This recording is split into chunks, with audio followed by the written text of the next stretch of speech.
rocking games in Ocean Casino Resort this football season. Cheers your favorite drinks while cheering on your favorite team. Get in on the parlay while in the middle of a party. Go for the sports scene and go for the endless screens. Go to the gallery. Go to Ocean. Go for the win. For more information, visit theoceanac.com. Must be 21 or older to wager or consume alcohol. Gambling problem? Call 1-800-GAMBLER.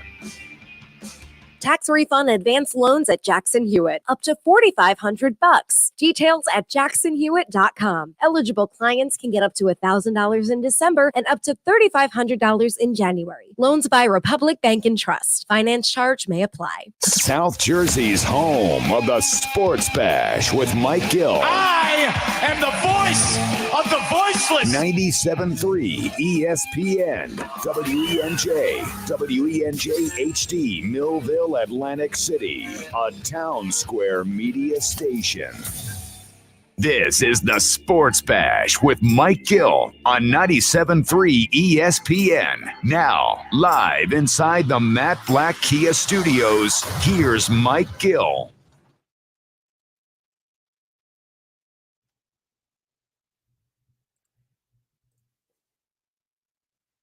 Josh Hennig hanging out with you here on a Tuesday, filling in for Mike Gill on 97.3 ESPN FM, 97.3 ESPN mobile app.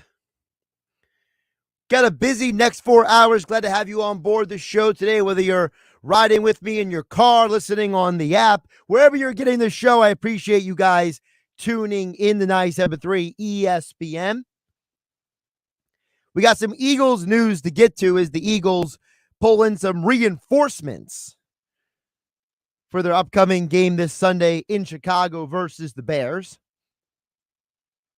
Got some thoughts on last night's Monday Night Football game. And coming up in the show, I am going to tell you what is the worst take in sports right now.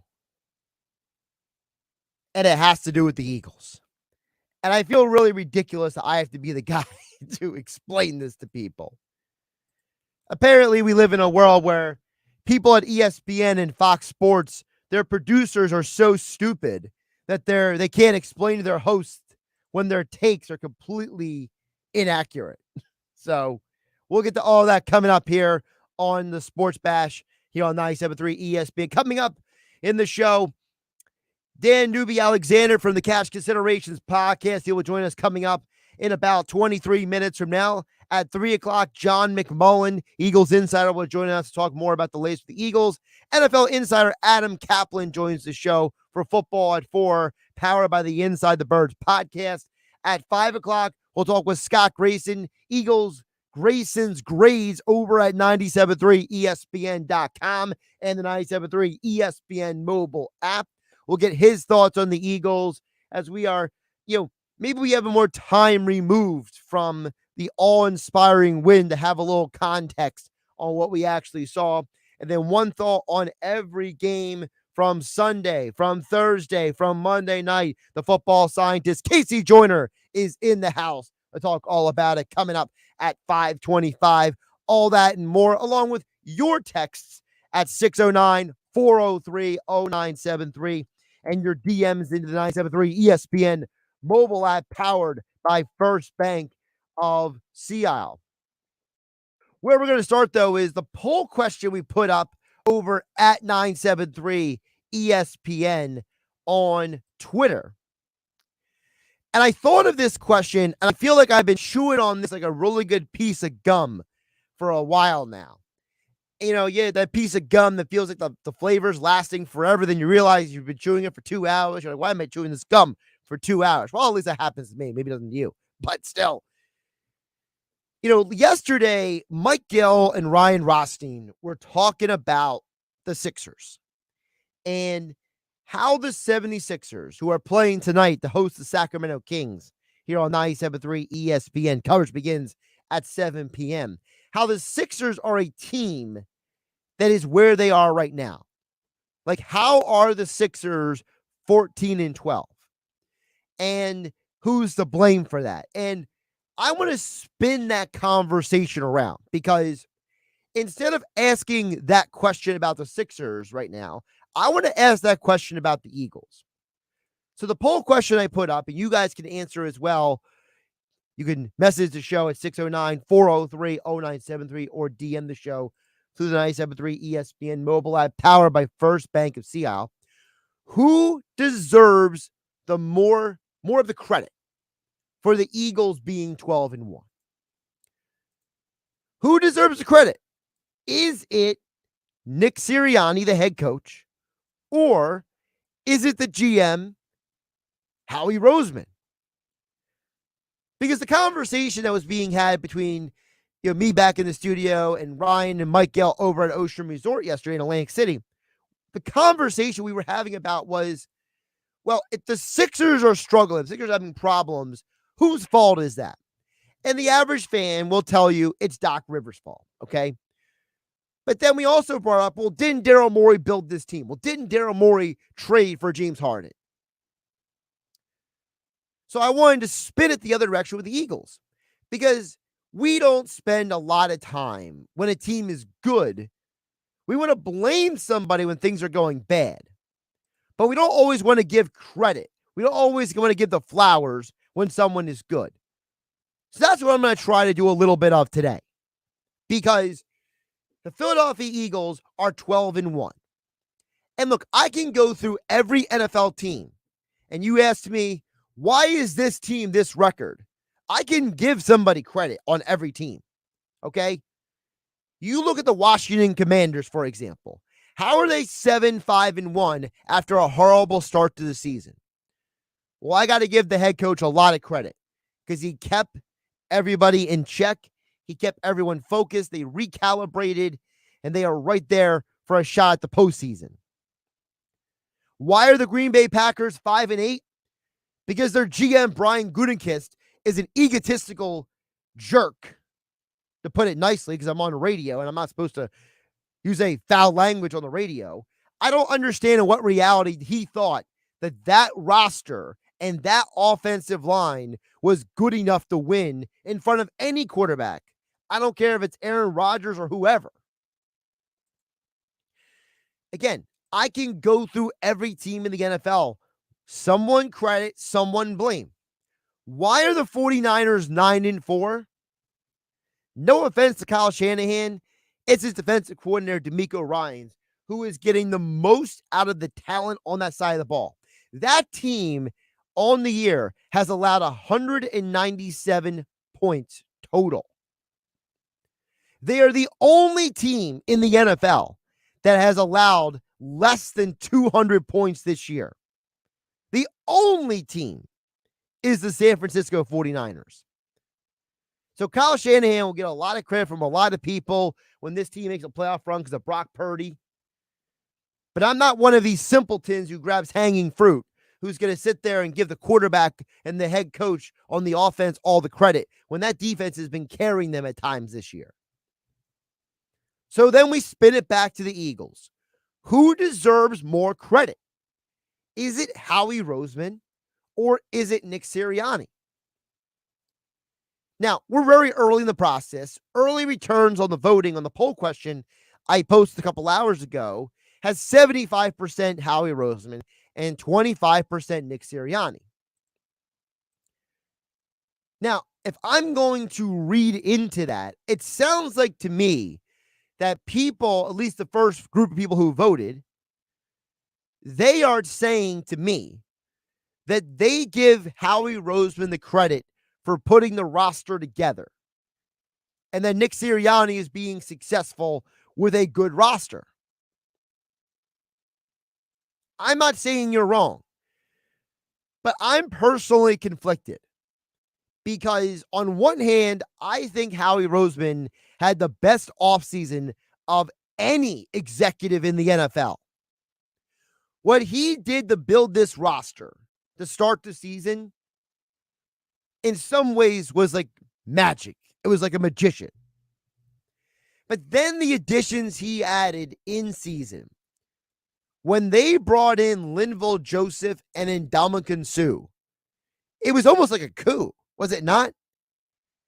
And now the news comes out today that it looks like the Eagles are bringing in more reinforcements. And I got to tell you, I don't understand how Howie's doing it. Because either Howie Roseman has a leg up on everybody, or he is the luckiest man alive right now and he needs to go play the lottery. Because it's absolutely incredible that the news right now, well, first of all, Adam Schefter, for those who didn't see the article at 973ESPN.com, Adam Schefter reported this morning. By the way, the Eagles literally just made it all official. What I was just going to say. I'm literally on Twitter, and it was posted 30 seconds ago. Thank you, Eagles, for joining the party. Eagles have officially signed former All-Pro punter Brett Kern and former Eagles safety Anthony Harris to the practice squad. In a corresponding move, they released Austin Tate and Marquise Blair for the practice squad.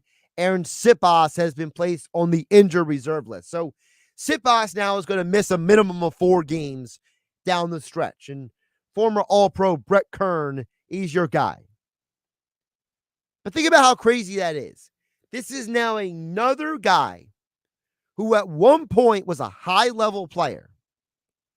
Linval Joseph's been a very good player in this league for over a decade. And Ndamukong Suh probably should have won the Heisman coming out of Nebraska for the amazing season that he had. And he was a force of nature for a decade in the NFL. Brett Kern is a former All-Pro punter. And now all 3 of them are on the Eagles roster, and they were all added after November 1st. So when the person turns to me and says, Howie Roseman deserves the most credit, I'm not going to tell you you're wrong.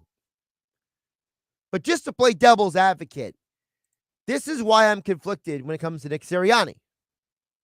Because Nick Sirianni is a guy who this team believes in. Is he animated? Yes. Does he do a lot of screaming and pump-upping of his fist? Is he not a reserved head football coach? Yes.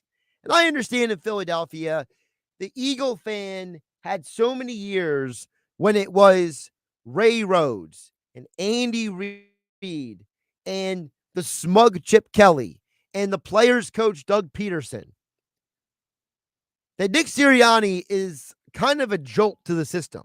Nick Sirianni doesn't always act like or look like the prototype head coach. Nick Sirianni sometimes comes off as more of a pro wrestling guy than he does an actual football coach. But whatever you want to frame him as, whatever your complaint about him is, whatever you look at Nick Sirianni as, guess what? The players have bought into Nick Sirianni. He can say things like talking about watching, plants grow and watering flowers. He can say all the weird stuff and all the odd isms that he uses, and he can wear all those crazy t-shirts, and he can do all those things. But the fact that the players and the organization has bought into him says a lot about him, does it not? Does Nick Sirianni not deserve credit that midway through last year, he handed the play calling off, he gave it to Shane Steichen and said, I'm going to be more of a CEO coach. Gannon, you're calling the defense. Steichen, you're calling the offense, and you report to me. And it was that moment that the Eagles hit the launch button. Yes, the Eagles are 12-1 this season. But if you go back to last year and you remember, like I said, that this team was originally had the play calling from Nick Sirianni. From the moment of that Lions game, when they ran for 236 yards, to the end of last season, that team was 4-2 heading into the bye week.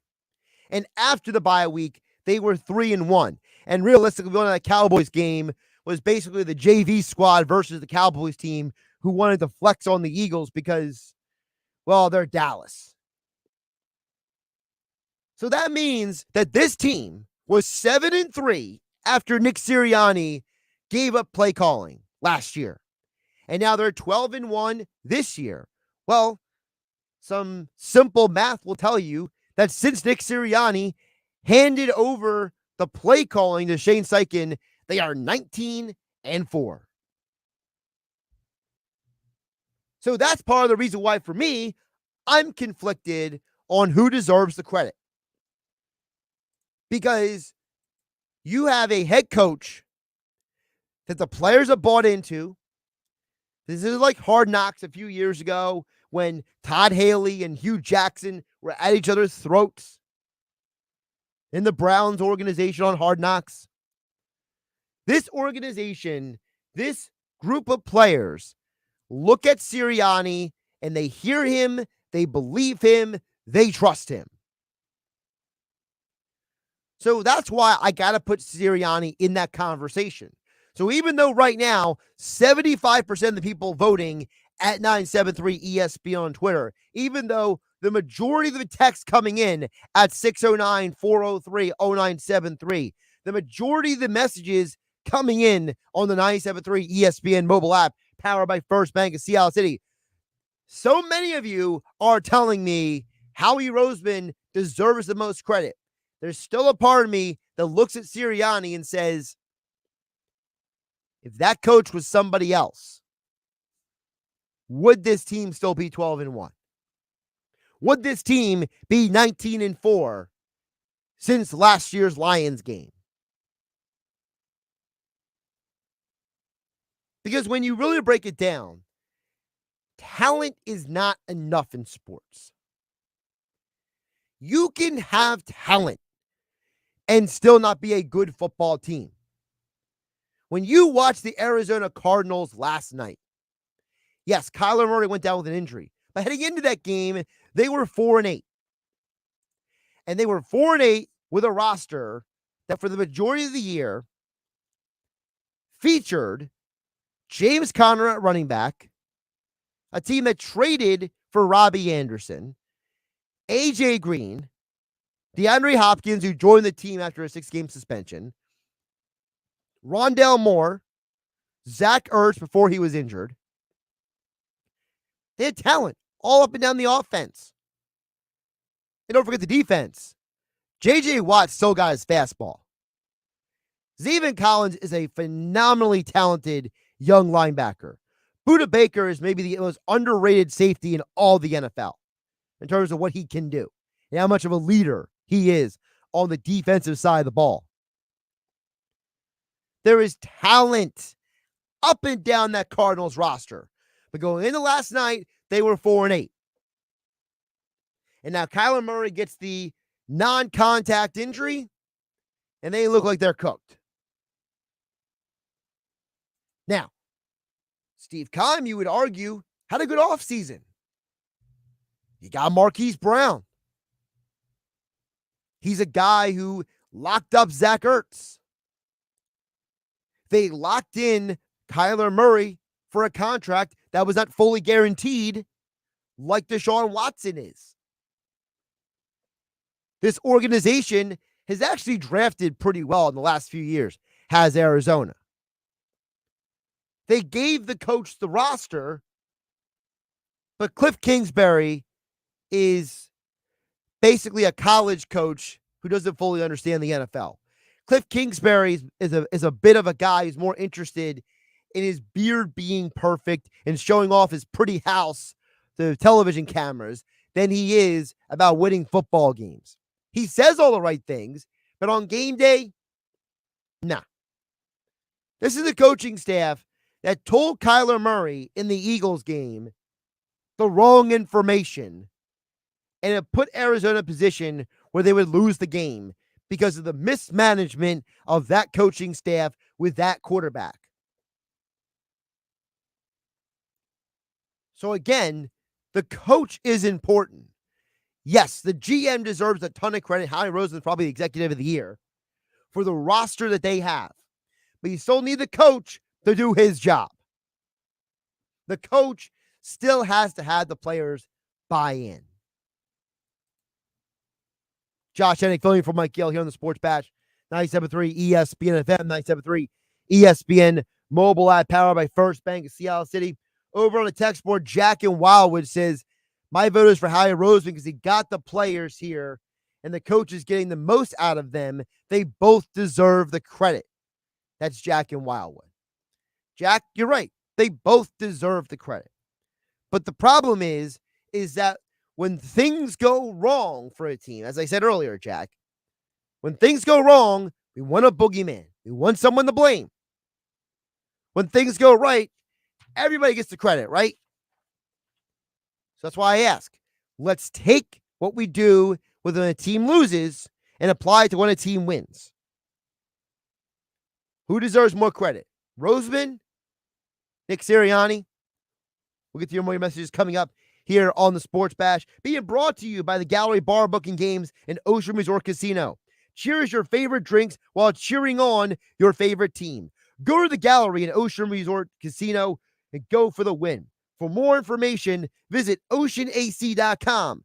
Must be 21 or to play. Gambling problem? Call 1-800-GAMBLER. Speaking of gambling, the co-host of the Cash Considerations podcast, Dan Alexander, at Neuby Talks on Twitter, joins me next to talk more Eagles, maybe some Sixers right here on 97.3 ESPN FM and 97.3 ESPN mobile app powered by First Bank of Seattle. Get the gift of 97.3 ESPN this year for Christmas. It's cheaper than gift cards. Merry Christmas! Just tell a friend to download the 97.3 ESPN mobile app. It's free in the Apple Store or Google Play. Merry Christmas! This report is brought to you by EMT Solar and Roofing. EMT Solar and Roofing can help you get qualified for a free roof with solar installation. Apply now at espnsolar.com. At my age, I never dreamed I'd be dealing with opioid addiction. I was pregnant and I couldn't stop. Getting sidelined by an injury was bad, but the cravings were way worse. Then I heard about 844-REACH-NJ. They connected me to treatment and I had a healthy baby. 844-REACH-NJ was the call that made the difference. Thank goodness I made the call. So glad I made the call for both of us. REACH-NJ. If you or someone you love is struggling with addiction, call 844-REACH-NJ from the New Jersey Department of Human Services. Have you been naughty or nice this year? Cash don't care. At Jackson Hewitt, you could still get up to $4,500 for the holidays. Some bucks now, more bucks in January. So be naughty. Snap up all the ginger snaps. Wear a pretty sweater to an ugly sweater holiday party. You could still get up to $4,500 when you go to Jackson Hewitt today. Details at jacksonhewitt.com. Eligible clients can get up to $1,000 in December and up to $3,500 in January. Loans by Republic Bank and Trust Company. Finance charge may apply. You wash your hands, you brush your teeth, but what about the nose? How do you clean your nose? With Navage. Navage uses powered suction to pull saline in one nostril, around the back of the nose, and out the other nostril, flushing out allergens, mucus, and germs. And it's why cleaning your nose, the body's air filter, is the next evolution in daily personal hygiene. People try Navage for lots of reasons. Sinusitis, colds, allergies, snoring, things that make it hard to breathe through your nose. But over time, they find that cleaning their nose makes them feel better, a lot better. Over 3 million Navage users have written more than 100,000 reviews, averaging 4.7 stars, saying, best product I've ever used, and amazing. I love my Navage. Navage helps you breathe better, sleep deeper, and snore less, but the biggest payoff is improved health. Navage is good personal hygiene and can help you stay healthier. At Walmart, Walgreens, CVS, Rite Aid, Target, and online. Navage, N-A-V-A-G-E, clean nose, healthy life. Some people are easily moved. Wasn't that just the saddest movie ever? Whatever. Others, not so much. Oh, look at the puppies! Just dogs, but smaller, so what? But even those who aren't easily moved. Look, your long-lost brother's been found! Oh, hi, Mike. Can be moved by us. Yeah, we're that good. Use Clark's Moving and Storage in Rio Grande for your next local or long-distance move. Visit Clark's Moving and Storage online at clarksmoving.net. This view was worth a hike. Right? And it's a good way to stay on top of my health. Yes, I'm Cologuard, a prescription colon cancer screening option for people 45 plus at average risk. Have you screened for colon cancer? Not yet. Don't wait. It's more treatable when caught in early stages. Tell me more. Cologuard is non-invasive and it's used at home. It detects altered DNA in your stool to find 92% of colon cancers. 92%?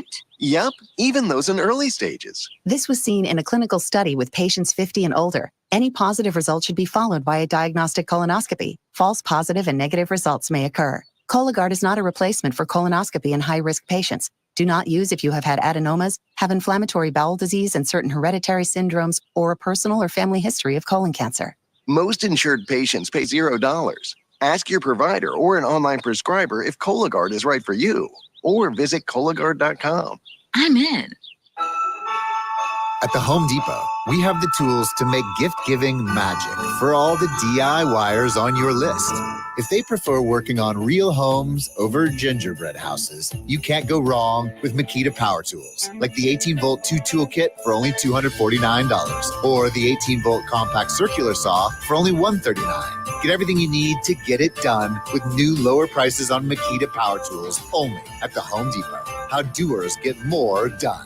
With GMF financing, to qualify buyers excludes Corvette. It may be cold outside, but the deals are smoking at Bennett Chevrolet. It's our red-hot clear-the-lot year-end sale. While they last, everybody gets GM supplier employee pricing on new Chevys. That's right, everybody pays what our supplier employees pay and not a penny more. Even when other dealers are selling for thousands over sticker, Bennett is selling at GM supplier employee prices. But hurry, this incredible deal is on new Chevys and they will sell out fast. Save even more with rates as low as 3.99%. And every pre-owned's on sale too. This may sound unbelievable, but Bennett's paying a minimum $10,000 for the worst clunkers towards any pre-owned in stock. Yes, a minimum 10 grand for total Imagine how much you'll get for a trade that actually runs. And our non-commissioned sales team is paid not on how much you spend, but on your satisfaction. So you know you will be satisfied. Find new roads at Bennett Chevy, Egg Harbor Township, and BennettChevy.com. Now,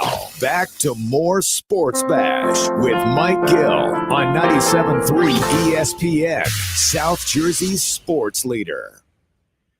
226 here on the Sports Bash. Josh Hennig filling for Mike Gill. 97.3 ESPN FM, the 97.3 ESPN mobile app, powered by First Bank of Seattle. Keep a text coming in at 609-403-0973 and your DMs through the 97.3 ESPN mobile app, powered by First Bank of Seattle. Who deserves the credit? Because we want to blame the boogeyman when things go wrong. It's Daryl Morey's fault. It's Doc Rivers needs to be fired. But who deserves the credit for the Eagles being 12-1?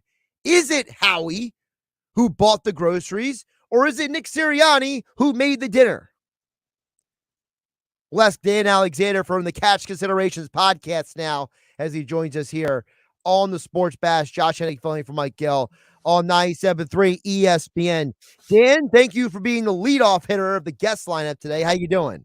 Man, you got a jam-packed lineup as you're filling in for Gill today. So I'm happy to be here, happy to be batting leadoff, and hopefully I can at least get on base so that these guys and gals behind me can start hitting it out of the park. But thanks as always for having me on, and I love the question you're throwing out to the listeners here today.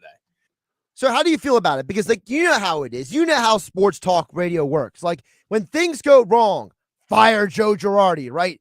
Fire Doc Rivers, fire Brett Brown, fire this guy. But when things go well, why don't we point the finger at somebody there? You know what I mean?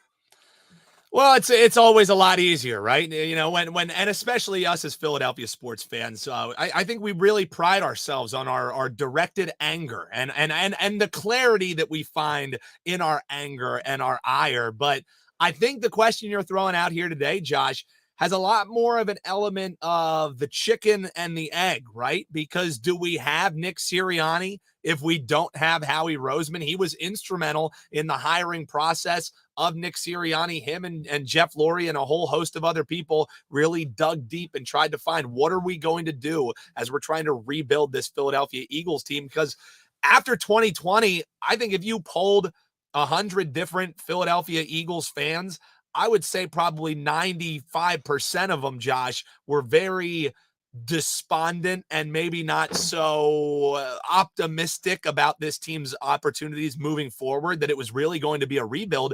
Sirianni's come in. He's turned around the culture. He's optimized their talents. However, if it weren't for Howie Roseman being in that room, going to bat for this guy, do we have Mr. Fertilizer himself? Do we have Mr. Sirianni? So I think it's a great question, but if you're asking me, I think it's a chicken and the egg that we're talking about right about now. Because the thing is, like, you asking about other teams in the NFL, I can point to somebody. Mm-hmm. Like, no offense to Kyle Shanahan, he's a great coach, but that defense and D'Amico Ryans, they're the only team in the NFL that is allowed less than 200 points this season.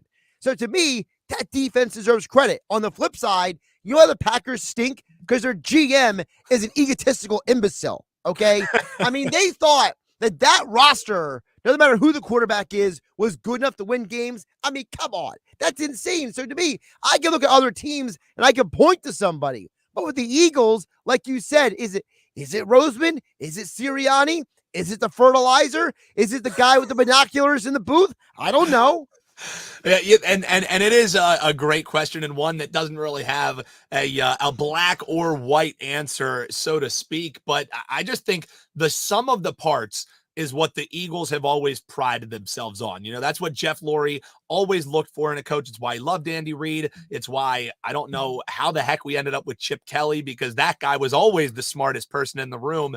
But there's always been a collaborative approach to what the Philadelphia Eagles do. And I think it's why it kind of, you know, makes the waters a little more mucky when trying to point to one piece of this puzzle that's doing it, because this whole entire coaching staff put their players in positions to make plays. And finally, after a year of, I think, settling in, this team is making things happen when they need to happen. And you can't talk about the success this season, Josh, without talking about the offseason success that Howie Roseman had this year, bringing in A.J. Brown on draft night, you know, continuing to accumulate picks. We're talking about the Eagles potentially being a Super Bowl favorite, having an MVP odds-on favorite under center. And, oh, yeah, we have a top 5 pick in the draft. I mean, how you don't pat Howie Roseman on the back, that's putting on blinders, in my opinion. And you may have backdoored your way into a better punter, because now Siposs is going on the injured reserve list, and you signed former All-Pro Brett Kern, for goodness sake. Like, I mean, name a scenario where a team has a guy get injured and the guy replacing him is potentially better. Like, no offense to Siposs, maybe he's the nicest guy in the world. I've never met him. But let me tell you something. Siposs wasn't exactly lighting the world on fire. You know what I mean? Like, he was not exactly going out there. Like, how many years did the Eagles have great special teams, right? Yeah. And it was, people knew who the kicker and punter was. You know, people knew who Cameron Johnston was and Sean Landetta were. You know, they knew who these guys. Nobody knows who Aaron Siposs is. So now he gets injured trying to make a play, right? I mean, there should have been a flag thrown on that being blasted out of bounds. And then they bring in, like, oh, by the way, Brett Kern is available. Yeah, and this is also why I love what you guys do here at 97.3 ESPN here in South Jersey, because only on Philadelphia Sports Talk Radio, talking about the Big Four, are we going to be doing deep dives on the punter and the long snapper. That's why Philadelphia and South Jersey, by extension, is the best sports city in the entire globe, because we do the deep dive. The only one that comes to mind for me, Josh, and has nothing to do with special teams, when a guy named Drew Bledsoe got injured and a little known guy named Tom Brady came in for him. Sure. That was a pretty good switch up too, but he wasn't a Hall of Famer when he did come in for Bledsoe. It was the opposite way around. So I think you might be onto something there, Josh, stumbling into a Pro Bowl kicker, Pro Bowl punter. Maybe not the worst thing in the world. That's the serendipitous season that this Philadelphia Eagles team has had through 13, 14 weeks. Yeah, I'm just trying to put a positive spin on things because, as you said, I love we could deep dive on anything. Like, we could sit here and complain about how we saw the back of Kevon Wallace's jersey for half that game. It was like depressing. Yeah. Like the Eagles are winning, you're excited, you're happy. You know, I'm out with a bunch of people. We're like, the Eagles are beating the Giants. And it's like, oh, there goes Kevon Wallace again, not being able to cover people. Like, we could complain about that for 4 hours, but I choose not to today. Well, that's because, you're a glass half full kind of guy, Josh. It's the bright-eyed, bushy-tail approach that you come into life with, and that's what I love about you. I don't know if I came into life with it, but I definitely have developed it. I want to get to this because we just got a text from Terry in Galloway. And, I'm not calling Terry out because Terry is a bad guy. He's a regular texter of the show. He's a solid guy. But the problem is that Terry's trying to group me in with a bunch of other people. So Terry is sitting here trying to tell me that, us ESPN guys don't want to give Jalen Hurts credit. Terry and Galloway says, believe me, he's really good. You need to open your eyes and give him the credit he deserves. Terry and Galloway, I appreciate you texting in, but I think you need to go see an ENT doctor to get your ears checked because, Dan, as you know, anyone's listening to me, I'm a Jalen Hurts guy. Okay, I am a Jalen Hurts believer. I was drinking the Kool-Aid when he was drafted. I believe in this guy. I don't understand why people think that Jalen Hurts is not getting credit when he literally is in the MVP conversation. He's literally a part of the conversation on every television show. They're talking about Marcus Spears says that he trusts Jalen Hurts more than Dak Prescott. Dan Orlovsky says he's the most trustworthy quarterback in the NFC playoffs right now. He's in the MVP. Like, I'm listening to people arguing about is it Mahomes or Hurts. I think Hurts is getting credit, is he not? Well, Josh, wasn't it just the last time I got to join you on here that you had to have your finger on the mute button because I got into an entire rant about how people and Eagles fans specifically have been kind of a little dialed back in their praise of Jalen Hurts, specifically Eagles fans. Exactly. Eagle fan. Exactly. Nationally, no. And quite literally, even the great folks out in the desert who are making the lines on this stuff, we now see at several different prominent sports books that Jalen Hurts is the odds-on favorite. It's no more, it's him, it's Pat Mahomes, because Pat Mahomes throws 3 interceptions this last week, while Jalen Hurts goes on the road in a rainstorm and is dropping dimes into a bucket. So, no, we're not holding back our praise on Jalen Hurts. I'm just waiting with bated breath that hopefully I'm able to cash the 10-1 ticket I got on Jalen Hurts MVP before the season started. Because I, like you, Josh, I've been drinking the Kool-Aid, and man, he hasn't been making me thirsty just yet. He's been quenching the thirst each and every week. This team would not be where they are without Jalen Hurts. And going back to your question at the top, they wouldn't be where they are without Nick Sirianni giving the keys to Jalen Hurts. That's for sure. Also giving the keys to Shane Steichen to be the play caller. Yes. The Philadelphia Eagles are 19-4 since Shane Steichen became the play caller in the regular season. Not bad. Not bad. Yeah, and just use my calculator. Yes, that's good. That's good. Yeah. Dan Alexander joining us for the Cash Considerations podcast here on the Sports Bash. Josh Hennig filling in for Mike Gill on 97.3 ESPN at Neuby Talks over on Twitter. So how do you feel about, because you mentioned bet. So I want to put this in context. Which is the better bet right now? Is it Hurts to win MVP, or is it the Eagles to win the NFC and go to the Super Bowl? Yeah, if you're just talking about, sheer value, I think the ship has sailed if you're trying to rush to the counter and get your tickets in on Jalen Hurts currently, because just the reality of it, him being an odds-on favorite at several sports books, and again, national ones out in the desert. I'm looking at lines from all different types of books.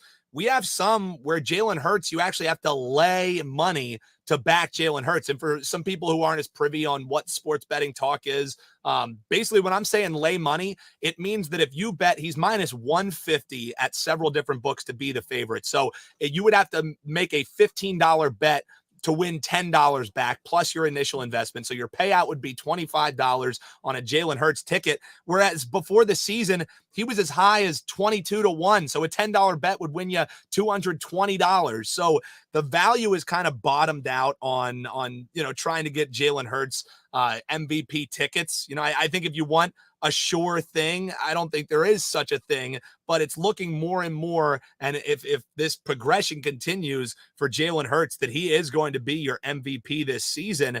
And then when you're just looking at the Eagles, they just continue to win week after week. Josh, they're the only team in the NFL, outside of a few others, only team in the NFC, I guess I should preface it, that has been a favorite in every single game. Your Philadelphia Eagles, my Philadelphia Eagles, and the listeners' Philadelphia Eagles have not been underdogs this season. Think about the Super Bowl we went on. We had the dog masks coming out because we were underdogs every game. This team in the marketplace is very highly respected.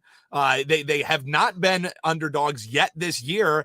And after the Minnesota Vikings just get taken down by the Lions, who were laying points against them, now the Eagles are your odds-on favorite by a large margin to win the NFC, around plus 200. So I think that would be the better bet to make value-wise, but you never know what's going to happen with injuries and whatnot. Seeming like Jalen Hurts MVP is becoming more and more a formality as the weeks go by. Couple more for you, Dan, before I let you go. First of all, how much did you laugh yesterday when the Cowboys signed T.Y. Hilton? No, I mean, I was just glad that it wasn't OBJ, because I don't want to see all the memes and everything coming out of that. But I think it tells you that the Dallas Cowboys are really worried about what they have offensively, because injuries have plagued them all year long. So it was a little side splitting to see them trying to dust off T.Y. It gave me hope that maybe I still have a chance at getting called up to an NFL roster. I don't know, Josh. I mean, it's one of those things where it's like you're looking at the news and you're like, wait, who? Like you look closer at it, you're like, what? I didn't even know T.Y. Hilton was like an option for anybody. Like it's like wait. T.Y. Hilton is still able to play football? I thought he was playing flag football. My assumption was in the summer they might bring him in for the Eagles because he used to be with Sirianni, and I was like, oh, well, the Eagles didn't pick him up, so I guess he ain't playing football, And now look at him. Now he'll line up in the slot against the Eagles against Avonte Maddox on Christmas Eve. Yeah, I look forward to that one, man. I'm not really sweating that matchup for sure. Before I let you go, I got to ask you about the Sixers because they're playing tonight. They were a favorite for a lot of people to win the East, right? I mean, it was basically them, Boston, and Milwaukee. And as soon as Boston had the fiasco with their head coach, people started bailing on the Celtics, right? And the 76ers are 14-12. Now, we should add in there that they've played a chunk of games without Embiid and or Harden and or Maxey for the last month and a half. But still, it's not a good look when you do all you did this offseason. You have Daryl Morey and Doc Rivers, and the Eagle fan is focused on the Eagles, and the Sixer fan is still saying, fire Doc, it's Doc's fault. I mean, you're not wrong. I was at the center for that Sixers Lakers game, and man, when that thing was going to overtime, those Doc Rivers chants were starting to creep in there. But the funny thing is with this 76ers team, I think you're starting to see them turn a little bit of a corner. We talked about getting Harden back was going to be a major boon for this team, and it has been. The interesting thing, though, is, I'm always looking at these things through a sports betting lens, and I find it very interesting that when the Sixers win a game, they typically cover the game. You mentioned their record. They're 14-12. Against the spread record is 14-11-1. So that tells you when this team wins, they're going to cover. And, I always like giving a little actionable info for the folks out there listening in that do like betting. So as I look at this game tonight, there is all kinds of market support for the Sacramento Kings, and I think it's misplaced. I think it's misplaced support. I think they're looking at the fact that Sacramento has been kind of a nice little boost this year, maybe a surprise team, and they're the second best team in the NBA against the spread. They're 16-9 against the number. However, I dove a little deeper. When they are road underdogs, they're only 5-4 against the spread. So 5 of those 9 losses have come in this exact role. And then I looked, well, how do those games kind of shake out? As road underdogs, they lose those games right around 5.4 points per game. The spread tonight is 5. I think wait for money to keep coming in on Sacramento. Bet the Sixers at around 4.5. I think the Sixers get the win by a couple of buckets tonight, and everybody going down to the center is having a good time. And if you can't go down to the center, make sure you're listening in here, 97.3, baby. There's a little plug action, Josh. I mean, you're just juggling all the dots there at that point. I mean, good job by you. You might have done this before, Dan. I think you've done the radio thing before. Once or twice. You know, what's funny is that if they win tonight, it'll be their 5th straight home win. Yep. This team, all of a sudden, remember last year the question was, man, what happened to them being such a whole good home team, right? All of a sudden now, the calendar turned, and the team is all of a sudden a good home team again. It's funny how that happens. Well, and it's also funny that, man, what happened to this team being a good home team? Well, when you have a not 100% Joel Embiid, when you have a team without Tyrese Maxey, when you have a team without Jalen or without James Harden, it's funny when your best players aren't at 100% or even in the game. Doesn't really matter where you're playing, Josh. Those losses start to stack up. So I think the corner is starting to be turned for this 76ers team. Do I still think, it's Eastern Conference or bust? No, I think they still have some pieces they have to bring in here. But as the season goes on, things start to meld. You start seeing some contributions from different players like Melton. This team's getting better. And yes, I wish they would bottom out to get rid of Doc, but sorry, folks, it's not happening. Doc Rivers is going to be with us. So, just strap in, have some fun listening to the Sixers. It's okay. In 2 months, we'll ask the question who to blame again for Daryl Morey. Yeah. I look forward to that. Sixers are 9-5 at home, 5-7 on the road this season. He is Dan Alexander from the Cash Considerations podcast at Neuby Talks on Twitter. Dan, when does the next pod drop? We're going to be recording this Thursday evening. We're going to have a holiday edition. We run through 8 games each and every week in the NFL, giving you analysis on totals, on sides, on player props as well. So you can get it wherever you get your podcasts at Cash Consid Show on Twitter. Follow me on Twitter at Neuby Talks, at NEUBYTALKS. And Josh, we're going to have you back again soon so you can tell us to bet under on every single game in the NFL. I look forward to it. Listen, I had the over in the Army-Navy game. What? Yeah. I almost fell out of my chair. Josh on an over that's the unders hit 16 straight years. I still hit it. Sharp play out of you. I was there, man, and wow, was that game exploded there in overtime. I will say, for anybody, that's a game you have to get to. I mean, just the experience, seeing the service members there, they storm the field after, they sing their song. It was just something really special. It's not going to be in Philadelphia for the foreseeable future here, but when it comes back, definitely plan a trip out there. One of the greatest experiences in sports. Well, we got the World Cup in the All-Star game in the meantime, so yeah. So we'll satiate our big time events there, Josh. For sure. And Taylor Swift's coming to town as well, so you got that going. Oh yeah, I know you're excited about that. Big Swiftie, Josh. So I honestly can't even name one of her songs. Like I feel like I'll be honest. I am a closeted Swiftie, and I will be there at the link to see Taylor Swift perform under the guise that I'm taking my nieces to it. So it's only for them. It's not for me. Good move. Good. That's what makes him a good sharp, because he even knows how to go to the concert under cover of night. Dan, that's how we do it, Josh. Dan, appreciate you jumping on today, my friend. Always a pleasure, man. And make sure you stay tuned with Josh. Ride with him. Great show coming up. A boatload of guests. Thanks, Josh. At Neuby Talks on Twitter, the Cash Considerations podcast. Like, subscribe, download, give it the 5-star review. Josh Hennig filling in for Mike Gill on the Sports Bash, 97.3 ESPN FM, 97.3 ESPN mobile app, powered by First Bank of Seattle. We'll wrap up the first hour on the other side with more of your text at 609-403-0973. The excitement of a big play. He is going deep, and it is intercepted. And all the drama of sports. Funny, kick up, and it is good! All in one place. 97.3 ESPN. The JCPenney Mystery Sale is back for the holidays through Thursday, ushering huge holiday savings with our in-store coupon giveaway. Peel and reveal your deal to save. We got your holiday. The holidays are a time to unwind. At least they should be.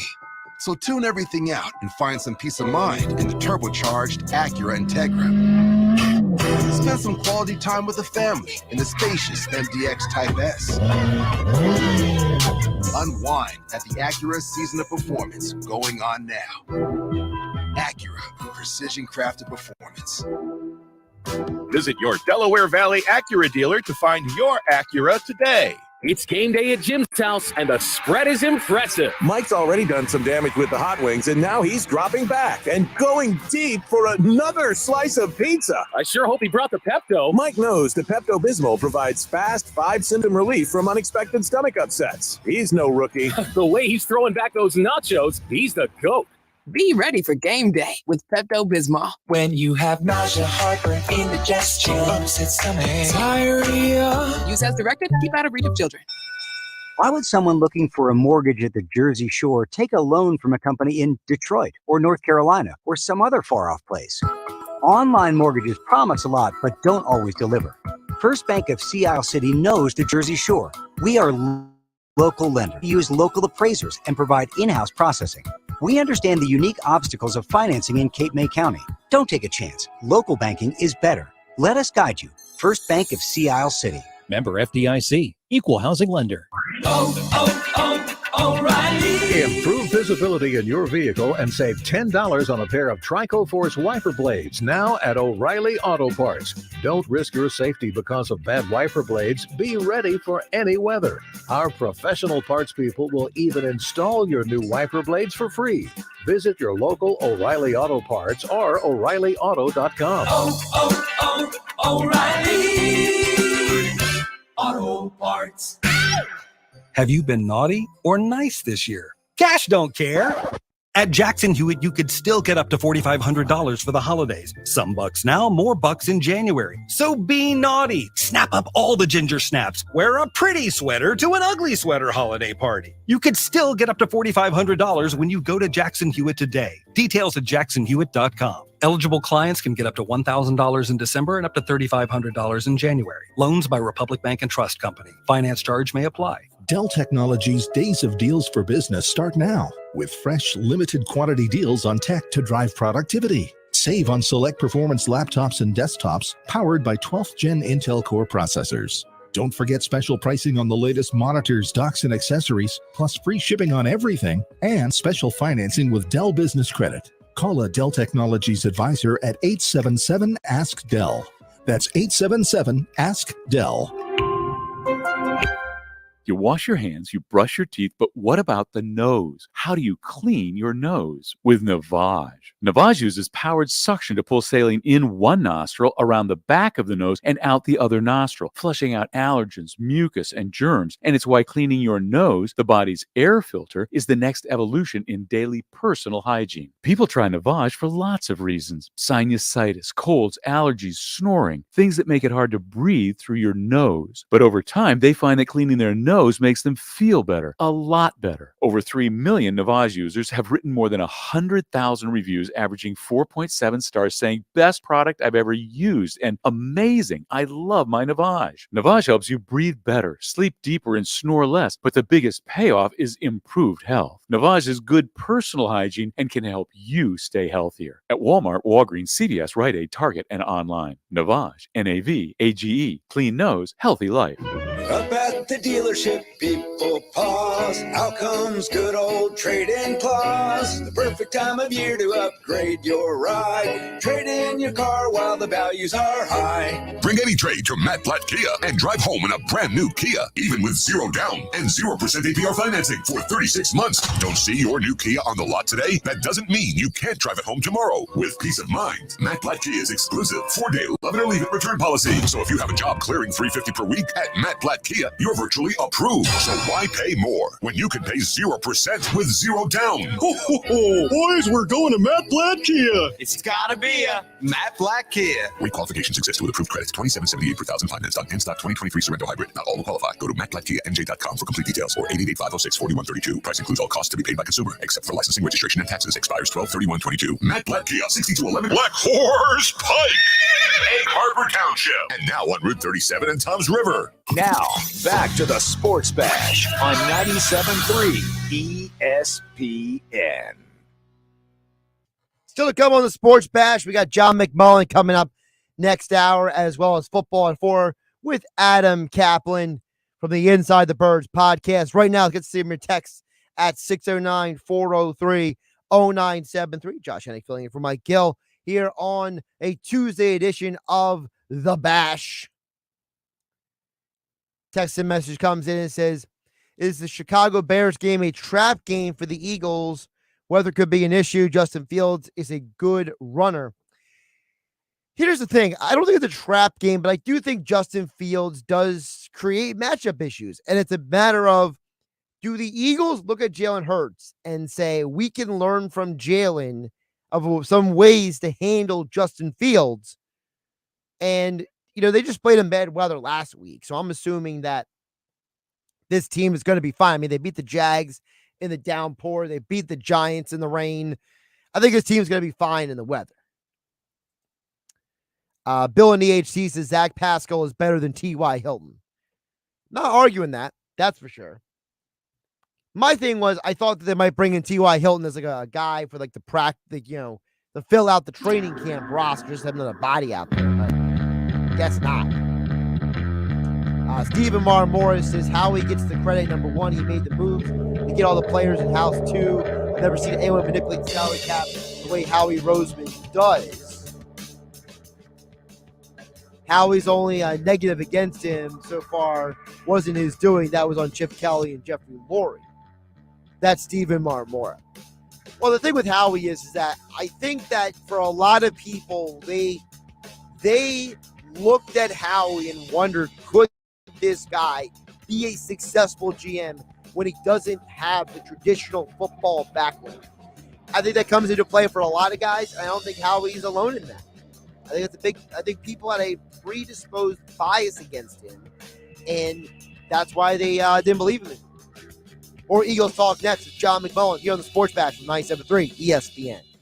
It's Sixers basketball tonight on 97.3 ESPN with the voice of the 76ers, Tom McGinnis, calling all the exciting play-by-play action. Here's the Yang on the drive. George into the lane, and he got a layup. The mini-man into the lane, going right to left. The Sixers host the Sacramento Kings. Tonight, coverage begins at 7 p.m. Philadelphia 76ers basketball on your radio home of the Sixers in South Jersey, 97.3 ESPN.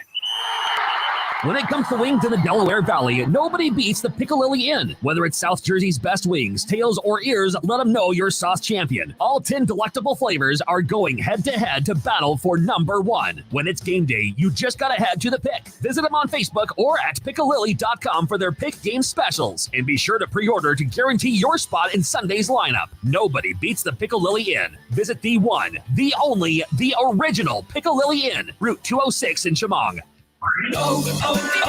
O'Reilly. Don't risk getting stranded with a bad battery. Our professional parts people at O'Reilly Auto Parts will test your battery for free. If your battery does need to be replaced, we'll help you find the best battery for your vehicle and your budget.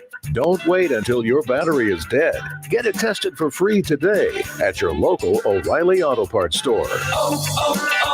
O'Reilly Auto Parts.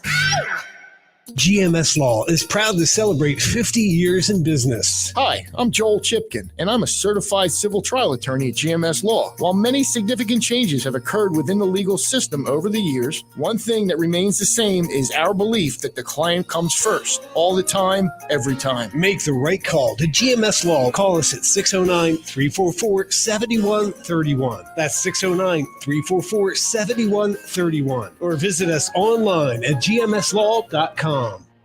The JCPenney Mystery Sale is back for the holidays. Through Thursday, usher in huge holiday savings with our in-store coupon giveaway. You can get an extra 30, 40, or even 50% off while they last. Simply find an associate for a coupon, then peel to reveal your deal. Hurry in now to discover the savings you've been wishing for. We got your holiday. JCPenney. Coupon valid on select styles through 12/15. Exclusions apply. Giveaway in-store only. Must be 18 years or older. See store for details.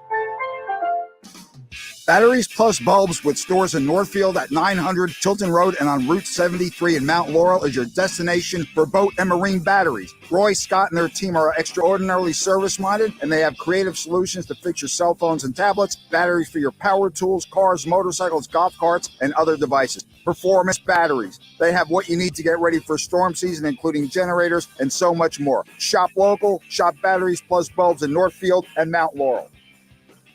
You wash your hands, you brush your teeth, but what about the nose? How do you clean your nose? With Navage.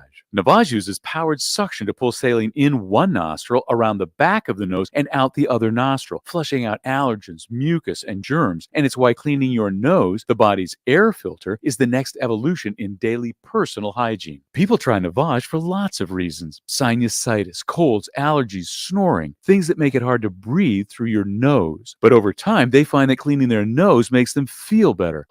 A lot better. Over 3 million Navage users have written more than 100,000 reviews, averaging 4.7 stars, saying, "Best product I've ever used," and "Amazing. I love my Navage." Navage helps you breathe better, sleep deeper, and snore less, but the biggest payoff is improved health. Navage is good personal hygiene and can help you stay healthier. At Walmart, Walgreens, CVS, Rite Aid, Target, and online. Navage, Navage, clean nose, healthy life. Oh yeah, it's on at Matt Blatt Nissan. Looking for some holiday cash? Then don't miss Matt Blatt Nissan's holiday vehicle buyback. It doesn't matter what you drive. AJ the Trade Man wants to buy your vehicle today, regardless of the make, miles, condition, or situation. AJ will buy your ride for cash today. So treat yourself to a brand new Nissan Rogue. 0 down, 0 payments, 0 interest on every new Matt Blatt Nissan Rogue. That's a brand new Nissan with 0% financing for 36 months, 0 payments for 45 days, and 0 money down.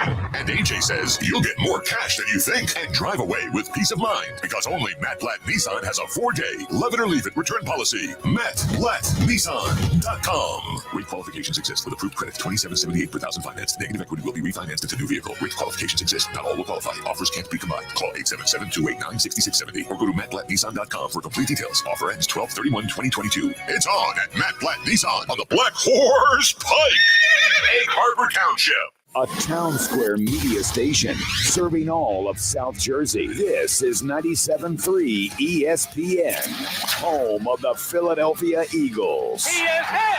He stumbles. He's down. WENJ HD Millville, Atlantic City. This is the Sports Bash with Mike Gill on 97.3 ESPN. Now, live inside the Matt Blatt Kia Studios, here's Mike Gill.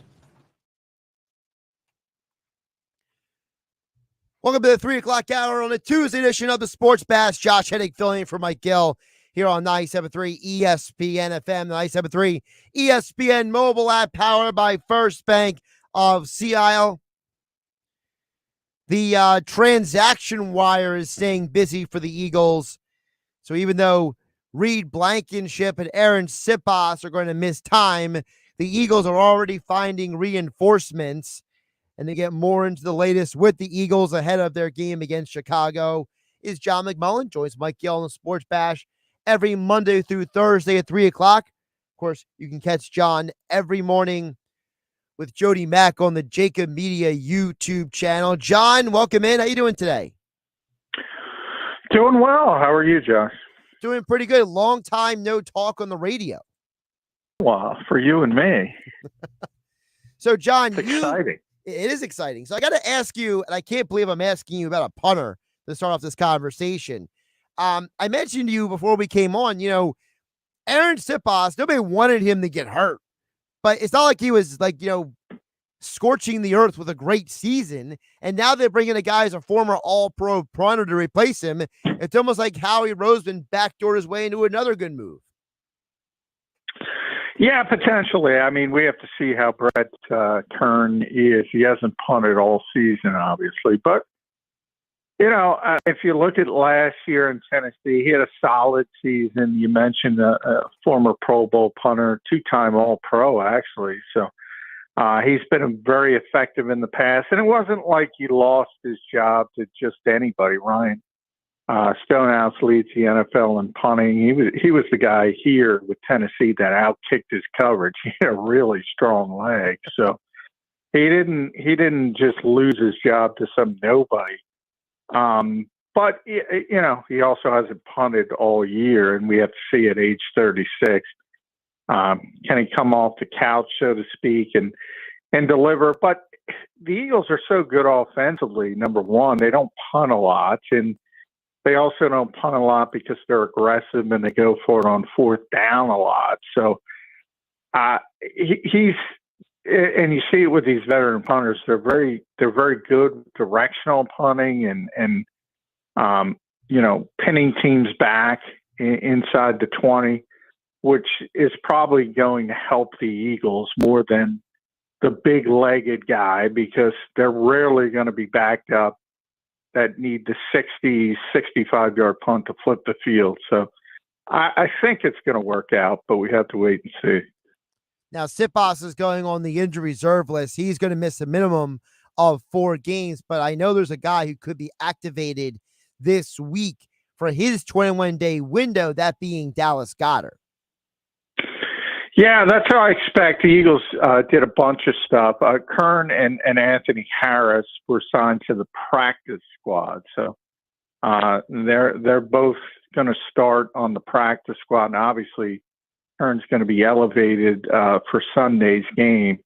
We'll see about Anthony Harris because the Eagles have sort of a conundrum there, and that Christian Ellis isn't on the 53-man roster yet. He's been their best special teams player. They kind of found something with him.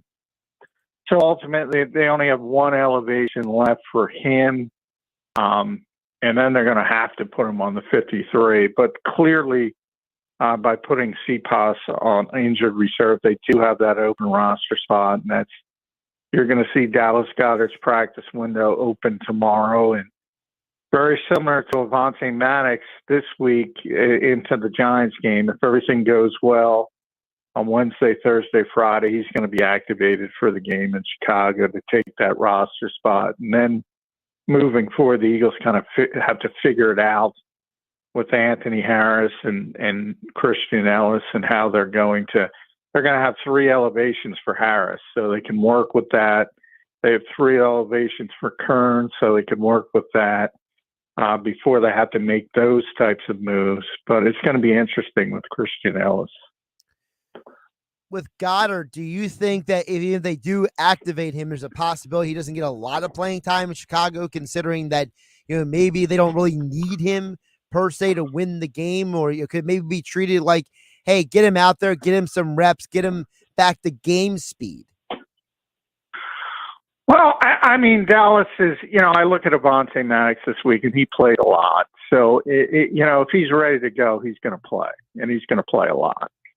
He's one of their best players, and I don't think it's going to be that situation of them trying to ease him into the lineup. He's too good. If he's ready to go, he's always in shape, so you don't have to worry about that part of it. I don't think there's going to be any restrictions on Dallas Goedert at all. I think the only question is he had a small fracture in his shoulder. Is it healed? And if it's healed, he's gonna be activated and he's gonna play as much as Dallas Goedert typically plays. What do you think? You mentioned Maddox playing a lot last week. Is there a possibility they consider moving him around at all because of the safety situation, or is the Anthony Harris move to you, John, a sign that they want to keep Maddox right there in that slot? Yeah, they're not moving Avonte Maddox. Boy, I've been talking about this since Avonte's rookie season. People can't give that up, Josh. They can't give it up. He played safety because he had to play safety because they had nobody else. And he was a rookie, and he hadn't broken into the lineup at cornerback. He's one of the best slot corners in football. The Eagles aren't moving him to safety. I don't know how many times I can say they are not moving him to safety. I've asked Jonathan Gannon, would that ever be a consideration? No. They are not moving Avonte Maddox to safety. I wish you could see the big chuckle smile on my face, because I feel like I have to ask, because every Eagle fan asks me that, so I got to ask you. It's kind of like passing the buck over to you. So, yeah, I mean, I've been asked. I don't blame you. I've been asked for some reason. And by the way, Avonte didn't play that well at safety when Jim Swartz. People have this envision that he was really good at safety. He persevered as a rookie player, and the Eagles gained a lot of respect for him because he did that. But he didn't play that well, and he shouldn't have played that well because he's not a safety. He's a cornerback, and he's going to continue to play corner, and that's why the Eagles bring in a safety. If you think about why they signed Linval Joseph, it was because they didn't want to play Javon Hargrave anymore at nose tackle or Fletcher Cox at nose tackle. They don't want to play Avonte Maddox at safety, and he's not going to play safety. John McMullen joining us here on the Sports Batch. You can follow him on Twitter at JF McMullen for your Eagles insights. Of course, don't forget the Birds 365 show over on the JAKIB Media YouTube channel. Him and Jody Mack every Monday through Friday at 8 a.m. John, let's look forward to the Bears game, because I know that for a lot of Eagle fans, you know how they get. They start asking the questions, and it's like a domino. One person asks the question, and it starts, becoming an avalanche. The questions keep popping up. Should there be concerns about the Chicago game because of Justin Fields being such a different quarterback than the Eagles have faced this year? I mean, it depends what you're concerned about. It wouldn't surprise me if he ran for 100 yards, but I don't think it's going to be that impactful long term. I mean, he's a very rare quarterback when it comes to running the football. He just set the NFL regular season record for rushing by a quarterback. He's tremendously athletic, but the Bears don't have much else. They don't have a good scheme. They don't have a lot of skill position talent.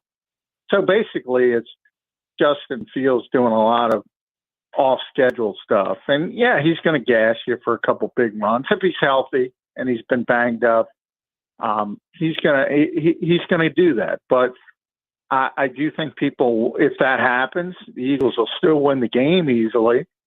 And people will overreact and start worrying about the quarterback running game. But you're not going to see Justin Fields every week. So that kind of takes care of itself. Do you think that this game on Sunday, how much of it in your mind could it actually look like the Giants game that we just saw this past Sunday? Yeah, I mean, this is not a good football team, Chicago. They're in rebuild mode. As I mentioned, they don't have a ton of talent. They're very young on the defensive side of the ball. Think about the Robert Quinn trade.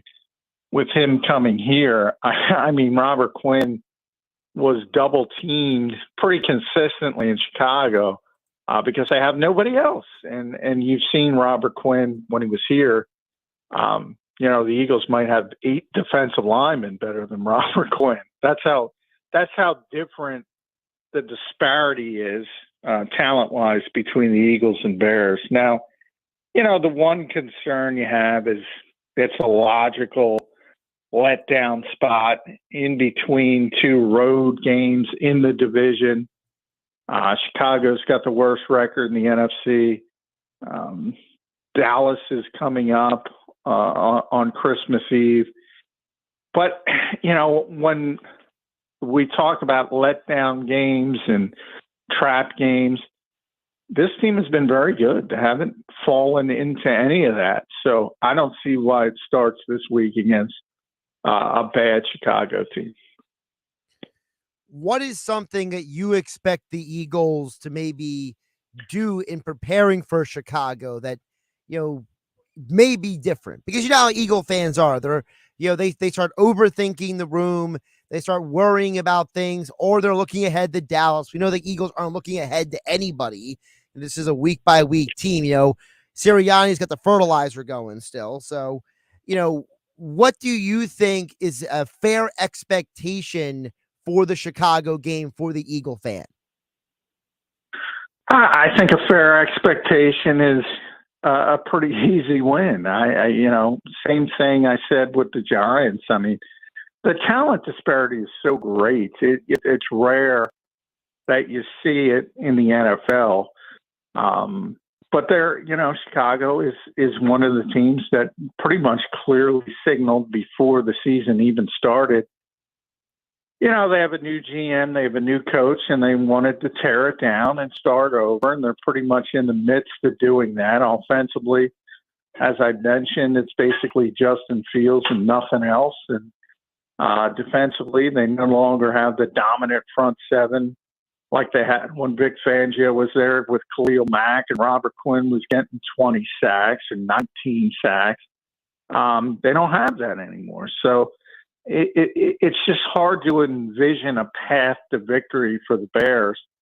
And the Eagles might play poorly because it might be a trap game in that essence. But even if they play poorly, they're still going to beat this team, to be honest.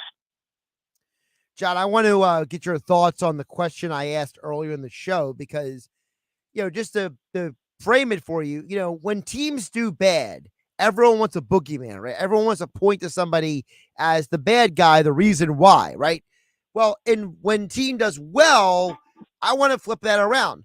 Who do you believe deserves more of the credit or more of the praise for the Eagles' success? Is it the guy who built the roster, Howie Roseman, or is it the coach who sit there and the players have bought into? Well, the easy answer is it's a bunch of everything. But it's interesting you bring that up, Josh, because I was talking about this morning. Honestly, it's about personnel and how we put this team together. I would have to lean towards Howie Roseman, and a lot of Eagles fans don't like that. But they have the best personnel in the league. They have the deepest team in the league. And he put it together. So I would have to default to Howie first. That doesn't mean Nick has done a poor job. Nick has done a tremendous job with this team. But, a lot of coaches do good jobs with their teams, and it comes down to they don't have the bullets. Brian Daboll has done a tremendous job with the New York Giants to get them out to 6-1. There were two teams. I said, all right, these two teams are irrelevant because they're not even trying to win. And one was Chicago and one was the Giants. And I'm talking in the NFC. And the Eagles happen to have them back-to-back weeks. But Daboll had his team at 6-1, still has his team in a position to make the playoffs, and the Bears have just been bad. My point is Brian Daboll, as a coach, has done a tremendous job with the New York Giants. But at the end of the day, he came up against the Eagles banged up. There was nothing he could do. It's not like he coached poorly. They were just outmanned to a ludicrous degree. So it's always personnel first. Yeah, and on the flip side, if someone asked me, John, why are the Packers with a losing record?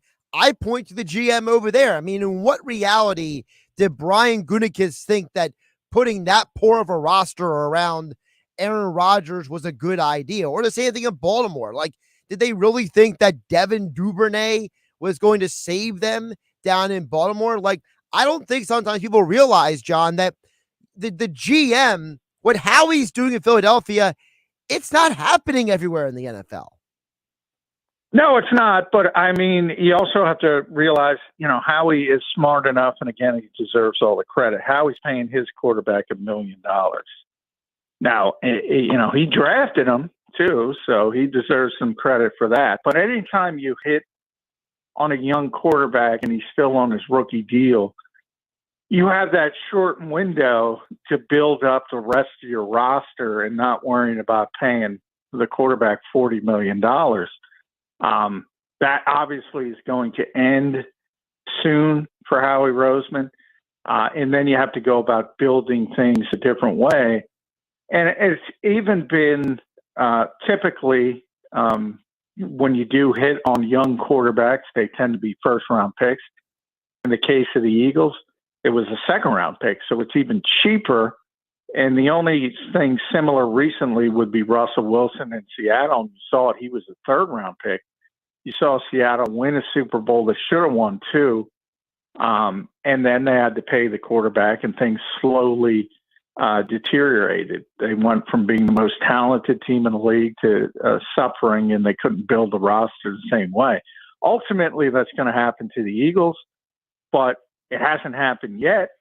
And Howie's been able to take advantage of it and add A.J. Brown, Hassan Reddick, and even these guys ring shopping late, like Linval Joseph and Dominican Sue, even Brett Kern and Anthony Harris that we're talking about today. John, I want to get your thoughts on a couple other NFL news items around the league. Obviously, the Eagles play the Cowboys in a couple of weeks. The Cowboys signed Ed T.Y. Hilton. John, I don't know if the Cowboys know that T.Y. Hilton isn't T.Y. Hilton anymore, though. Yeah, well, they need, Odell Beckham isn't Odell Beckham anymore, but everybody thinks, he's in a stasis. So, maybe they think T.Y. Hilton is as well. They need some help at receiver, and it's the same thing as the Eagles adding. Everybody lauds the Eagles, and rightfully so, for adding Joseph and Sue. Well, they're not the players they once were. They were Pro Bowl players. In the case of Sue, he was an all-decade player, but he isn't now. But that doesn't mean he can't help, and that's the same thing the Cowboys are doing with T.Y. Hilton. I mean, no. Is he the T.Y. Hilton of old? Of course not. But can he help them right now in a run towards the playoffs? Yeah, sure. Same thing the Eagles have done. So you can't applaud it in your own town and say it doesn't make sense in another town. And we'll see how it works out for the Cowboys. But, at least he can play, which Odell Beckham doesn't want to play until the playoffs. So I would have went the T.Y. Hilton route myself. Now, everything depends on what you see from the player when he visits and works out, and if you think he can still play. So anytime you talk about these veteran players, you're in a wait and see mode. For the average fan out there that maybe doesn't, foresee how that would help, how does T.Y. Hilton help that Cowboys team? Like, how does he fit in with that roster, you think? Well, the Cowboys need help at receiver. They had significant, other than C.D. Lamb, and Michael Gallup is starting to come into form, at least somewhat. But, if you think about where they were a year or two ago with Amari Cooper, they don't have nearly as much explosion as they once had, and the younger receivers haven't stepped up as quickly. So they need help, similar to, as I mentioned, the Eagles needed help on the interior when Jordan Davis went down on defense. And what do you do? If it's late in the season, and I give Howie a lot of credit for this, because he's sort of, I don't want to say he created this market, but I think veteran players are going to start to look at what guys like Sue and Joseph and T.Y. Hilton. Cole Beasley came back today to Buffalo. Yes. You're going to see this all over as teams pick and choose. And, at this point of the year, if you suffer an injury, well, do you want to insert a player who's never played before and cross your fingers, or do you want to go with a veteran who at least has played a lot of football and is a proven professional and somewhat reliable? It's a pretty easy decision to go with the veteran, especially when they're forced into action late. Is that going to happen, maybe you think, moving forward more? Do you think that teams and players might start having side agreements to say, hey, I know you don't want to come to training camp, but keep the phone next to you just in case we need you in October or November? Yeah, I think it's already, and that's why I said, I'm not saying how he created it, but I think you're going to see a bunch of veteran players who are used to making a lot of money, saying, I don't want to play for the veteran minimum, but if I can sit out till week 10, week 13, and then pick and choose and go to a contender and try to chase a ring, yeah, I compare it to the NBA. It's not the buyout market. The buyout market didn't exist till it existed. Right. It didn't exist until people started doing it.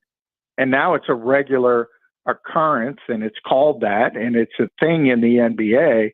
I think this is going to become a thing in the NFL where veteran players say, what you said. I don't want to go to camp. I'm used. Think about Ndamukong Suh, how much money he's made. He's not coming to play for a bad team because they offered him a veteran minimum deal. He's just going to sit out and pick and choose. And he saw a chance to sign with a team that, if it's not the best team in the NFL, it's certainly one of the top 2 or 3. And he can try to win another ring. Same thing with Linval. Same thing with T.Y. Hilton, I assume, in Dallas. Same thing with Cole Beasley coming back for Buffalo again. So, yeah, I think this is going to be a regular occurrence moving forward. John, before I let you go, I want to ask you a question that I asked yesterday to Rob Motti.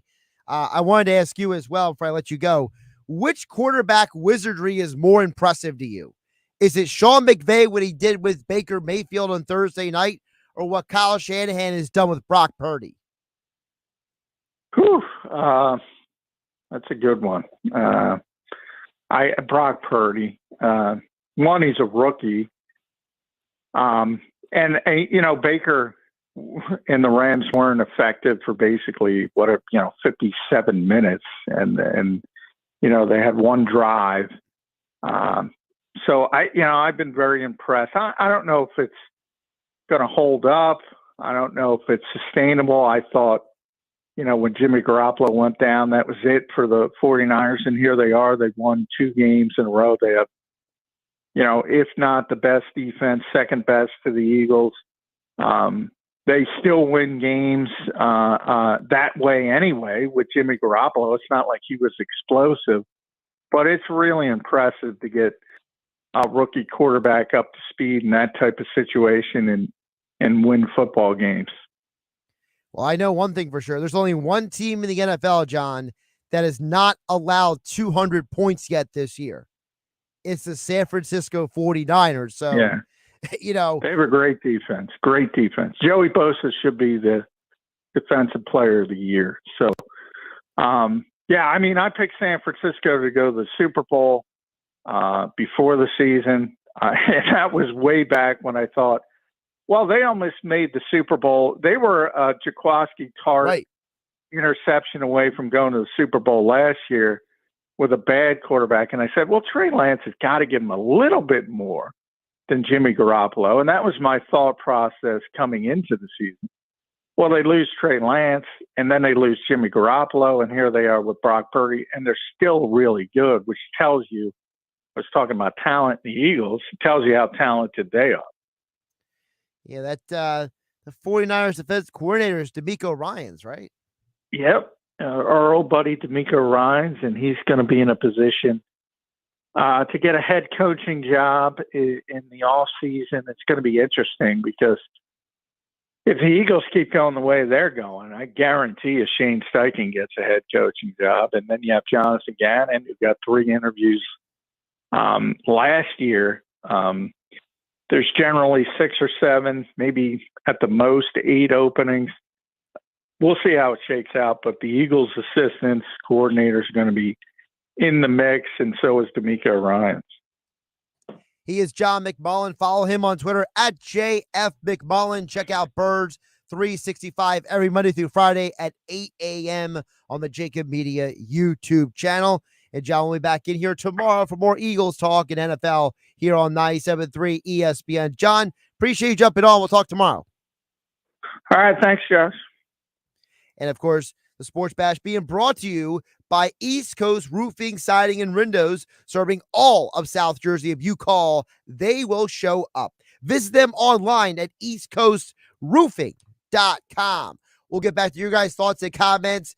Text board is open still. 609-403-0973 is the text board. You also can DM the show through the 97.3 ESPN mobile app, powered by First Bank of CLC. Still to come, football and forward with NFL insider Adam Caplan. We'll get into more Eagles with him, as well as with Scott Grayson from Fox 29 News at 97.3 ESPN.com, Eagles writer. And don't forget, the football scientist Casey Joyner, one thought every game around the NFL coming up at 5:25 tonight. Happy holidays to all of our listeners. Ho, ho, ho! I downloaded the app. Now I take my favorite station all over the world. Merry Christmas. Ho, ho, ho! Merry Christmas! From 97.3 ESPN. The JCPenney Mystery Sale is back for the holidays through Thursday, ushering huge holiday savings with our in-store coupon giveaway. Peel and reveal your deal to save. We got your holiday. Exciting news. There's a new way to head to Florida for some sunshine. It's with Avelo. Hello, Avelo. Save $20 off round-trip flights with promo code ESPN20 when you book and fly by April 30th, 2023. Avelo flies from Wilmington Airport to 5 different Florida destinations. So no more driving to Philly. No more dealing with parking hassle. Low fares for Avelo start at just $49 each way. Flights begin February 1st. Save $20 off round-trip flights with promo code ESPN20 when you book and fly by April 30th, 2023. Book now at AveloAir.com. Dell Technologies' Days of Deals for Business start now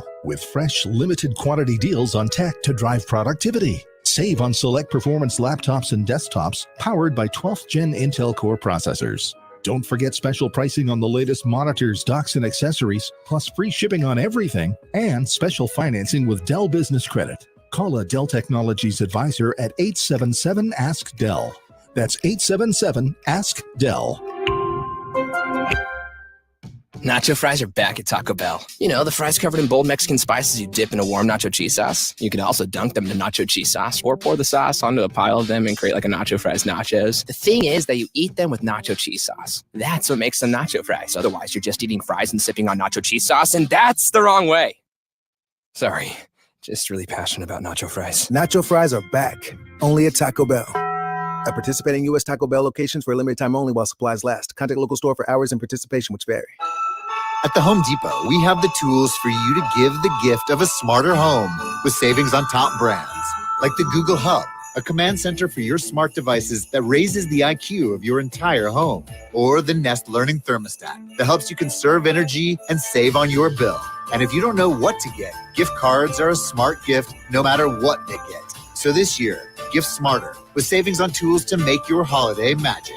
The Home Depot, how doers get more done. Redemption Whiskey's bringing back bold, spicy, rye-forward whiskey. The kind of whiskey that was America's #1 spirit before Prohibition. By the time it was repealed, Prohibition had erased rye-forward whiskey from existence. But a good thing can't be held down forever. Redemption's rye whiskey gives us the classics that were nearly lost for 100 years. Have a cocktail the way it was meant to be enjoyed. Made with bold, spicy, rye-forward whiskey. Redemption. This is the Rye Revival. Redemption is a registered trademark of Deutsche Family Wine and Spirits. Stanford, Connecticut. Please enjoy responsibly. Have you been naughty or nice this year? Cash don't care. At Jackson Hewitt, you could still get up to $4,500 for the holidays. Some bucks now, more bucks in January. So be naughty. Snap up all the ginger snaps. Wear a pretty sweater to an ugly sweater holiday party. You could still get up to $4,500 when you go to Jackson Hewitt today. Details at jacksonhewitt.com. Eligible clients can get up to $1,000 in December and up to $3,500 in January. Loans by Republic Bank and Trust Company. Finance charge may apply. What if this holiday season you could give your loved ones the gift of never, ever having to bend down or touch their shoes to put them on? Like ever again. That's a pretty powerful gift. And that gift would be new hands-free Skechers slip-ins. That's right. With new Skechers slip-ins, your loved ones can just step in and go to put their shoes on. And no, this isn't holiday magic. This is the latest breakthrough from Skechers, the comfort technology company. So how do new Skechers slip-ins work? There's a special comfort pillow in the heel that helps your foot slide into place and keeps it secure in cozy comfort, which means slip-ins go on easy and stay on. Plus, they come in all your favorite fashionable styles for the whole family, including kids. Imagine how easy it will be for kids to get these on. That's a gift from mom and dad, too. And slip-ins are affordable, which means you can give them to everybody on your list and even slip in a pair for yourself. Find slip-ins at a Skechers store, Skechers.com, or wherever stylish footwear is sold. 'Twas the month of December, and all through the lot, people were shouting about the offers they got. I got more for my trade. These are the best prices in town. They bailed me out of my loan. I was upside down. If you're worried about credit, stop. Just apply, because the staff at Matt Platt Mitsubishi wants to see you in a new ride. Ho, ho, ho. So if you have a job clearing $350 per week at Matt Platt Mitsubishi, you're virtually approved. Plus every new Mitsubishi Outlander SUV, put 0 down and 0 0% APR financing for 36 months. Worried that your credit will keep you from getting a new ride? Matt Platt Mitsubishi wants to finance your future, not your past. Simply Matt Platt Mitsubishi. Requalifications exist. Not all will qualify. $27.78 per thousand finance not approved with Tier 1 credits. Rebates and incentives to dealer. Or call 844-946-2315 for complete details. Plus tax, license, registration fees. Offer can be combined. Expires 12/31/22. So come in today and get your deal your way. Located right in the heart of Glassboro for over 30 years. Now, back to the Sports Bash on 97.3 ESPN. Josh Hennig back in, filling for Mike Gill on the Sports Bash, 97.3 ESPN. Sports Bash being brought to you by Boardwalk Honda in Egg Harbor Township. Shop their entire inventory online anytime at boardwalkhonda.com. From Maine to Miami, nobody beats a Boardwalk deal. You know, it's that time of year. Got to start mixing in the Christmas music a little bit. One of the things with Christmas music is that I find that, and I don't know about you guys, and maybe you guys can tell me how you feel about this. I feel like there are certain songs that are very generic. You know, it's the most wonderful time of the year. You know, have a holly jolly Christmas, Jingle Bell Rock. You know, if you're of a certain age, Frosty the Snowman, Jingle Bells. You know, all those songs are like, you know, they're generic across the board. Everybody knows them. Everybody likes them on some level. But I feel like everyone has got a different favorite Christmas song. And to be fair, if you take out the Mariah Carey, All I Want for Christmas Is You, I feel like everybody's Christmas playlist is different. Like, I remember I was in the car a week ago with my dad, and you know, my dad turns to me. He's like, "Oh, it's an interesting lineup of Christmas music you guys." Well, it's my own personal Christmas music playlist, and I'm sure that what's on my customized playlist is not on everybody else's playlist. You know, maybe you're a Nat King Cole person, maybe you're a maybe you are a Mariah Carey person, you know, maybe you're a you know, whoever it is. You know, I mean, for me, you know, I like, you know, Josh Groban's version of a lot of songs, Carrie Underwood's version of songs, Nat King Cole. Maybe somebody else doesn't like that. So it's one of those things where it's always interesting to see, you know, what people have playing Christmas music wise this time of year. You guys can let me know what you guys got going on as well. But over on the text where I wanted to get to this text that came in a little earlier.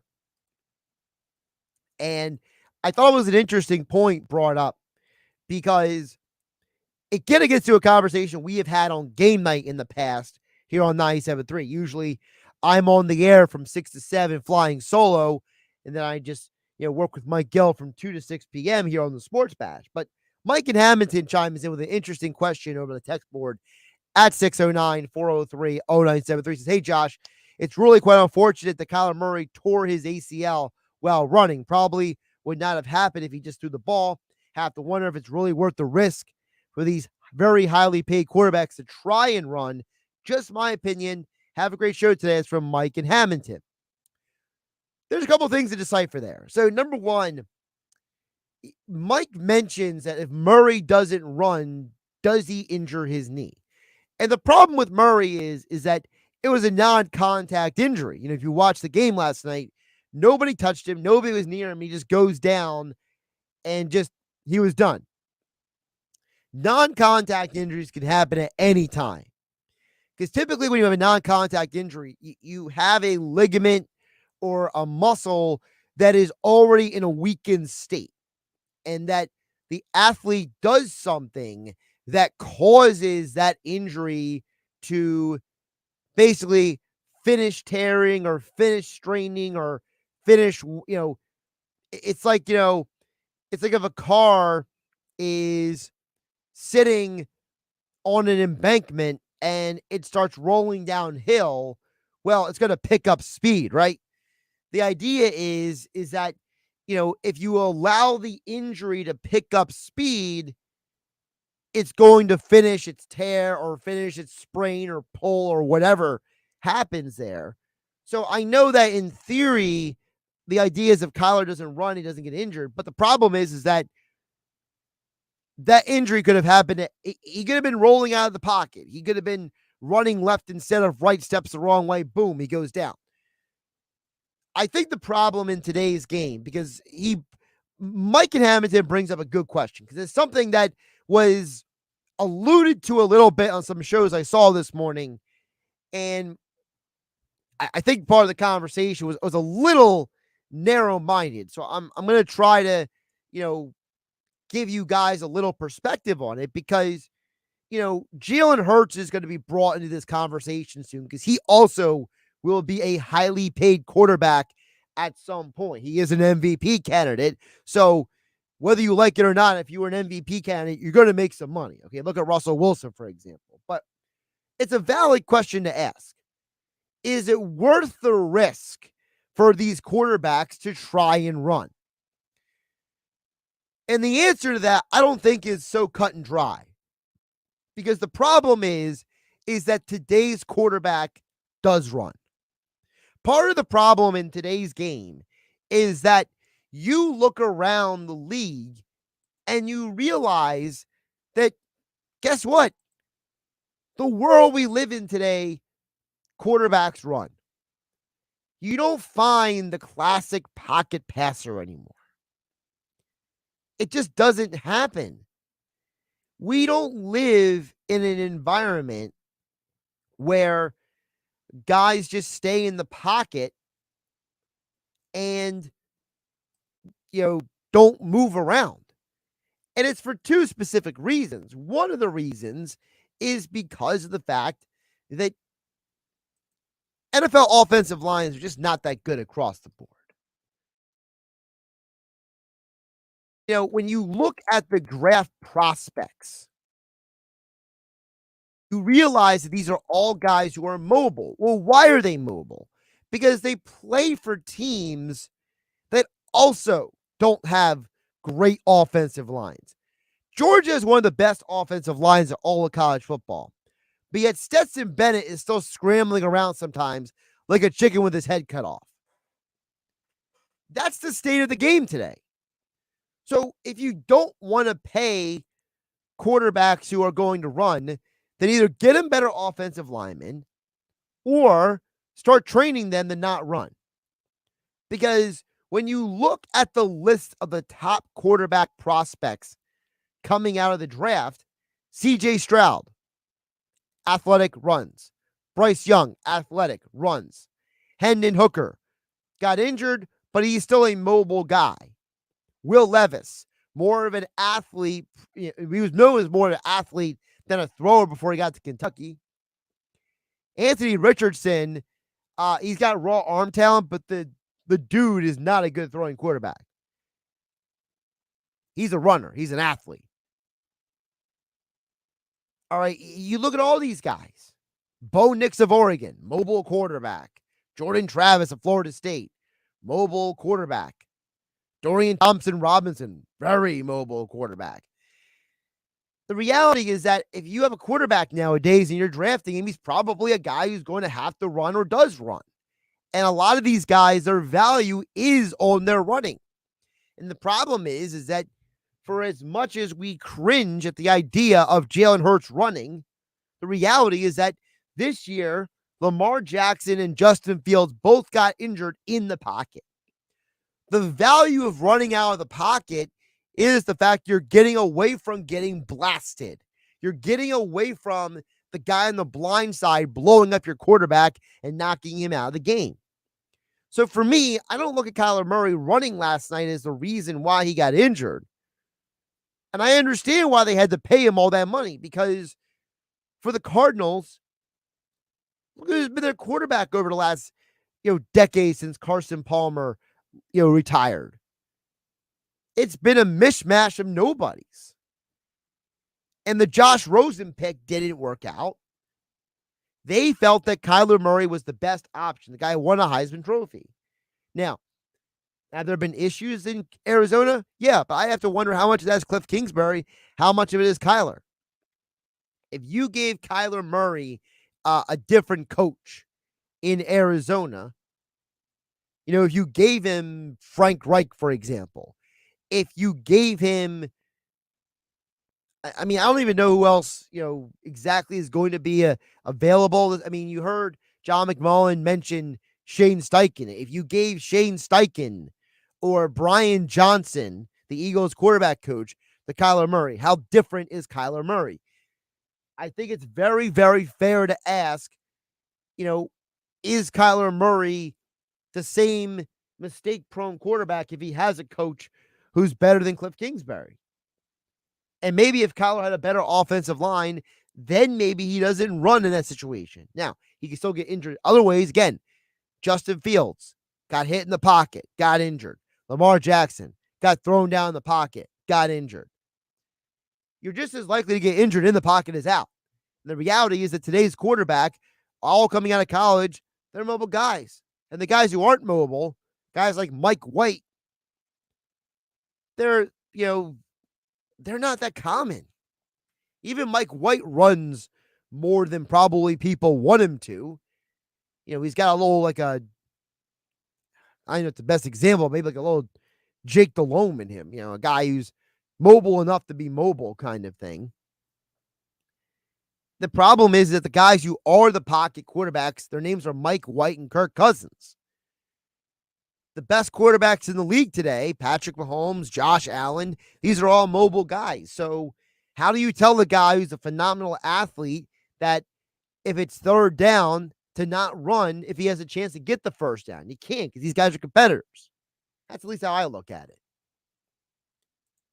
Josh Hennig filling in for Mike Gill here on the Sports Bash, 97.3 ESPN FM, 97.3 ESPN mobile app, powered by First Bank in Seattle. We'll get to more of your texts a little bit later in the show. But coming up on the other side,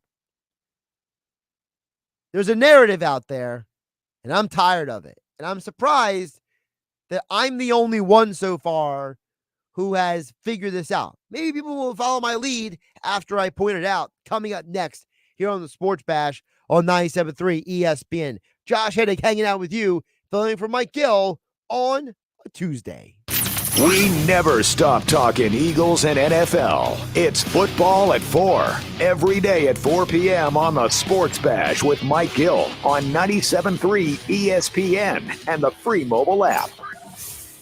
With GMF financing, to qualify buyers excludes Corvette. It may be cold outside, but the deals are smoking at Bennett Chevrolet. It's our red-hot clear-the-lot year-end sale. While they last, everybody gets GM supplier employee pricing on new Chevys. That's right, everybody pays what our supplier employees pay, and not a penny more. Even when other dealers are selling for thousands over sticker, Bennett is selling at GM supplier employee prices. But hurry, this incredible deal is on new Chevys, and they will sell out fast. Save even more with rates as low as 3.99%, and every pre-owned's on sale too. This may sound unbelievable, but Bennett's paying a minimum $10,000 for the worst clunkers towards any pre-owned in stock. Yes, a minimum $10,000 for total.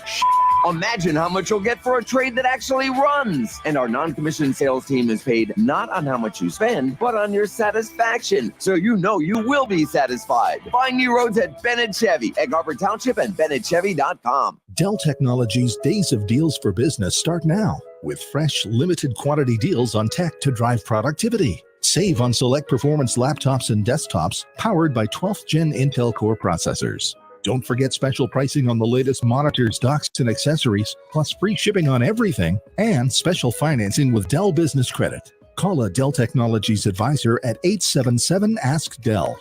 That's 877-ASK-DELL. Do you love a good cigar almost as much as your family? Well, maybe that's an exaggeration, but you can find that perfect cigar at Smokers Haven. With 5 New Jersey locations, Smokers Haven has the finest selection of cigars in the area, like Ashton, My Father's, Romeo and Julieta, Monte Cristo, and more. All from the finest tobacco leaves and hand-rolled by the world's finest cigar makers. All locations are fully open. Stop in and let them help you find the perfect cigar to pair with your life. See all they have and their locations at SmokersHavenNJ.com. Have you been naughty or nice this year? Cash don't care. At Jackson Hewitt, you could still get up to $4,500 for the holidays. Some bucks now, more bucks in January. So be naughty. Snap up all the ginger snaps. Wear a pretty sweater to an ugly sweater holiday party. You could still get up to $4,500 when you go to Jackson Hewitt today. Details at jacksonhewitt.com. Eligible clients can get up to $1,000 in December and up to $3,500 in January. Loans by Republic Bank and Trust Company. Finance charge may apply. At my age, I never dreamed I'd be dealing with opioid addiction. I was pregnant and I couldn't stop. Getting sidelined by an injury was bad, but the cravings were way worse. Then I heard about 844-REACH-NJ. They connected me to treatment and I had a healthy baby. 844-REACH-NJ was the call that made the difference. Thank goodness I made the call. So glad I made the call for both of us. REACH-NJ. If you or someone you love is struggling with addiction, call 844-REACH-NJ from the New Jersey Department of Human Services. You wash your hands, you brush your teeth, but what about the nose? How do you clean your nose? With Navage. Navage uses powered suction to pull saline in one nostril, around the back of the nose, and out the other nostril, flushing out allergens, mucus, and germs. And it's why cleaning your nose, the body's air filter, is the next evolution in daily personal hygiene. People try Navage for lots of reasons. Sinusitis, colds, allergies, snoring, things that make it hard to breathe through your nose. But over time, they find that cleaning their nose makes them feel better, a lot better. Over 3 million Navage users have written more than 100,000 reviews, averaging 4.7 stars, saying, best product I've ever used, and amazing. I love my Navage. Navage helps you breathe better, sleep deeper, and snore less, but the biggest payoff is improved health. Navage is good personal hygiene and can help you stay healthier. At Walmart, Walgreens, CVS, Rite Aid, Target, and online. Navage, N-A-V-A-G-E, clean nose, healthy life. Life doesn't stop when the economy is uncertain. The market might not care you have a wedding to plan or a kid to put through school. And inflation doesn't know you've got a family to feed. But Bank of America does, and is here to help. With digital tools to help you save and local experts in New Jersey, you can keep life moving forward the way you need it to. Bank of America. What would you like the power to do? Learn more at BofA.com/New Jersey. Bank of America N.A., member FDIC, equal credit opportunity lender. At the United States Postal Service, we're here to deliver fast and reliable service to help you get holiday ready.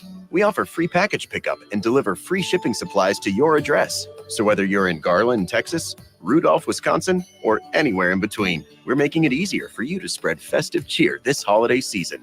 USPS, delivering for America. For all your holiday needs, including info about free shipping supplies, free package pickup availability, and restrictions, go to USPS.com/holidays. Save thousands at Matt Blatt Kia. Get out of your old trade today, even if you owe thousands more than it's worth. Go to MattBlattKiaNJ.com for more details. That's MattBlattKiaNJ.com. It's gotta be Matt Blatt Kia. Now, back to more Sports Bash with Mike Gill on 97.3 ESPN, South Jersey's sports leader. So if you turn on any channel, NFL Network, ESPN, ESPN2, FS1, one of the things we've heard a lot recently is how amazing it is that Jalen Hurts has gotten better as a guy who's able to be accurate passer, right? And there's all this hyperbole out there with different people, from Rex Ryan to others, who are like, it's so amazing that this guy all of a sudden knows how to be an accurate quarterback. And I'm just getting tired of the narrative because it's very, very nearsighted. Because either these guys never watched Jalen play in college, or their producers are just not aware of the facts. So hopefully I can be here to help enlighten the national media folk about Jalen Hurts' real history. Because while to some people, including myself, it is a bit surprising that Jalen Hurts leads the NFL in passer rating and that he's putting up this high level of efficiency in the league this year, I've seen this before. And you ask, well, what do you mean, Josh? Well, you know how Jalen Hurts has 68% completion percentage this year, which is fourth best in the league? What if I told you that this isn't the first time Jalen Hurts has put up these kind of numbers. You see, when he was in college at Oklahoma, when he was the runner-up for the Heisman, he had the 6th best completion percentage in all of college football and the best completion percentage in the Big 12 that year at 69.7%. He led all of college football in 2019 in passing yards per attempt. He was 8th in college football in passing yards in 2019. 8th. And you know how college football is. These offenses are nuts. Oh, by the way, he led the Big 12 in passing touchdowns, a league that is well known for having very poor defenses over the years. He was the best in the Big 12. That year, he put up phenomenal numbers. By the way, his total touchdowns in 2019 was 7th best in all of college football. So how am I supposed to be so naive to say, I've never seen Hurts do this before? I've never seen her put up these stats before. I've never seen him be accurate. When people say these things, it just tells you that they're either reading off a teleprompter or a sheet of information that somebody gave them, or they're just very uninformed. Anyone who had 2 eyes who watched Hurts at Oklahoma realized that the growth and development that he had made from Alabama to Oklahoma was exponential. It was a huge reason why he was a 2nd-round pick of the draft. I'm just getting tired of people who are supposed to be experts who, frankly, they don't know what they're talking about. Josh Allen was more impressive in his evolution from what he was in college to the NFL. Because of what we saw in college wasn't the NFL. But we saw Jalen do this in college at Oklahoma, which is why, to me, I'm not that surprised. I'm only moderately surprised it's been this high level. More talk of football next. Football at 4, Adam Caplan next. Here's what you missed on Keyshawn, J. Will, and Max. The reason I say Jalen Hurts is the MVP of the league, I have never seen a quarterback make the strides that Jalen Hurts has made. I was wrong on Jalen Hurts because I questioned whether he had the NFL skill set to be a starting quarterback. I never thought he was accurate enough throwing the football. This year, Jalen Hurts deserves this award. Keyshawn, J. Will, and Max. Weekday mornings at 6 on 97.3 ESPN and the 97.3 ESPN free mobile app. Health Update with Robin Stoloff. Learn more, live better. Sugar, spice, and everything nice. That's what the holiday season is all about. And one spice worth paying attention to is cinnamon. Not only is cinnamon a versatile spice that can be used in tons of recipes, it's good for us too. It's been linked to stabilizing blood sugar levels and may help lower cholesterol. Plus, cinnamon is a good source of antioxidants, and it's great for our digestive system. It can help reduce bloating and increase nutrient absorption. And cinnamon is a natural anti-inflammatory, so it promotes joint health. A small amount, just a teaspoon a day, is all we need. We can add it to our morning oatmeal, smoothie, or hot drink for an extra boost of flavor. Or sprinkle some on our favorite fruit for a sweet and healthy snack. However you do it, add a sprinkle of cinnamon to your life today. I'm Robin Stoloff for Health Update. Health Update with Robin Stoloff, empowering you to live a healthier life. I'm back. This is James, owner of Car Toys. Come celebrate our 29th year here at Car Toys, the only shop offering buy one, get one. Remote car start, heated seat, window tint, detailing. It's all buy one, get one free. 29% off ceramic pro treatment, 29% off labor sale, $288 gift card for $188, $888 for $688, 10 hour of MacGyver value at $1,500 for $888. Install any step bar, folder cover, or radio for $88.88. Free installation on any speaker purchase. Stop the clock at $888 was a hit, so let's ride it to Christmas. All you have to do is press the button, stop the clock at $888. It's Merry Christmas from me to you. Car Toys have something for everyone. We even sell cars and trucks with over 80 unique vehicles and work van in stock. Buy, sell, trade, build, wrap, finance. We do it all. Have Car Toys build you that badass lifted truck, Jeep, custom work van you always wanted. Look for our ad every Sunday in a press of AC. Shop online. Check us out at distinctivecartoys.com. Follow us on Facebook, Instagram, and Twitter. Come in and take advantage of me. Stop the clock at 888. It's only at Car Toys, 2800 Fire Road EXT. You can't miss it. It's all lit up. All you have to do is stop the clock at 888. Try not to choke. From our family to yours, we wish everyone a safe and a happy holiday. Car Toys. I'll see you there. My dad has a cold, but also has high blood pressure. That's why I got him Vicks NyQuil High Blood Pressure for fast, powerful nighttime relief. Unlike some ordinary cold medicines, it's specially formulated for people like my dad. NyQuil High Blood Pressure is sugar-free, alcohol-free, and decongestant-free. Vicks NyQuil High Blood Pressure. The nighttime sniffling, sneezing, coughing, aching, fever, sore throat, cold, and flu for people with high blood pressure. Like my dad. Medicine. Use as directed. Go to get your game on at the Gallery Bar Booking Games in Ocean Casino Resort this football season. Cheers your favorite drinks while cheering on your favorite team. Get in on the parlay while in the middle of a party. Go for the sports scene and go for the endless screens. Go to the Gallery. Go to Ocean. Go for the win. For more information, visit theoceanac.com. Must be 21 or older to wager or consume alcohol. Gambling problem? Call 1-800-GAMBLER. I know a lot of you really want the State Farm personal price plan, but what's with the oversharing? Like this message Brian left me. Hey, Jake from State Farm. I love the smell of my cat's breath. Yeah.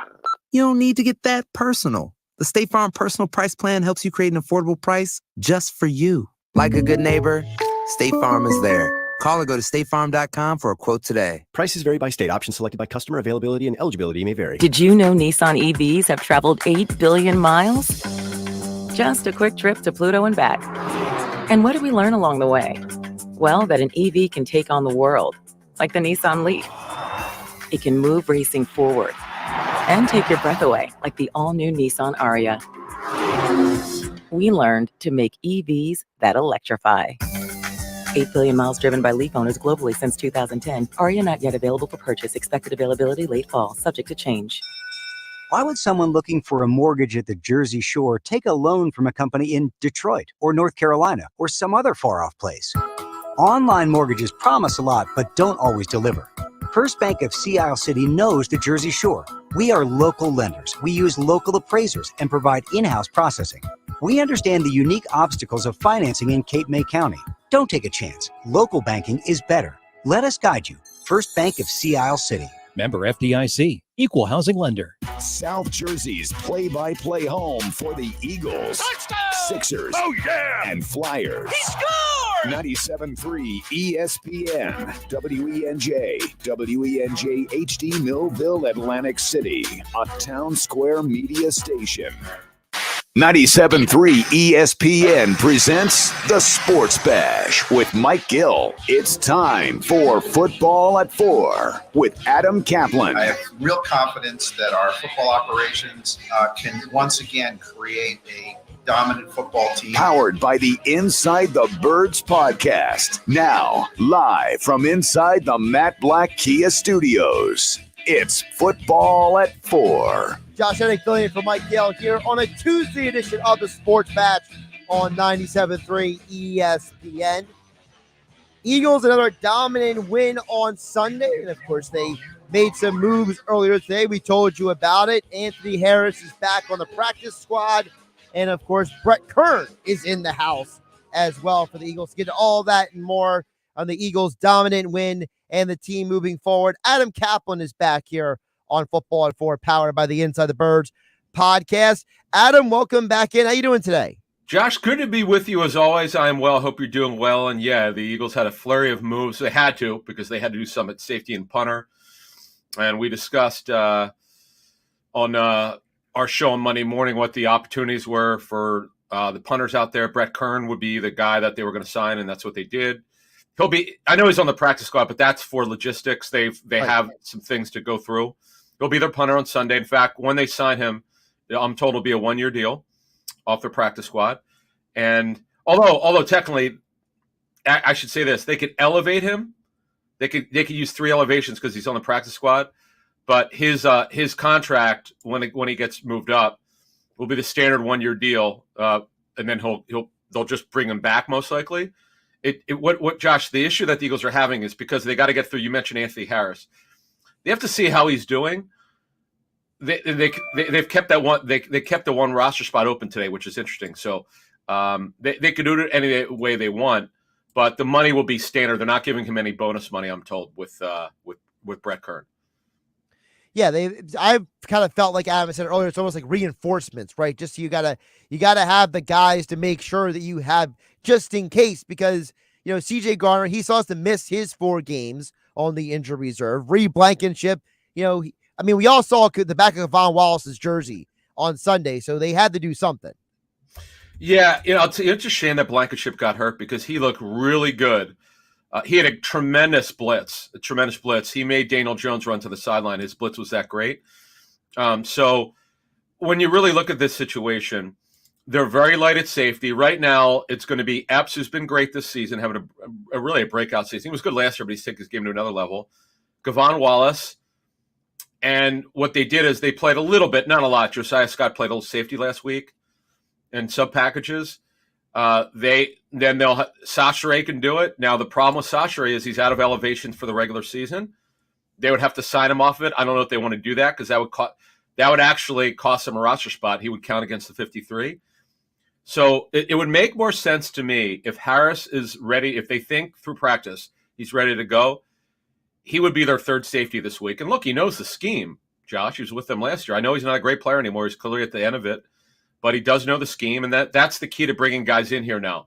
It's hard to bring in players now who don't know the scheme. He happens to know it. You mentioned about knowing the scheme. Explain to the audience a little bit more how important that is this time of year, because, this time of year, if this is where you just see guys who can come in and play, right? With the injuries that are out there, you can't sit here and have to, obviously Baker Mayfield, that was a weird situation on Thursday Night Football, but that's not a common thing. No, let me give you an example. So the Niners brought back Josh Johnson for the third time in his career, second under Kyle Shanahan. So what I'm told was they needed someone who knew the West Coast terminology at quarterback. You can't bring in someone who knows the numbering system. That's the North Turner system. You need the verbiage system. You just can't. This time of year at quarterback, you got to know someone who knows the system. I don't care how talented they are or not talented. You can't bring in people who don't know your system. So Harris knows it, so he could play in a pinch. If he, I would assume he's going to be their third safety this week. You need to have 3 or 4 going into a game. So you need someone who knows what they're doing. And by the way, they're doing so much more this year, Josh, than they were doing last year. Remember Gannon, and it was true.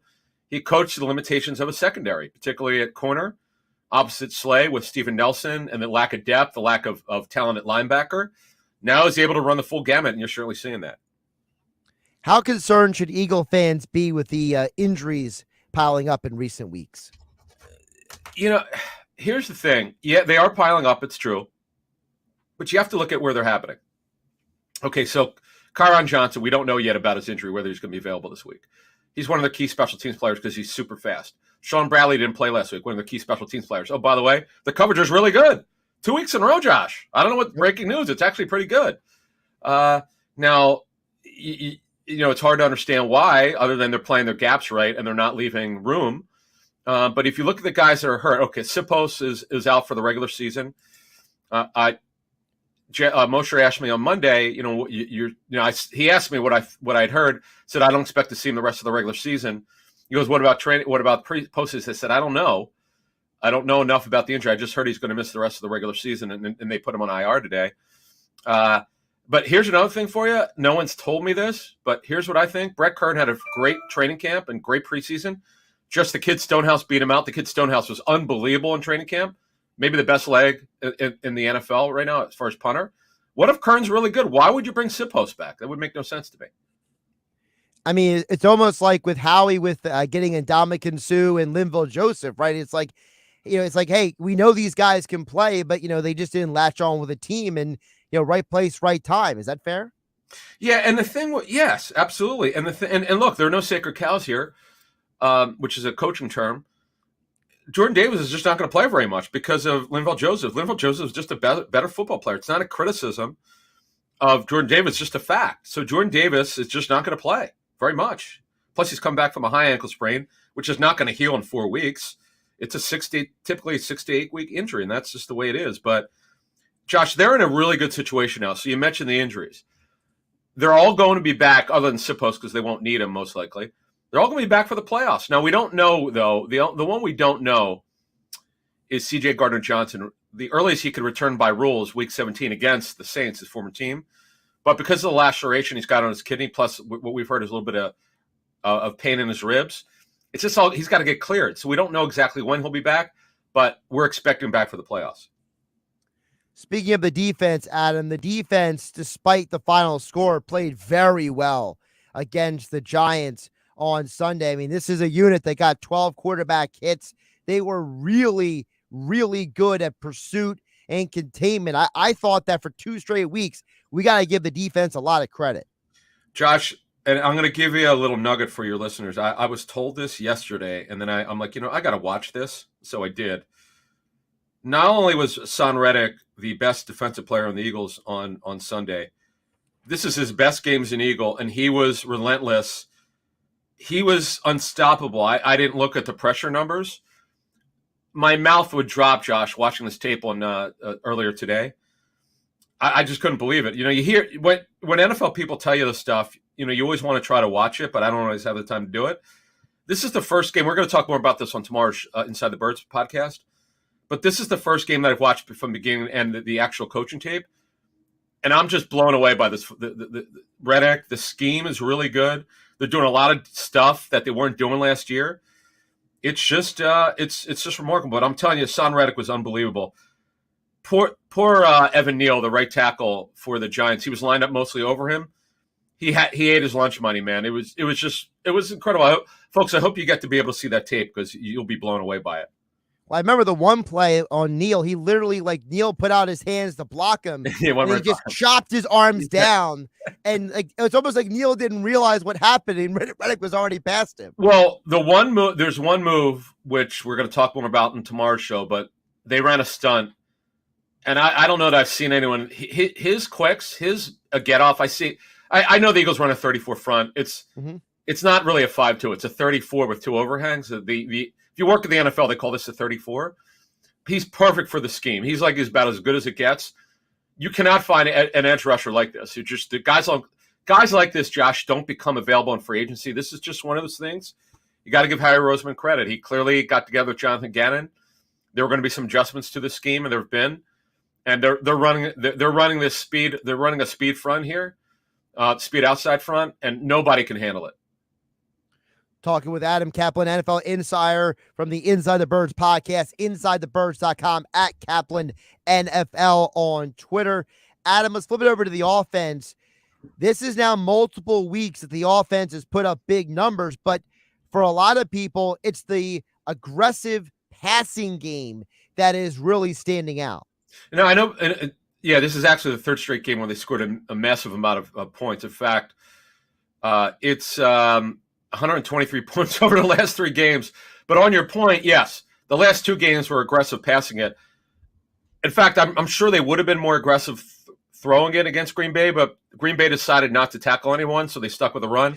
Right. I had a great joke on Sunday. I said even Andy Reid would still run the football against Green Bay because it's true. How could you not? They just would not tackle anyone. But if the staff had their druthers, and more often than not, they come out throwing. That's how you evaluate whether a team's passing or running offense by their first half run calls. So the Eagles, the majority of the time, are going to throw it.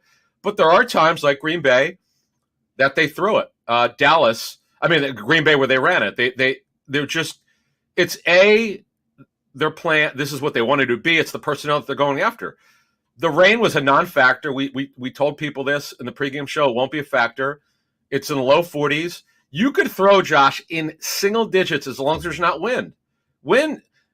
Cold weather doesn't matter as long as you could grip the football. It's wind and cold weather that becomes a problem. So they went out. The wind was light, and they threw it, and they were relentless. I think he threw it 27 times, which is a lot in the first half. Hurts is magnificent. His accuracy is really, really good, and he's playing at a supremely high level. I had a coach tell me, was it like 3 weeks ago? Yeah, 3 or 4 weeks ago, I had a coach tell me who had looked at Eagles tape. He said, "I got to tell you, Hurts is probably one of the top 7 quarterbacks in the league right now." I'm like, "Really?" He goes, "The guy is like really aggressive throwing it." And he did not see a lot of him last year. I said, "Trust me, he wasn't like this last year. He just the coaches are trusting him now." Remember, Josh, they took the ball out of his hands after week 6 last year. They're not doing that. And not only will he be a Pro Bowler, but he probably won't be able to play in the flag football game. He's so good right now. It's amazing. Leads the NFL in quarterback rating with 108.4 right now, according to Pro Football Reference with Jalen Hurts. But it's also the running game, is it not, Adam? It's Miles Sanders getting 144 rushing yards in that game on Sunday. And it really feels like this offense has really found its rhythm and balance. It has. It'll look balanced after the second half because they're a heavy pass team. And then what happens, they get a lead. They've done this a lot. Greg Cosell pointed this out. He noticed it looking at the play calls. They get a big lead. This is what analytic data wants you to do. They want you to throw heavy first half, get the lead by 2 touchdowns in the second half, and run the hell out of it. That's what they do. And that's why it looks like balance at the end, where they're not really trying to be balanced. They're just, when you get a big lead, there's, you start playing to your personnel and your lead. So you're running. Miles Sanders has gotten those tough yards. We have a really good nugget coming for you tomorrow from on Sanders and how he's improved. But he's, it's interesting because they have so many guys to re-sign, Josh. The Eagles have the leverage here, but he's one of their own. No, he's one of their own people, so they're going to want to probably re-sign him. It's just they have so many contracts to get through. This will not be easy. They got a 1,000-yard receiver, a 1,000-yard rusher. But actually, with 2,000-yard receivers, really, when you think about it, with Smith by the end of the year, with the schedule coming up, what does it say to you that they've been able to be not just get those stats? Because obviously, fans, they love the stats. They get excited about that. But for you, Adam, when you talk to NFL people, what does it say to you that this passing game is this aggressive, this running game is this effective? Because they have the personnel to do it. You can't do this without A.J. Brown. A.J. Brown is an absolute superstar. He's right now one of the top 5 to 7 receivers in the National Football League. He's finally in an offense that actually wants to throw the football. They're not married to having to run the ball with Derrick Henry. And this is what Jeffrey Lurie wants, Howie Roseman wants. And by the way, Nick Sirianni wanted this. He wanted to throw like crazy. If you remember, he came out throwing crazily at Atlanta last year, although they weren't throwing a lot downfield. They tried against the Niners, and Sirianni saw that Hurts wasn't ready for it, and eventually they take the air out of the football. But now that he's running the offense that he wants and a quarterback who could execute it, it's pretty remarkable. When you've got, and Nick Sirianni, what's his term? Show me a good coach, show me good players. This is what you got right now going on with this football team. I love that term, and it's true. I remember it was you and Jeff talked about on the Inside the Birds pod last year about the fact of Sirianni handing off the play calling to Steichen and how Steichen became more of a larger role in that. Well, since that Lions game last year, the Eagles are 19-4 in the regular season. So, it's definitely a sign that, Sirianni, he's pushing the right buttons, right? And also, by the way, with Sirianni, best road record in the National Football League since he became the Eagles head coach. It's remarkable. They only have 3 losses, Josh, on the road since he's been head coach. That's crazy. That's insane. Yeah, Adam. I'm just going to say, Josh, it never. What generally happens is the young head coaches are good at home, but they're not good on the road. They don't know how to handle it. And not like his record's bad at home. It's just not as dominant. I just think people need to understand how ridiculous it is. Before I let you go, Adam, I wanted to ask you, as you just mentioned a few minutes ago about the weather, about the fact that, how it was raining on Sunday in that game. Well, this is not the first time they've won a game in bad weather. That Jacksonville game was a downpour like crazy. So obviously this team, they can handle the weather. That's not an issue at all. No, in fact, speaking of people who were there, it was way different than the Jacksonville game was really hard to even see visually. This game was light. It rained like the entire game, but it was a light rain. It was not, there was no wind. So very little wind. It was less than 10 miles an hour, which is rare for Giants Stadium. The new Giants Stadium, if you want to call it that, but it meant Life Stadium. And it just worked out. It was just the perfect marriage of pass protection, which you need to mention. I mean, Jalen Hurts could have read a book back there. It was crazy how much time he had to throw. But the key to him compared to last year he wasn't making these throws. He's seeing it. He's got clarity. He's not missing guys anymore who are open. He's throwing with great timing. You know, the next question we asked this Sunday to Cosell and Avant, how much better can he get? Well, obviously he could always get better, but it's really hard to pinpoint anything really significant. He's just that good.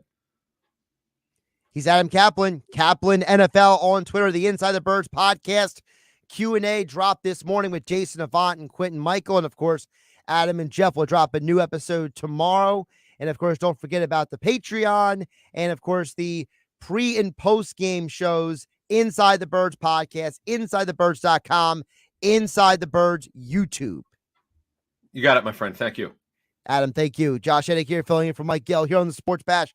97.3 ESPN FM, 97.3 ESPN mobile app powered by First Bank of Seattle. Conversation with Adam being brought to you by the Gallery Bar Booking Games in Ocean Casino Resort.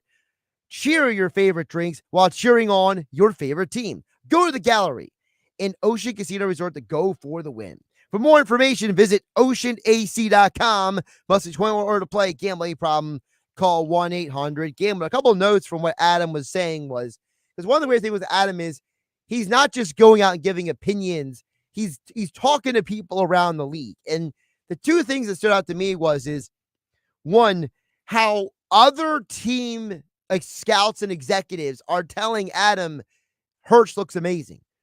I didn't realize he was this good, and Adam was saying, look, he didn't always do this last year. They took the ball out of his hands, not because he was a bad quarterback last year, but because Jalen, I don't think people appreciate the fact that, Jalen is a quarterback who he wants to be efficient. He doesn't want to be the guy who's just a gunslinger. He doesn't have that. And when I say this, it's not a negative against Josh Allen or Patrick Mahomes. All right. But those kind of guys, they say, my arm is better than your defense. So I'm going to try to make this throw. And even though Jalen has arm talent, he doesn't have Mahomes and Allen arm talent. Like I would argue, if you were to rank the best arms in the NFL, Jalen Hurts is not in the top 5. He does not have top 5 arm talent. But what Jalen does have, he has top 5 decision making.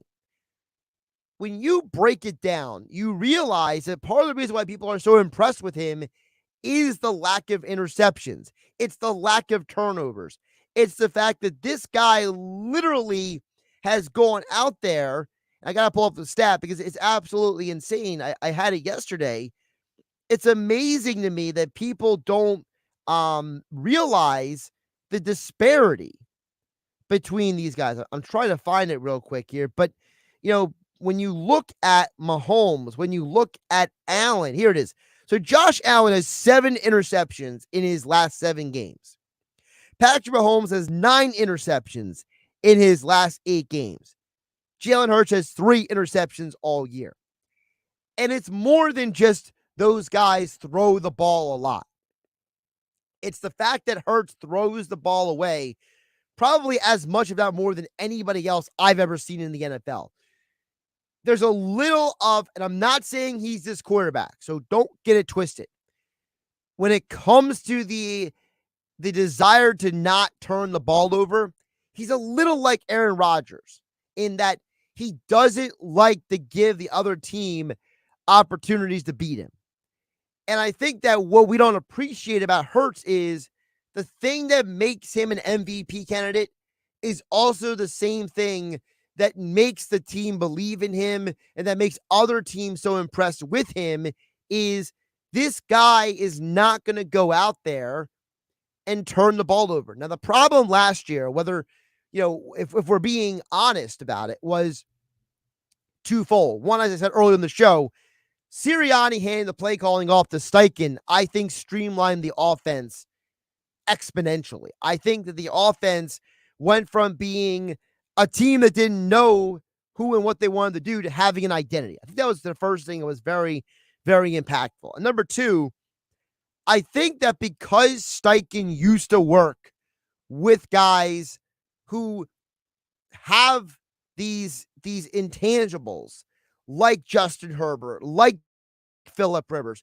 because of Steichen's background with those guys, combined with Sirianni's background of also working with Phillip Rivers and working with Andrew Luck, for example, that dealing with those guys who have intangibles and have talent plus mental makeup plus physical ability, I think has allowed Steichen and Sirianni to put Hurts in a better position to be successful this year. And I think part of the reason why, that one executive told Adam that he sees Hurts as a top 7 quarterback is not because he has the greatest arm in the world. Does he have an NFL arm? Absolutely. Okay. But he doesn't have a top 5 arm. Does he have a top 10 arm? Maybe. But he's not Mahomes. He's not Josh Allen. He's not Justin Herbert. He doesn't have that kind of, just ridiculous bazooka on his shoulder, okay? Does he have a better arm than Tua Tagovailoa? Yes. Does he have a similar arm to Dak Prescott? Probably. Does he have as good of an arm as Jared Goff or Kirk Cousins? Definitely, because you could argue Jalen Hurts is one of the best deep ball throwers in the NFL. So for him to be an MVP candidate, for him to be a, considered a top 10 quarterback in the league right now is in part because, one, the coaching staff figured out how to put him in a position to be successful. And number 2, I think Jalen understands how to run the offense better now. I think that because of last season, they were trying to win football games. They were not interested in putting Jalen in a position to be an MVP candidate. They were just trying to win football games. So they said, look, we're going to ask him to throw the ball less. We're going to run the ball more because Sirianni wants to win football games to keep his job. I think that was a big part of what happened last year, moving into this year. Josh Hennig here, filling in for Mike Gill on the Sports Bash, 97.3 ESPN FM, 97.3 ESPN mobile app, powered by First Bank of Sea Isle. We'll get more of your texts in just a bit. Of course, Tom and the Villas and others, I'll read your guys' texts on the other side. You also can DM the show through the 97.3 ESPN mobile app, powered by First Bank of Seattle City. So to come a little bit later in the show, Scott Grayson with his Grayson's Grades coming up at 5 p.m. Casey Joyner, one thought on every game at 5:25. All that and more still to come here on a Tuesday edition of the Sports Bash, 425 on 97.3 ESPN. Isn't there anyone who knows what Christmas is all about? It's about sports. Are you kidding me? We've got the Sixers, Knicks, and 3 NFL games on Christmas Day. And there is a touchdown. It's all on 97.3 ESPN. You're struggling with addiction? Medication that can support recovery may be the right option for you. Call 844-REACH-NJ now to learn more and start your recovery journey. Up at the dealership, people pause. Out comes good old trade-in clause. The perfect time of year to upgrade your ride. Trade in your car while the values are high. Bring any trade to Matt Blatt Kia and drive home in a brand new Kia, even with 0 down and 0% APR financing for 36 months. Don't see your new Kia on the lot today? That doesn't mean you can't drive it home tomorrow with peace of mind. Matt Blatt Kia's exclusive 4-day love it or leave it return policy. So if you have a job clearing $350 per week at Matt Blatt Kia, you're virtually approved. So why pay more when you can pay 0% with 0 down? Ho, ho, ho. Boys, we're going to Matt Blatt Kia. It's gotta be a Matt Blatt Kia. Rate qualifications exist with approved credit. $27.78 per thousand finance on in-stock 2023 Sorrento Hybrid. Not all will qualify. Go to mattblattkianj.com for complete details or 888-506-4132. Price includes all costs to be paid by consumer, except for licensing, registration, and taxes. Expires 12/31/22. Matt Blatt Kia, 6211 Black Horse Pike, Egg Harbor Township, and now on Route 37 and Tom's River. When you can't stop, there's Vicks VapoRub. Vicks VapoRub sends powerful medicated Vicks vapors right to the source of your, so you can experience cough relief and breathe easier. Generations of families have trusted Vicks VapoRub to help relieve the worst cold symptoms. So next time you have a cough, reach for the Vicks VapoRub. Vicks VapoRub. Cough relieving is believing. Hey, Pete, how's business? It's great. Foot traffic's still way down, but more people are finding me online. Nice. How'd you pull that off? Well, the first thing I did was go to mylocalcustomers.com to see exactly how many searches there were for businesses like mine. So I guess there were a lot?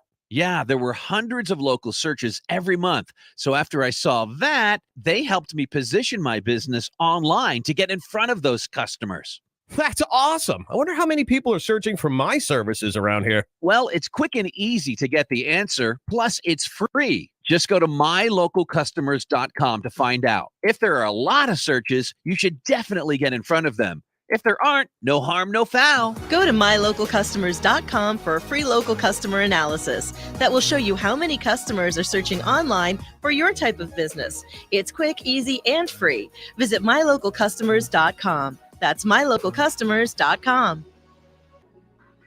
Thanks to Total Wine, you saved more on all the gifts for the ones you adore. Wine, spirits, beers, all nestled on shelves. Got some advice from our helpful elves. Oh, so many gifts to explore when you go to Total Wine and More. Bottles so delightful, whoa. Priced so amazingly low. Love what you find. Always lowest prices at Total Wine and More. Drink responsibly, B21. The JCPenney Mystery Sale is back for the holidays. Through Thursday, usher in huge holiday savings with our in-store coupon giveaway. You can get an extra 30, 40, or even 50% off while they last. Simply find an associate for a coupon, then peel to reveal your deal. Hurry in now to discover the savings you've been wishing for. We got your holiday. JCPenney. Coupon valid on select styles through 12/15. Exclusions apply. Giveaway in-store only. Must be 18 years or older. See store for details. Powered by NJM. No jingles or mascots, just great insurance. This is the Town Square, New Jersey Info and Weather Network. I'm Josh Hennig with your South Jersey Sports Center. In the aftermath of the Eagles sustaining injuries to both their punter Aaron Siposs and rookie safety Reed Blankenship, Philadelphia is adding 2 players to the practice squad. Former Eagles and Vikings safety Anthony Harris, along with former All-Pro punter Brett Kern. The Eagles need the reinforcements as they head to Chicago this Sunday to take on the Bears. Listen to Merrill Reese and Mike Quick call the action right here on 97.3 ESPN, kickoff at 1 p.m. The Sixers look to extend their 4-game home winning streak when they host the Sacramento Kings tonight. Listen to Tom McGinnis call the action right here on 97.3 ESPN starting at 7 p.m. Flyers continue their 4-game road trip tonight in Colorado. Listen to coverage of the Orange and Black versus the Avalanche following the Sixers game right here on 97.3 ESPN. You can win Sixers Warriors tickets for this Friday night's game. Go to our website right now to enter. Mike Gill will announce the winner this Thursday on the Sports Bash. Get more Eagles, Sixers, Phillies, and Flyers on our app. Your forecast is next. You finally got that new car, so you called your insurance company. Your call is important to us. Please hold. We are the tippy top, we're top insurance. You ended that call with their jingle stuck in your head. Then you called NJM. Thanks for calling NJM Insurance. This is Claudia. Let's see if we can save you up to 25% on your auto insurance. No jingles or mascots, just great insurance. Visit njm.com for a quote. From the Town Square, New Jersey Info and Weather Network, I'm Chief Meteorologist Dan Zarrow. Another quiet, chilly day tomorrow, and then our next storm system, a coastal storm or nor'easter, will drive in another round of wet and windy weather. Tonight will be clear and cold. Low 27, the wind chill may dip into the teens. Sunshine tomorrow morning, then increasing clouds, still dry, high 41. Rain rolls in Thursday morning through midday, lasting through Friday. Could be a little bit of icy mix right at onset. Get weather 24/7 wherever you are. Download our free mobile app today. At my age, I never dreamed I'd be dealing with opioid addiction. I was pregnant and I couldn't stop. Getting sidelined by an injury was bad, but the cravings were way worse. Then I heard about 844-REACH-NJ. They connected me to treatment and I had a healthy baby. 844-REACH-NJ was the call that made the difference. Thank goodness I made the call. So glad I made the call for both of us. REACH-NJ. If you or someone you love is struggling with addiction, call 844-REACH-NJ from the New Jersey Department of Human Services. Now, back to the Sports Bash on 97.3 ESPN. 432 on the Sports Bash. Josh Hennig filling for Mike Gill here on 97.3 ESPN. Don't forget, still to come, Scott Grayson with his Grayson's grades from 97.3 ESPN.com. We'll get his perspective on the Eagles. Plus, Casey Joyner, the football scientist, covers the NFL for The Athletic. One thought on every game. We'll get his thoughts on the Birds as well, coming up at 5:25. But right now, we're going to get some of you guys' thoughts and comments that have been coming in throughout the show. Of course, text board is open, as always, at 609-403-0973 and your DMs in the 97.3 ESPN mobile app powered by First Bank of Sea Isle. I wanted to get to, and I got to pull it up in front of me, the message from Tom in the Villas, because I thought it was a very interesting point that he brought up a little bit earlier in the show when he texted in. He said, Josh, the salary cap is another reason why the quarterbacks are becoming mobile. Quarterbacks already make a lot of money. You have to skimp somewhere. If you bring in a good offensive line, you have to skimp on receivers or vice versa. That's from Tom in the Villas. Tom, it's a great point because the NFL, in my opinion, is too stubborn to do what they should do, which is I believe that the NFL should create a system where, and I think every professional team should do this. If you're in a salary cap system, what a team should do is they should designate a salary to not account against the cap. So, like, if you're the Arizona Cardinals or you're the Baltimore Ravens and you want to pay your quarterback $35-40 million a year, you should be allowed to build your team out by not having that number, basically handcuff you for the rest of building your roster. But they'll never do that because there will be some excuse about how some people have more money than other people out there. So that'll never happen. But Tom in the Villas is right, because when you have a situation where the quarterbacks are making the money they are, Patrick Mahomes, Kyler Murray, Russell Wilson, Aaron Rodgers, the list goes on and on. What happens is the rest of the roster suffers. You can't pay everybody top dollar. So either you have to convince a guy to take a hometown discount or convince a guy to, sign an incentive-laden deal, or, as Tom puts it, you have to skimp on something. So these quarterbacks, the reason why that they're mobile is because some of these offensive lines are just not good. Look, are you telling me that the Cardinals or the Browns with Deshaun Watson or some of these other teams, that they have great offensive lines? No, of course they don't. Even Justin Herbert has to run at times because of the fact that his line is so injured this year. Now, the problem with the skimping on other positions is it's a catch-22.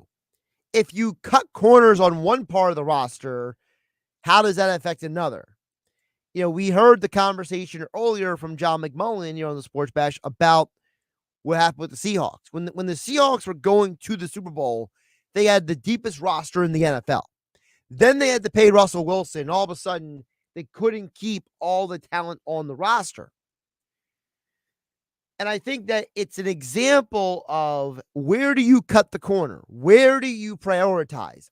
So for a team like the Eagles, they have always prioritized the trenches, the offensive line, the defensive line. So historically, they have not done a good job at addressing positions like wide receiver. They have not done a good job at addressing positions like cornerback in the draft. So they've had to get creative in getting corners and receivers and safeties.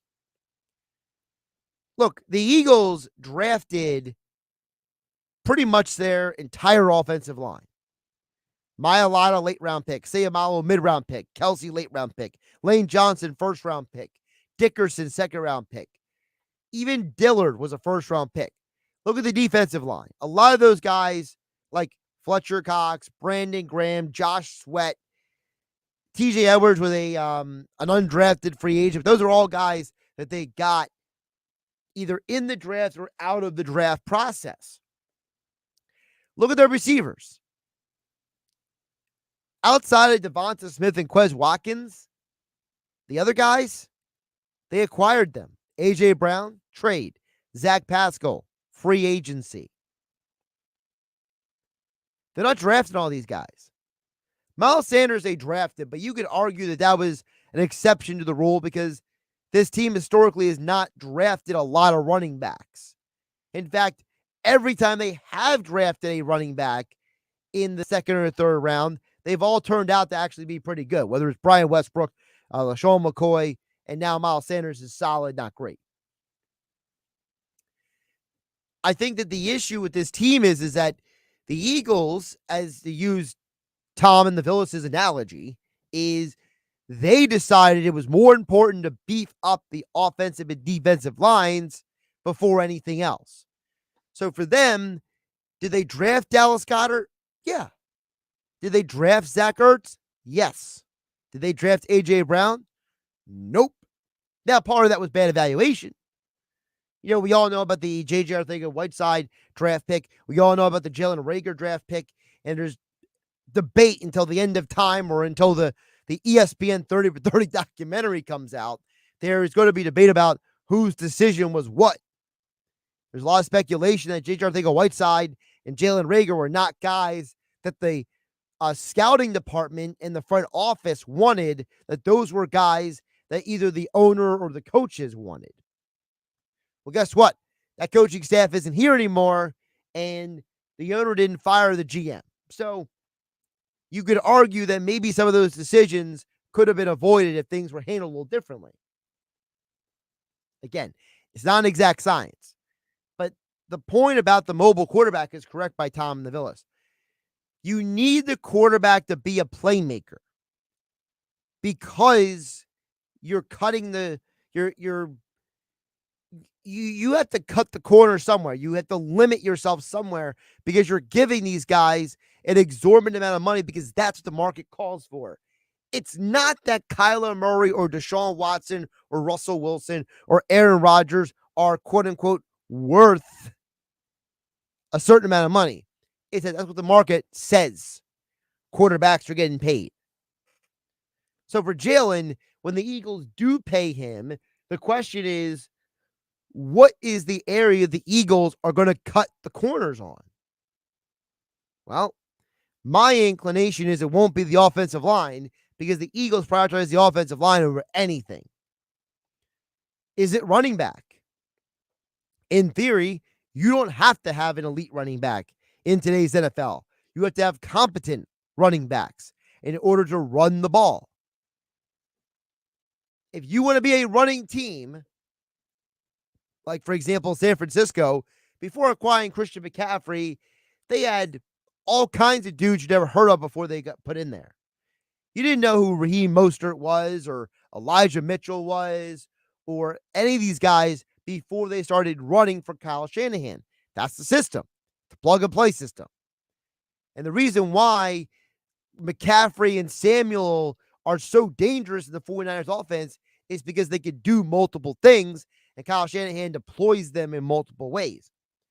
I think the Eagles are probably going to have a tough decision this offseason about if Miles Sanders wants to hit free agency and make big money, they're probably going to let him walk.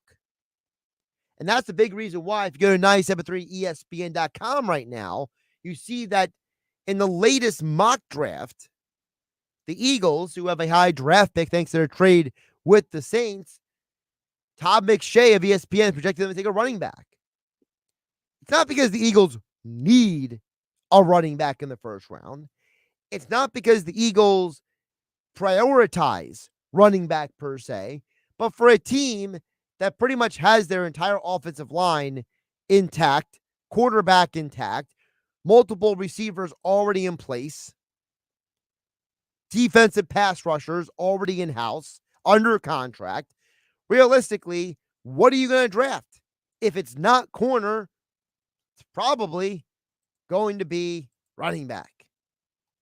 Again, go to 973ESPN.com. You can see the full analysis of that decision. But I think that the Eagles are going to cut a corner.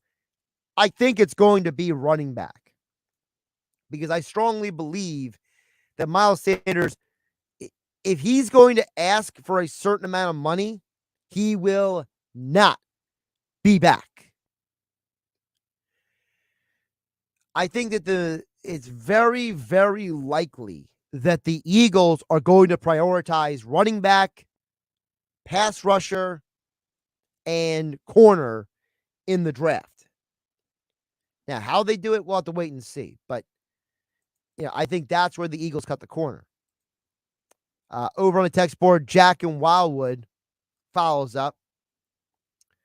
He says, I think Hurts is seventh in arm talent. He says, my list is Mahomes, Allen, Herbert, Burrow, Rodgers / Brady, then Hurts and Dak. But I got Hurts before Dak by a little, going off of what I'm seeing this year anyway. So Jack Wildwood.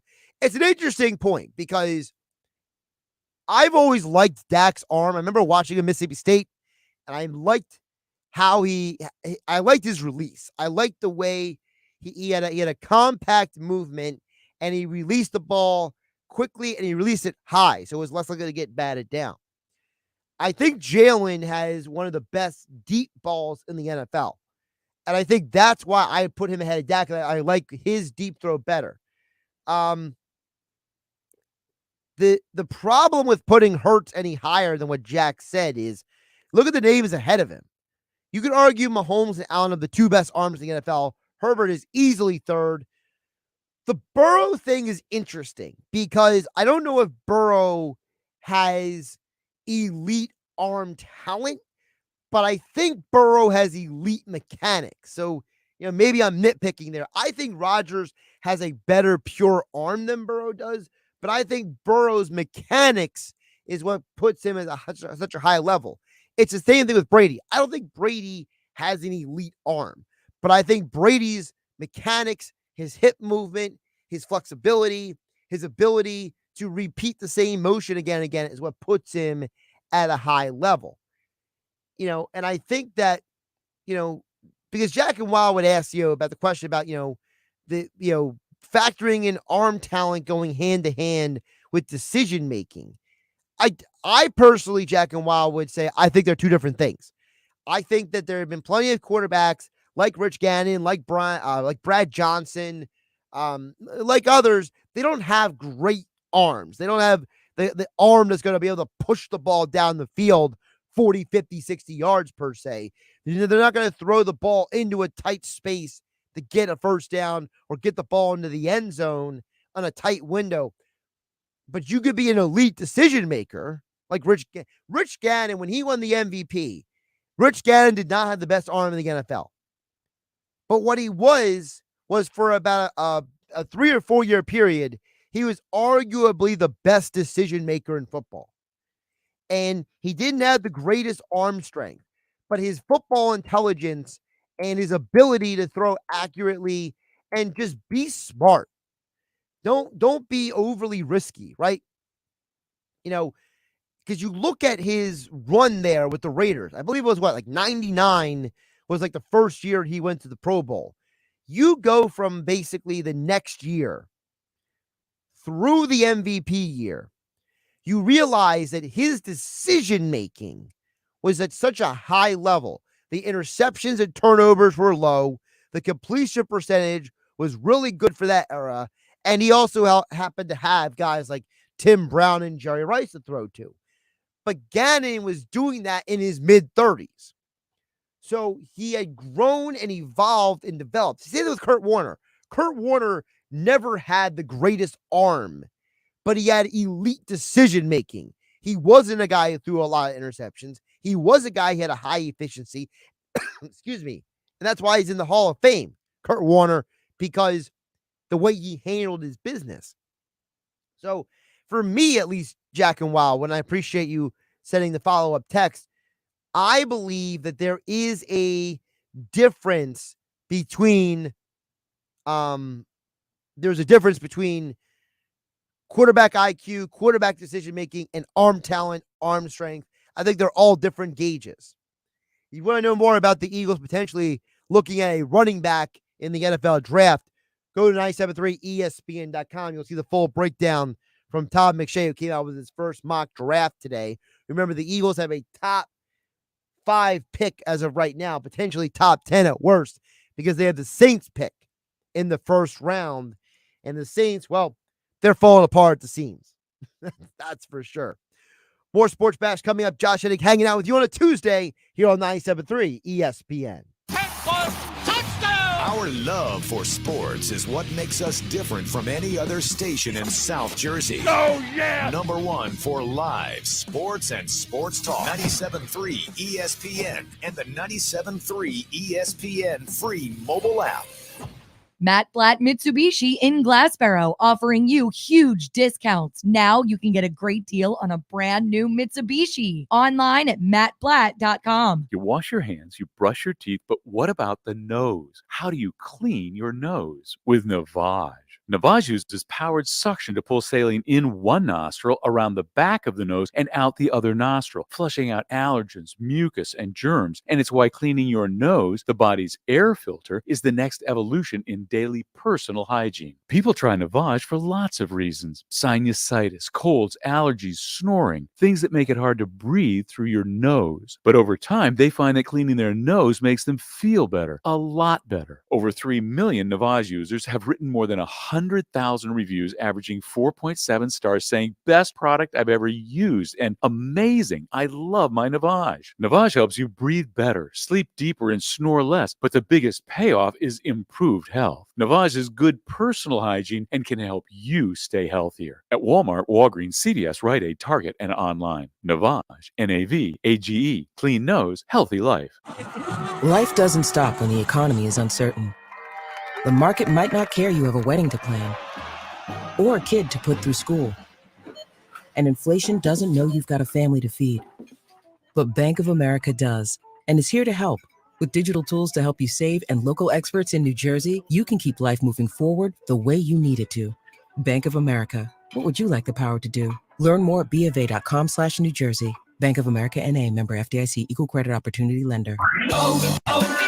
O'Reilly. Protect your vehicle's engine with Syntec at O'Reilly Auto Parts. Syntec Premium Full Synthetic Motor Oil is formulated for today's engines to dissipate heat and reduce friction and wear. Right now, get 5 quarts of Syntec Full Synthetic and a MicroGuard Select Oil Filter for just $33.99. Try Syntec today, exclusively at O'Reilly Auto Parts.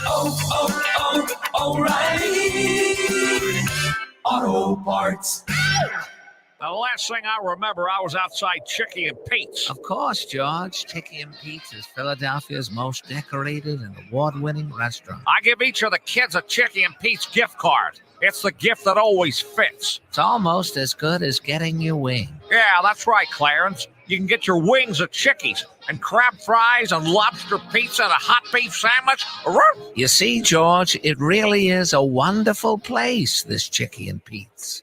Hi, it's Pete from Chicky and Pete's. Can't go to the game? Be at the center of the action at Chickies and Pete's, your favorite local sports bar, and enjoy our exclusive in-game experience. The sound surrounds you. The energy takes over. You feel like you're at the game, but you're only at Chickies and Pete's. Even better, no concession lines. Go to Chickies and Pete's on game day for our one-of-a-kind in-game experience. You're in the game at Chickies and Pete's. At the Home Depot, we have plenty of Christmas trees to make your holidays even more magical.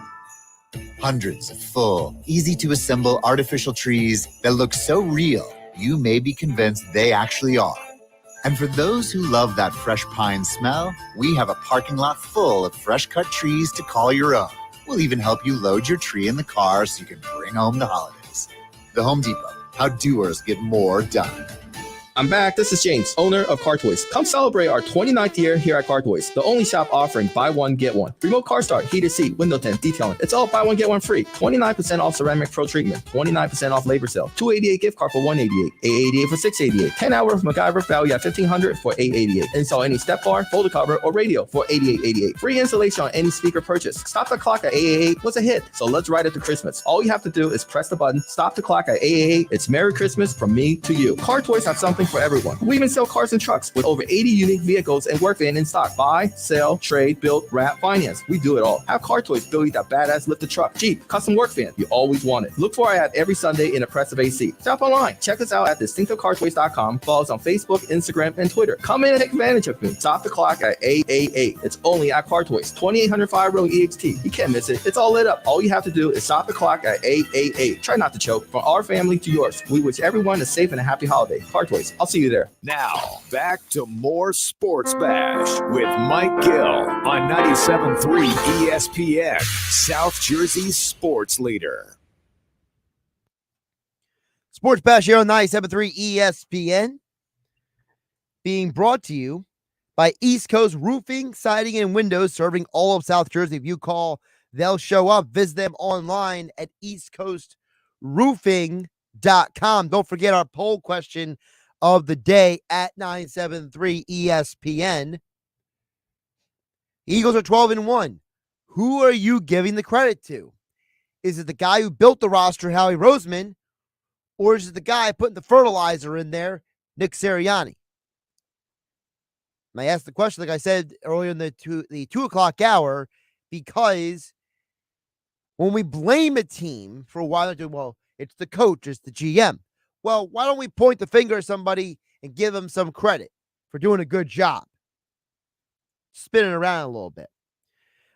Don't forget, coming up in the next hour, Scott Grayson. We'll get his thoughts on that question as well, along with perspective on the Eagles adding former All-Pro punter Brett Kern, as well as former Eagles and Vikings safety Anthony Harris to the practice squad as the Eagles are shoring up the roster. And over at the football scientist Casey Joyner coming up at 5:25. I did want to take a moment, for those who maybe you heard the news, maybe you saw in passing. Very sad seeing Mike Leach, the coach, famous football coach, die. Apparently he had a very bad stroke and he was never able to recover. And I bring it up not just because he was one of the more popular coaches in college football. He was very famous for his non-football commentary on things from weddings to nachos to mascots to just a lot of different things. He was a very unique kind of guy. For me, Mike Leach was part of my media training, I guess you could call it. Back in 2009, when he was honored at the Maxwell Awards in Atlantic City, I had the opportunity to go to the media scrums the day before the actual awards. And there was all kinds of people there. There was Adrian Peterson. There was Tim Tebow.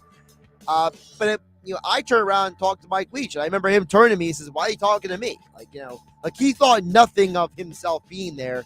He was just happy to be there. He thought I was better off talking to Tommy McDonald. But I said, "Hey, there's a line for those other guys. And, I'm a little new to this. So I figured I'd just talk to you." And I just remember talking just about random football stuff with him. Just such a nice guy, such a great human being. It's sad to see that he passed away. I just remember that one time, young Josh talking to Mike Leach. He was so nice to me. I'm just sad to see that he passed. It's Sixers basketball tonight on 97.3 ESPN with the voice of the 76ers, Tom McGinnis, calling all the exciting play-by-play action. Here's the Yang on the drive. George into the lane, and he got a layup. The mini bear into the lane, going right to left. The Sixers host the Sacramento Kings tonight. Coverage begins at 7 p.m. Philadelphia 76ers basketball on your radio home of the Sixers in South Jersey, 97.3 ESPN. Exciting news. There's a new way to head to Florida for some sunshine. It's with Avelo. Hello, Avelo. Save $20 off round-trip flights with promo code ESPN20 when you book and fly by April 30th, 2023. Avelo flies from Wilmington Airport to 5 different Florida destinations. So no more driving to Philly. No more dealing with parking hassle. Low fares for Avelo start at just $49 each way. Flights begin February 1st. Save $20 off round-trip flights with promo code ESPN20 when you book and fly by April 30th, 2023. Book now at AveloAir.com. At the Home Depot, we have plenty of Christmas trees to make your holidays even more magical. Hundreds of full, easy-to-assemble artificial trees that look so real you may be convinced they actually are. And for those who love that fresh pine smell, we have a parking lot full of fresh-cut trees to call your own. We'll even help you load your tree in the car so you can bring home the holidays. The Home Depot, how doers get more done. If you have certain chronic conditions such as heart disease, asthma, Diabetes. and you're 19 years of age or older, 52, 36. 42. you may be at increased risk for pneumococcal pneumonia. Ask your doctor or pharmacist about getting vaccinated with Prevnar 20, pneumococcal 20-valent conjugate vaccine, a Pfizer vaccine that can help protect against pneumococcal pneumonia in just one dose. Prevnar 20 is approved for adults to help prevent infections from 20 strains of the bacteria that cause pneumococcal pneumonia. Continued approval may depend on a supportive study. Don't get Prevnar 20 if you've had a severe allergic reaction to the vaccine or its ingredients. Adults with weakened immune systems may have a lower response to the vaccine. The most commonly reported side effect was pain at the injection site. For additional common side effects and full prescribing information, please call 1-855-213-2138 or visit Prevnar20.com. I'm going to ask my doctor about getting vaccinated with Prevnar 20.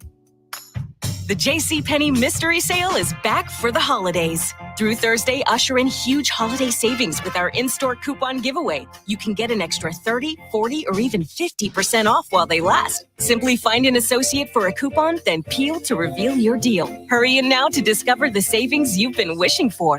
We got your holiday. JCPenney. Coupon valid on select styles through 12/15. Exclusions apply. Giveaway in-store only. Must be 18 years or older. See store for details. Get in zone, AutoZone. Welcome to AutoZone. Thinking about gas mileage? If your check engine light is on, it may be affecting your MPGs, but the free AutoZone Fix Finder service can help.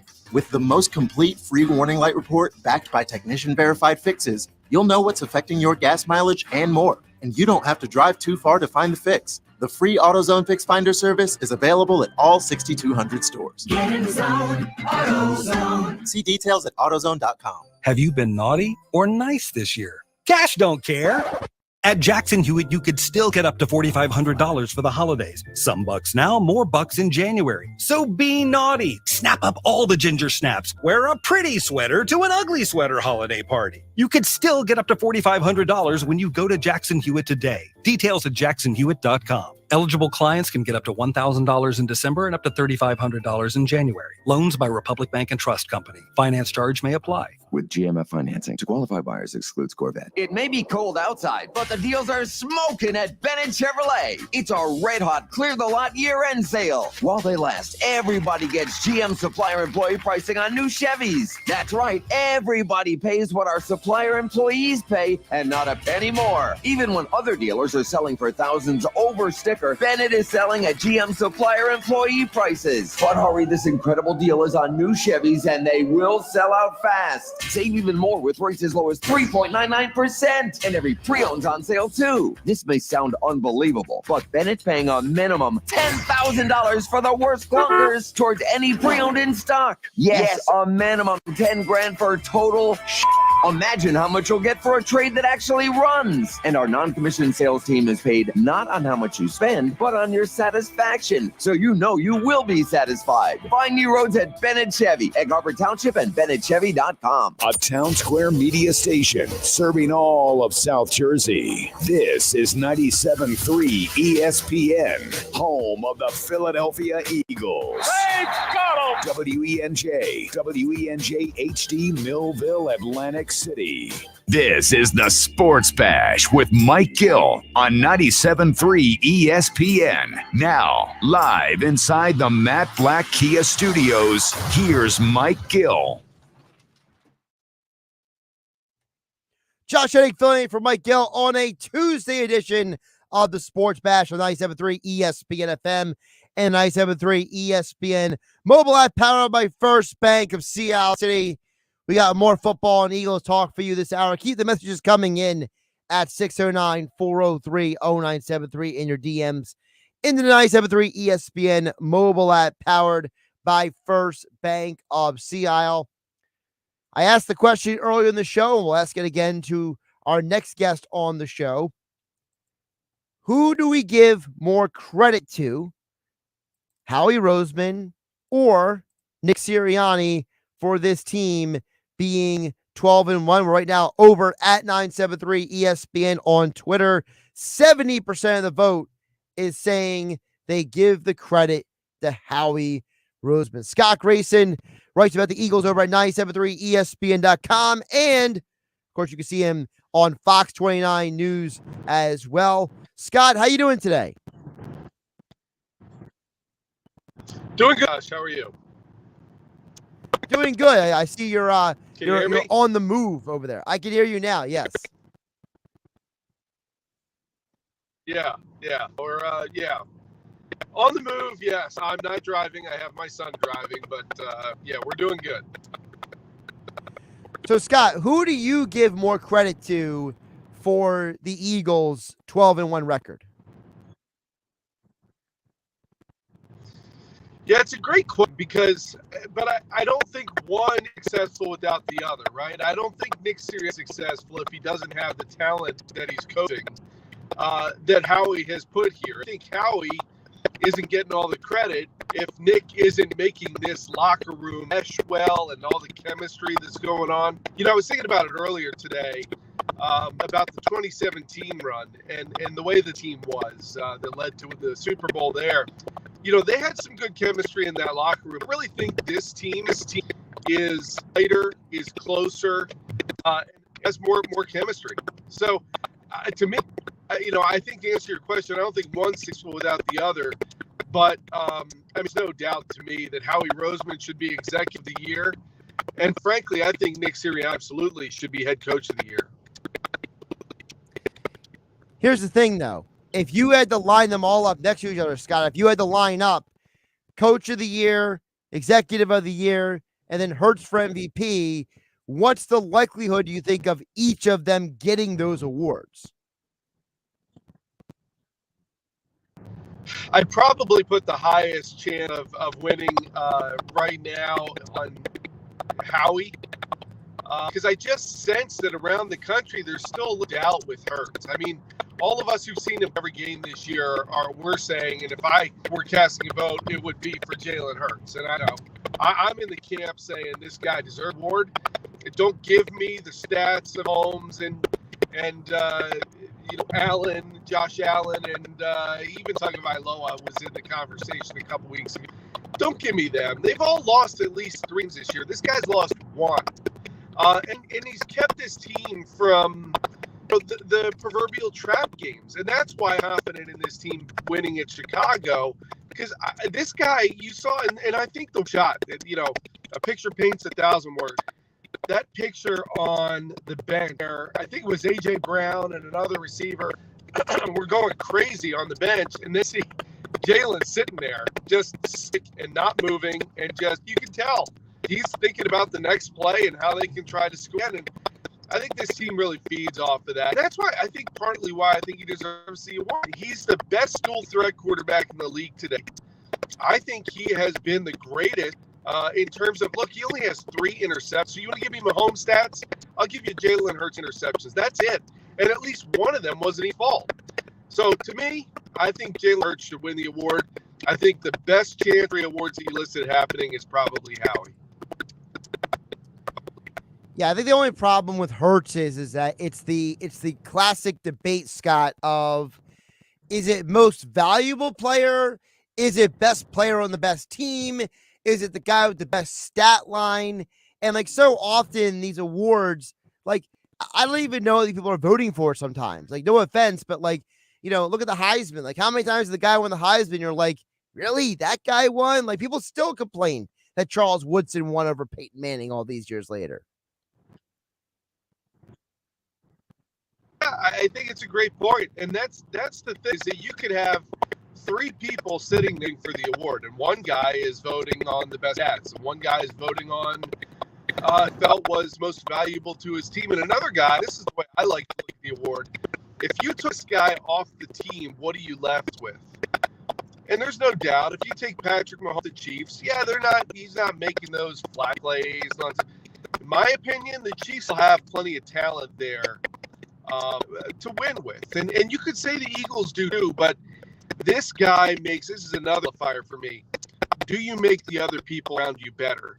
And this guy, because of his threat to run the ball and the defense had to make sure that he doesn't still have it, Sanders is better because of Jalen Hurts. Some of these receivers are better because they have to wait and make sure that it's not a pass player that he's going to take out of the pocket.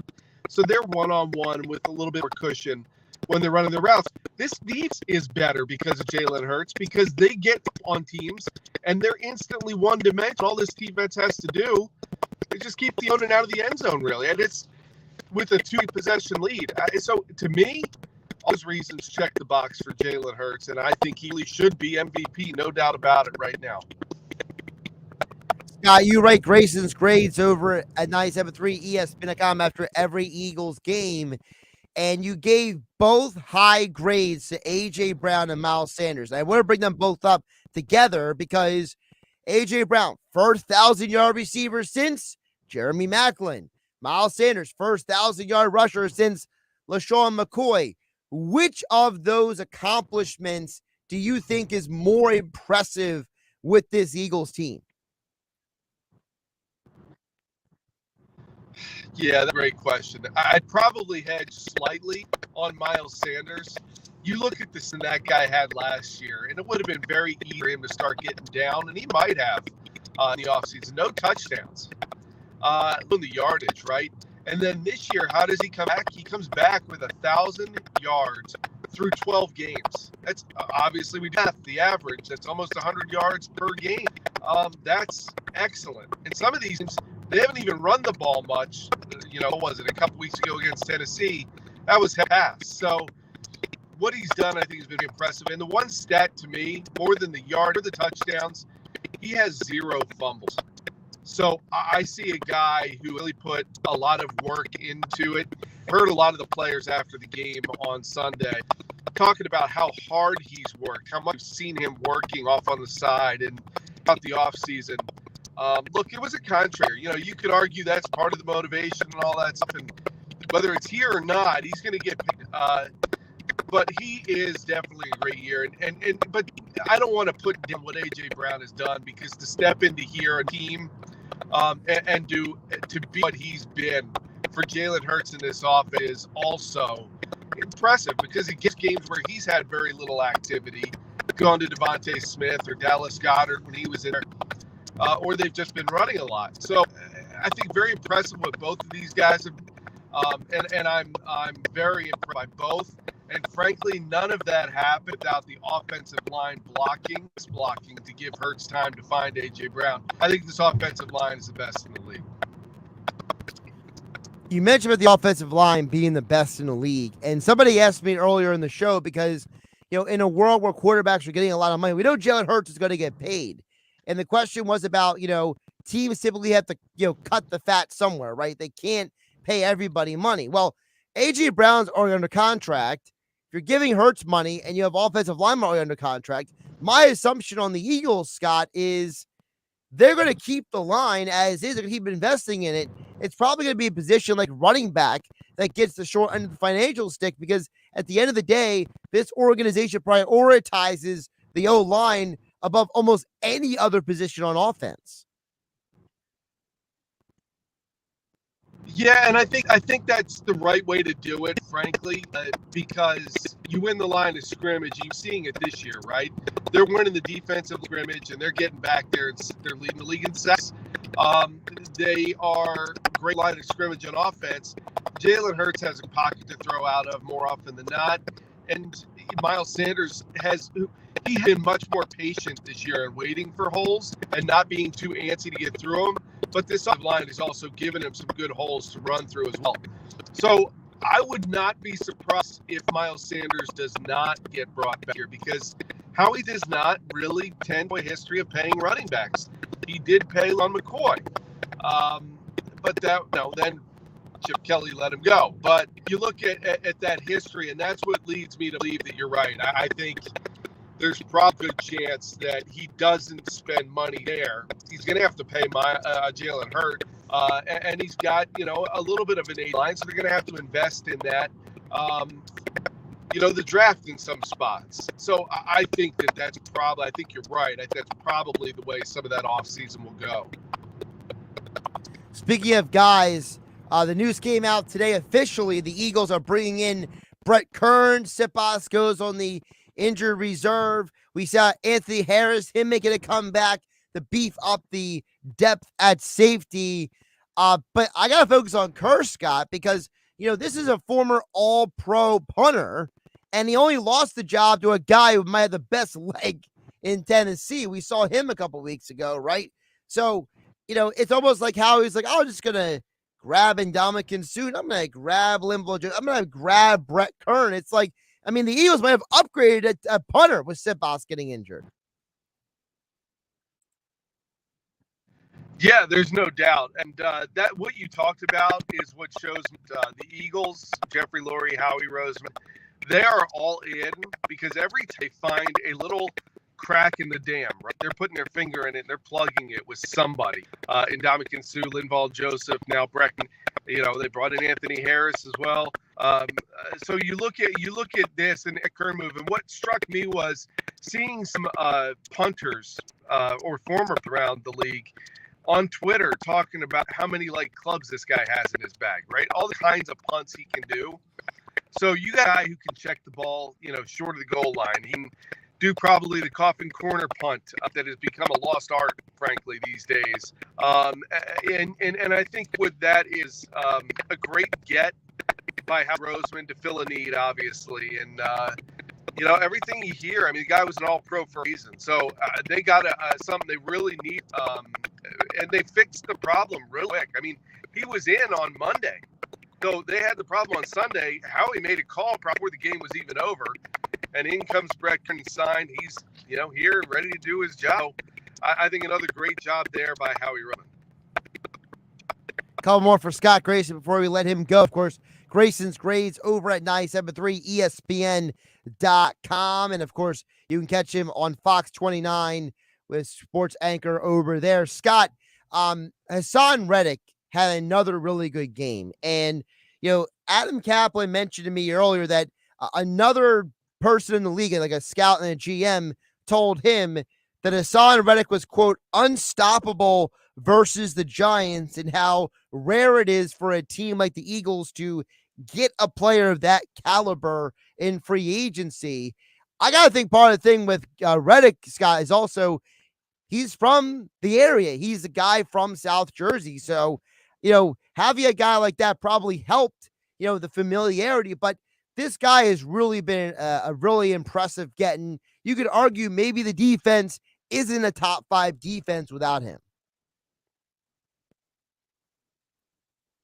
Yeah, he hit double-digit sacks, and a great get, another check in the box for Howie Roseman, right? You look what Reddick has done, and one of the most impressive things that I got from listening to the players after the game on Sunday was Graham talking about Reddick, and he said, about the 3 sacks that Brandon had, he said everybody else in that line has been pushing him. He's like, I got to get mine, some way or another. So there's that competition internally, and it's fueled by Reddick right on Graham, Sweat, Cox, all those guys. We talked about, Graham mentioned after the game that he was seeing Reddick get such a push up the field every play, and they're coming within one step of the quarterback every time, that he was supposed to be blocking him. He said number 73 was looking off the field with his head down because he knew he couldn't stop Reddick. To me, that says a lot. Reddick had really defeated a guy in that game. Was that impressive? And I think the defensive line is impressive. They're all well-rounded, and they all do it differently, right? Sweat and Reddick give that speed off the line, and they can get upfield in a hurry. At Graham, who can bull rush a guy and get there. Cox, same thing. They have different style in how they get to the quarterback, and it makes it very difficult on an offensive line to have to try to figure out what technique they're going to use to stop which guy. And it's just, again, another great job. And Hassan Reddick, you're right. Great get. Good to know he's under contract for several years. You don't have to worry about him being a guy you have to re-sign this season. So I'm glad we're going to get to see him do this here in his hometown at the Link, for a few years. I will let you save your keys to the game for Billy Schweim in the locker room this Sunday. here on 97.3 ESPN. But I want the Grayson first look at Eagles Bears, because you know how that domino effect happens. One thing becomes a topic all week. So let's see if Scott Grayson can dictate the conversation for Eagles Bears the rest of the week. They just can't beat themselves. So outside of that, my biggest question mark this week is you've got to get on the other side of the field who is something like Jalen Hurts, right? Run. He's got some huge long touch runs this year, Justin Fields. So to me, I'm going to be watching the Eagles defense, and how do they handle that? Are they spying him? How are they going to try to make sure he doesn't beat them with this? Because I think that's the only way they're really going to move the ball. They've stopped Derrick Henry and Saquon Barkley in successive weeks to very low yardage. And that has been – so there's nothing the Bears have that makes me, nervous in any way in that regard. There's nothing I'm really worried about in the passing game when I've got Darius Slay and Bradbury back there. So I look at this and say the only Eagles get beat is by beating themselves.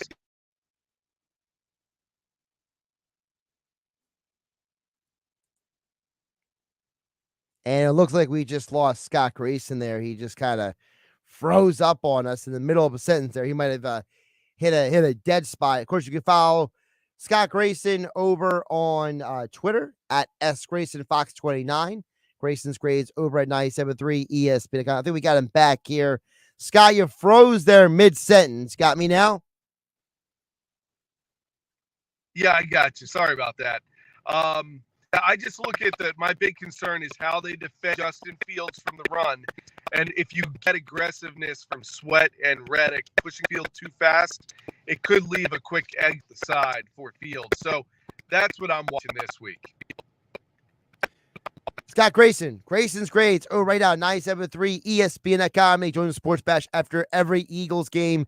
Talk about the Eagles. Eagles preparing for the Bears this Sunday. And, of course, catch Scott over on Fox 29 News. Scott, appreciate you jumping on. Stay safe. Talk soon.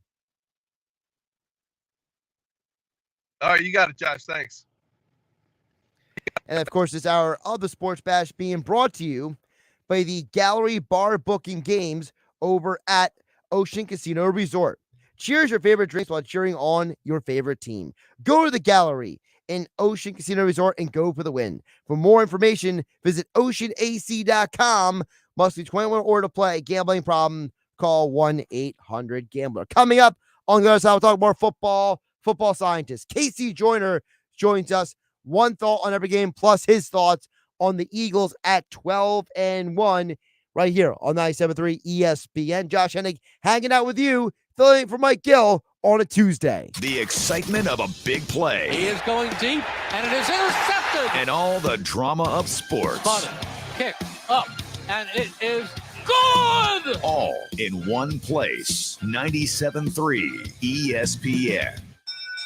Why would someone looking for a mortgage at the Jersey Shore take a loan from a company in Detroit or North Carolina or some other far-off place?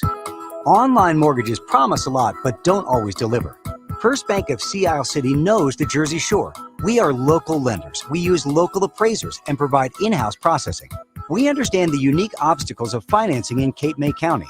Don't take a chance. Local banking is better. Let us guide you. First Bank of Sea Isle City. Member FDIC. Equal housing lender. At the Home Depot, we have the tools to make gift-giving magic for all the DIYers on your list. If they prefer working on real homes over gingerbread houses, you can't go wrong with Makita Power Tools, like the 18-volt 2-tool kit for only $249, or the 18-volt compact circular saw for only $139. Get everything you need to get it done with new lower prices on Makita Power Tools only at the Home Depot. How doers get more done. This view was worth a hike. Right? And it's a good way to stay on top of my health. Yes, I'm Cologuard, a prescription colon cancer screening option for people 45 plus at average risk. Have you screened for colon cancer? Not yet. Don't wait. It's more treatable when caught in early stages. Tell me more. Cologuard is non-invasive and it's used at home. It detects altered DNA in your stool to find 92% of colon cancers. 92%? Yep, even those in early stages. This was seen in a clinical study with patients 50 and older. Any positive result should be followed by a diagnostic colonoscopy. False positive and negative results may occur. Cologuard is not a replacement for colonoscopy in high-risk patients. Do not use if you have had adenomas, have inflammatory bowel disease and certain hereditary syndromes, or a personal or family history of colon cancer. Most insured patients pay $0. Ask your provider or an online prescriber if Cologuard is right for you, or visit Cologuard.com. I'm in. 'Twas the month of December, and all through the lot, people were shouting about the offers they got. I got more for my trade! These are the best prices in town. They bailed me out of my loan. I was upside down. If you're worried about credit, stop. Just apply, because the staff at Matt Platt Mitsubishi wants to see you in a new ride. Ho, ho, ho! So if you have a job clearing $350 per week at Matt Platt Mitsubishi, you're virtually approved. Plus every new Mitsubishi Outlander SUV. Put 0 down and 0% APR financing for 36 months. Worried that your credit will keep you from getting a new ride? Matt Platt Mitsubishi wants to finance your future, not your past. Simply Matt Platt Mitsubishi. Requalifications exist. Not all will qualify. $27.78 per thousand finance not approved with Tier 1 credit. Rebates and incentives to dealer or call 844-946-2315 for complete details. Plus tax, license, registration fees. Offers can't be combined. Expires 12/31/22. So come in today and get your deal your way. Located right in the heart of Glassboro for over 30 years. Have you ever noticed that when the afternoon light hits your floors, you can see everything, including dust? So much dust. And that floor dust gets kicked up into the air, compromising the quality of air you and your family breathe. Eesh. Swiffer Heavy Duty Sweeper is the fast and easy way to clean your floors with ultra-thick pads that trap and lock dust before it gets in the air. Just a couple minutes a day, And dust is gone. Swiffer Heavy Duty Sweeper. Proud partner of the American Lung Association. Make this a holiday to treasure with 50% off everything at your nearest Banana Republic factory store. Discover inspired gifts, big and small, for everyone on your list, starting at $24.99. Only at Banana Republic Factory. Powered by the all-new BetParks New Jersey Casino and Sportsbook app. BetParks.com. This is the Town Square, New Jersey Info and Weather Network. I'm Josh Hennig with your South Jersey Sports Center. In the aftermath of the Eagles sustaining injuries to both their punter Aaron Siposs and rookie safety Reed Blankenship, Philadelphia is adding 2 players to the practice squad. Former Eagles and Vikings safety Anthony Harris, along with former All-Pro punter Brett Kern. The Eagles need the reinforcements as they head to Chicago this Sunday to take on the Bears. Listen to Merrill Reese and Mike Quick call the action right here on 97.3 ESPN, kickoff at 1 p.m. The Sixers look to extend their 4-game home winning streak when they host the Sacramento Kings tonight. Listen to Tom McGinnis call the action right here on 97.3 ESPN starting at 7 p.m. Flyers continue their 4-game road trip tonight in Colorado. Listen to coverage of the Orange and Black versus the Avalanche following the Sixers game right here on 97.3 ESPN. You can win Sixers Warriors tickets for this Friday night's game. Go to our website right now to enter. Mike Gill will announce the winner this Thursday on the Sports Bash. Get more Eagles, Sixers, Phillies, and Flyers on our app. Your forecast is next. From the Town Square, New Jersey Info and Weather Network, I'm Chief Meteorologist Dan Zarrow. Another quiet, chilly day tomorrow, and then our next storm system, a coastal storm or nor'easter, will drive in another round of wet and windy weather. Tonight will be clear and cold. Low 27, the wind chill may dip into the teens. Sunshine tomorrow morning, then increasing clouds, still dry, high 41. Rain rolls in Thursday morning through midday, lasting through Friday. Could be a little bit of icy mix right at onset. Get weather 24/7 wherever you are. Download our free mobile app today. Good news, New Jersey. More residents are getting quality, affordable health coverage through Get Covered New Jersey. Established by Governor Murphy, Get Covered New Jersey offers increased plan choices and more savings than ever. Open enrollment is here. If you need health insurance, now is the time to enroll. 9 in 10 people get financial help for plans that include preventive care, prescriptions, emergency services, and more. And many pay $10 a month or less. Find your plan at getcovered.nj.gov. Now, back to more Sports Bash with Mike Gill on 97.3 ESPN, South Jersey sports leader. Josh Hennig filling in for Mike Gill here on a Tuesday edition on 97.3 ESPN. We're now being joined by the football scientist, Casey Joyner.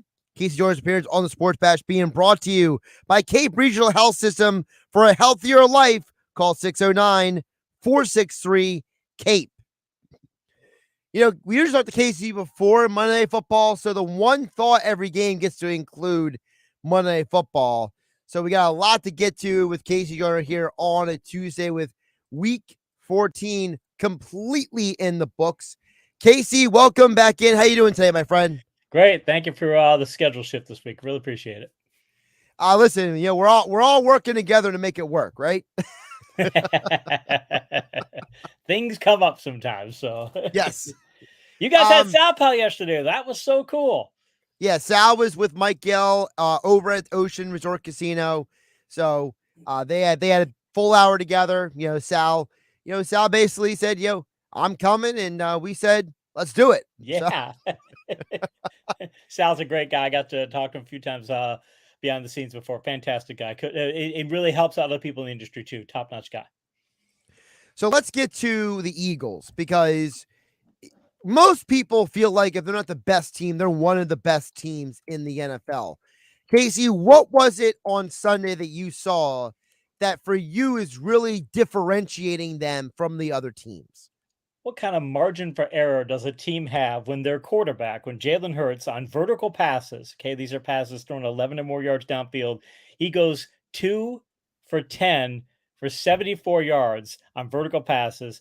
That's a terrible completion rate. That's a very low yards per attempt rate, and you still score 48 points. You have no vertical passing game whatsoever, and you still score 48 points. I cannot begin to tell you how rare that is, that if you can't get your vertical pass game going, usually you're not going to get anything going. And the Eagles nearly put up a 50 burger despite having only 2 completions of vertical passes. Was that because of the offense that they called on Sunday? Was that because of what the Giants were doing? Because we've seen this team now, they've had 3 straight games. They've scored a ton of points, right? But they've done it differently in each of those 3 games. They have. If they want to go vertical, they can go vertical. If they want to go short, they can go short. And this game showed, by the way, on short passes, just to offer a comparison. Okay, so you take Hurts's vertical passes away, and I'm sure the Giants were doing things to take vertical passes away, coverage-wise, and in their secondary doing certain things. But Hurts is 19 for 21 for 143 yards, 6.8 yards per attempt on short passes. That's fantastic. That's a great yards per attempt. If you're above 6, you're doing great in that category, and he's at 7. That's really good. And when you add that to 253 yards on 31 carries on the ground, it essentially says, okay, we had basically 50 rush attempts. Going to be added the 19 completions to the 0 and rush. We have 50 rush attempts. You're averaging 8.1 yards on the ground, or you're averaging 7.5 yards per play on all of your high percentage dink and dunk stuff.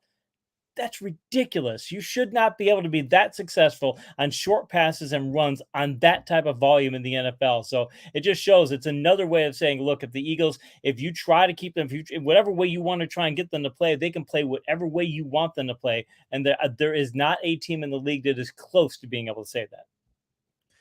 Casey, one of the hot debates with the Eagles, involving the Eagles, has been the MVP. And I always tell people, to me, MVP is supposed to be about the most valuable player, but a lot of times it goes to the best player on the best team. So in your mind, who should be MVP? Is it Jalen Hurts? Is it Patrick Mahomes, or is it other? Patrick Mahomes does things like that crazy pass he threw last week that he's shot putting it and it goes for a touchdown. He's the only quarterback in the league who could do that on a regular basis. That's great. So if you want the all highlight team, he's the guy. Now, I'm not saying he's not a great quarterback, but look, Hurts has shown he can throw just as effectively in short passes. He can do just as effectively on deep passes. He can run in a way that Mahomes cannot even come close to. And if you were to try to say, if you said, okay, the Eagles, as great as their offense is, if you take Hurts out of there, that loss would hurt them at more levels than a loss of Mahomes would hurt the Chiefs. They can do certain things with a backup quarterback because, again, Mahomes doesn't have to run the football. He's much more valuable. And plus, I would argue that, look, he's the best running quarterback in the league. He's one of the best vertical deep passers in the league. He just showed he's one of the best short passers in the league. I'm not sure why you give Mahomes the edge over him, because Hurts is equaling him or surpassing him in every category. And to me, he's the MVP, and Mahomes should be second on the list. What do you say to the people who say, well, Tyreek Hill, you took him off the Chiefs and Patrick Mahomes is still Mahomes, while as like a guy like Dan Orlovsky on ESPN says is that Jalen Hurts is in the best environment for a quarterback in the NFL and that you could plug many quarterbacks into the Eagles and they would still be successful. Take Jalen Hurts and put him on the Chiefs offense and say, are they going to be just as successful? Sure, probably. In fact, I would argue that yes, they are. In fact, they're going to be more successful because Hurts gives them more paths to victory, more things that he can do. Take Patrick Mahomes and put him on the Eagles offense. Can they do everything they do now? No, they can't. They absolutely can't. Can they pass the ball just effect? For sure. Can they run the ball with their backs just effect? For sure. Are you going to run zone reads with them? No, you're absolutely not even going to think about doing it. Now, can he scramble as effectively? No, he scrambles to pass out there, and Hurts could do both here. I just think if you switch their situations, that Hurts would be every bit as effective. In fact, he would make the Andy Reid offense even more effective than it is right now. And I think that if you put Mahomes in this offense, it would be somewhat less effective. So again, I think that's an argument in favor of Hurts. That's interesting because let me follow up on that. You mentioned about the running the zone reads. There's a group of people out there who say, I don't want my quarterback running. I don't want him making all these rush attempts. I don't want a quarterback who's going to get hurt, right? You hear that a lot. So how do we rationalize that in a world where the pocket passer is becoming less and less and the mobile quarterback is becoming more and more? I think that there's still pocket passing is still a huge part of the league, and I still think it because the passing game is delivered from that pocket. I think that it's still going to be there. Just we're having quarterbacks who can give you other options like that. But the thing that Hurts does, he does this in scramble plays. He does this if he's getting sacked. He does this in running plays. He protects himself very well. Do you see him go fighting for the extra couple of yards? No. Does he make good judgment calls as to when to slide when he's scrambling down the middle of the field? Absolutely. You don't see him making foolish plays or trying to do things. You don't see him making, and I respect the heck out of Josh Allen. There are times when Josh Allen is throwing his body around out there. It's like, yeah, that's why he's banged up this year in part because he is making those types of plays. And when you see him scramble too, I love the way Hurts. He won't even take a hit. He won't go, okay, I'm going to get 3 more yards if I can. So look, I'm going to get out of bounds. And because he knows his coaches have taught him, I'm sure that, hey, if you're going to run the ball as often as we're going to have you run it, either by planned runs or by scrambles, if we're going to do those things, we want you to protect yourself as many plays as possible. And he maximizes as much as he can in production as he can without being hit. So he's kind of an exception to the taking a hit rule because he does these things. Also, I'll just say this. I know it's not 100% the fact, but Lamar Jackson and Justin Fields both got hurt in the pocket this year. Kyler Murray got injured on a non-contact injury last night. Maybe there's something to be said with the fact that it's better for these guys to run away from the pressure because they're less likely to get blasted from behind. It is. And the thing is the ability, and mind you, some of it's luck. Let's just be realistic. I mean, Kyler Murray's just making a cut, but I think he was trying to make a big cut there too. I picture in that play, and that's not blaming Murray at all. I mean, he just is, his foot looked like it slipped in the turf, and I thought his hammy had blown out at first, but obviously it's his knee. But that happens, but he's trying to make this big cut. I think if I see Hurts making that run in my mind's eye, he just says, okay, I'm going to go. I've got some room. I'm going to go ahead and just go straight up field. I'm not going to try some big cut, break a tackle. You know what? I'm going to get 6 yards on this play and I'll come back to the next play. He doesn't try to make the cutback that Murray was trying to make. And that's, again, one of the reasons I think he stays healthy. All right, one thought on every game with Casey Joyner, the football scientist, at Casey Joyner TFS on Twitter. Let's start with last night's Monday night game because we just mentioned it. They didn't lose the game, Casey, because Kyler Murray went down. I think they lost the game because I think New England went in there with a very good game plan. And how about Mac Jones telling Matt Patricia to bleep off and calling what he wanted to call? I tell you, it shows you that the Patriots have so many different can build a game plan and give so many different ways to win, and they can absorb those injuries. I'll tell you, seriously, I mean this in all seriousness too. The biggest thing, one of the biggest takeaways to me last night was when Peyton Manning said that Bill Belichick made a Pro Bowl decision to add a player to the roster because that player was dating Pam Anderson, and Belichick said that the players would like to see Pam Anderson at the pool. We all laugh about that. My takeaway from that isn't, okay, well, Bill Belichick and Pam Anderson. My takeaway there is that's how much he thinks about his team. He's making a decision about a Pro Bowl roster thing, and he's saying, what's going to be the best thing to help this team? It permeates everything he does, and that's why his teams are so flexible and so adaptable and can adapt to so many situations. One of the reasons that kind of mindset is one of the reasons they won last night. Staying in the AFC East, Buffalo squeaked out a win against the Jets. Josh Allen gets asked after the game, it's a Super Bowl offense or not, and he doesn't want to answer the question.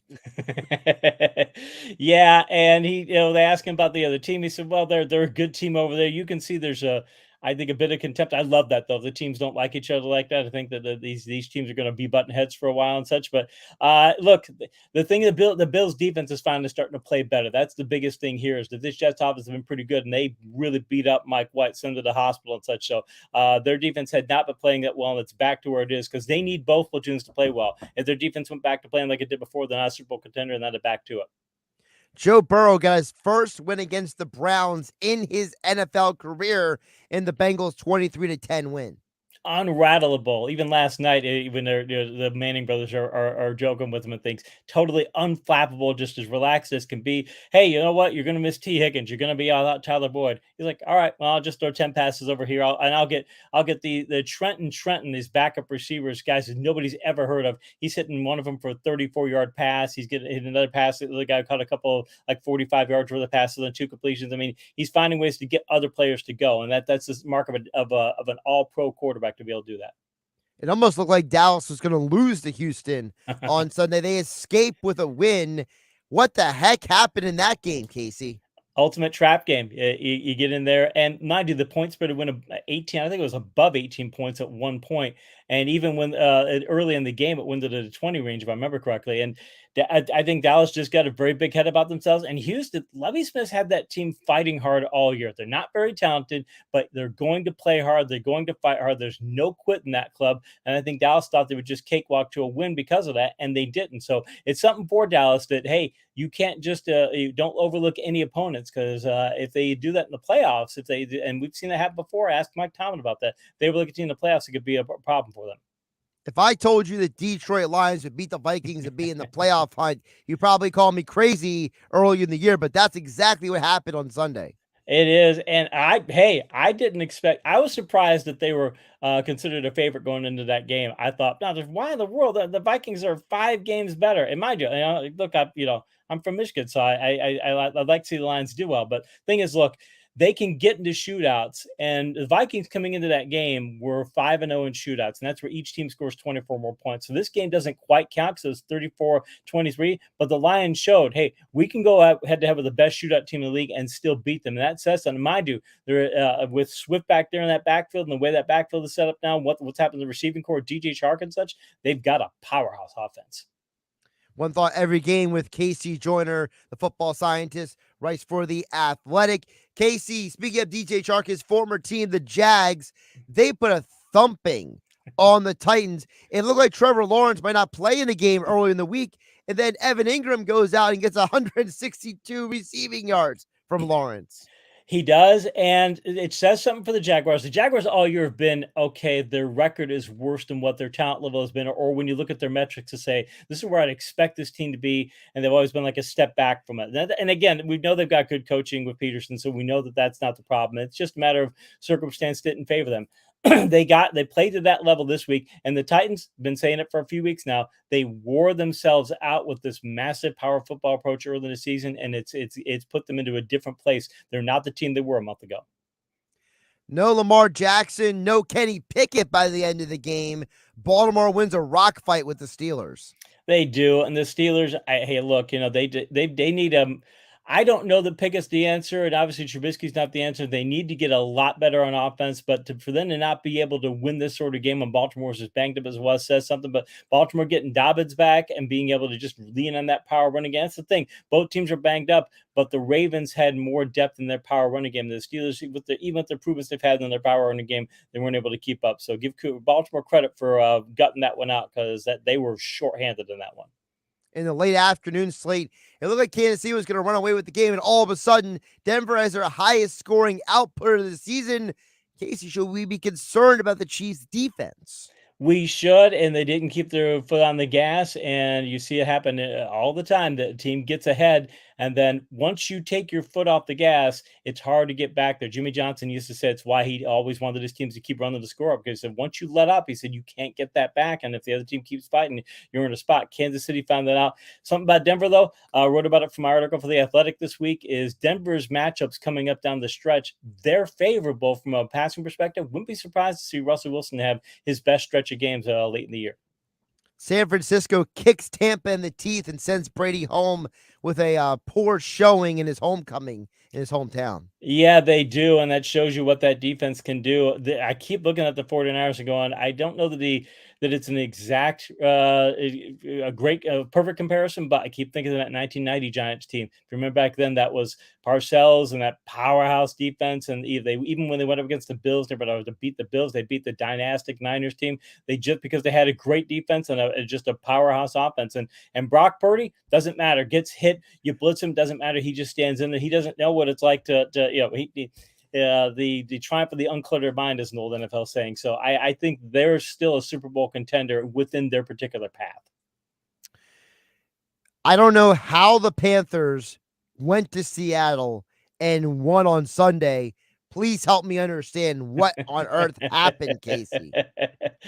What happened is the Panthers can run the ball, and they're just saying Steve Wilkes, he absolutely should get a chance to coach this team next year. I didn't like his Arizona tenure. I thought by the end of that year with Arizona, that his team just had now there was no motivation there. It just wasn't anything special. And now I think what's happened with Steve Wilkes is he said he did what Parcells did after Parcells' first year. Parcells said he coached kind of timid in his first year, and he got a second chance. They were going to fire him and go to somebody else, but they didn't go that direction.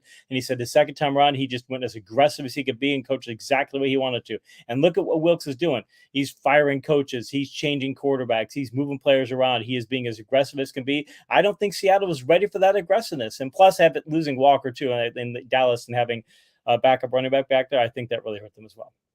On Sunday Night Football, Casey, the Miami offense again sputtered. Justin Herbert looked good. Tua not so good. No, and that's the thing.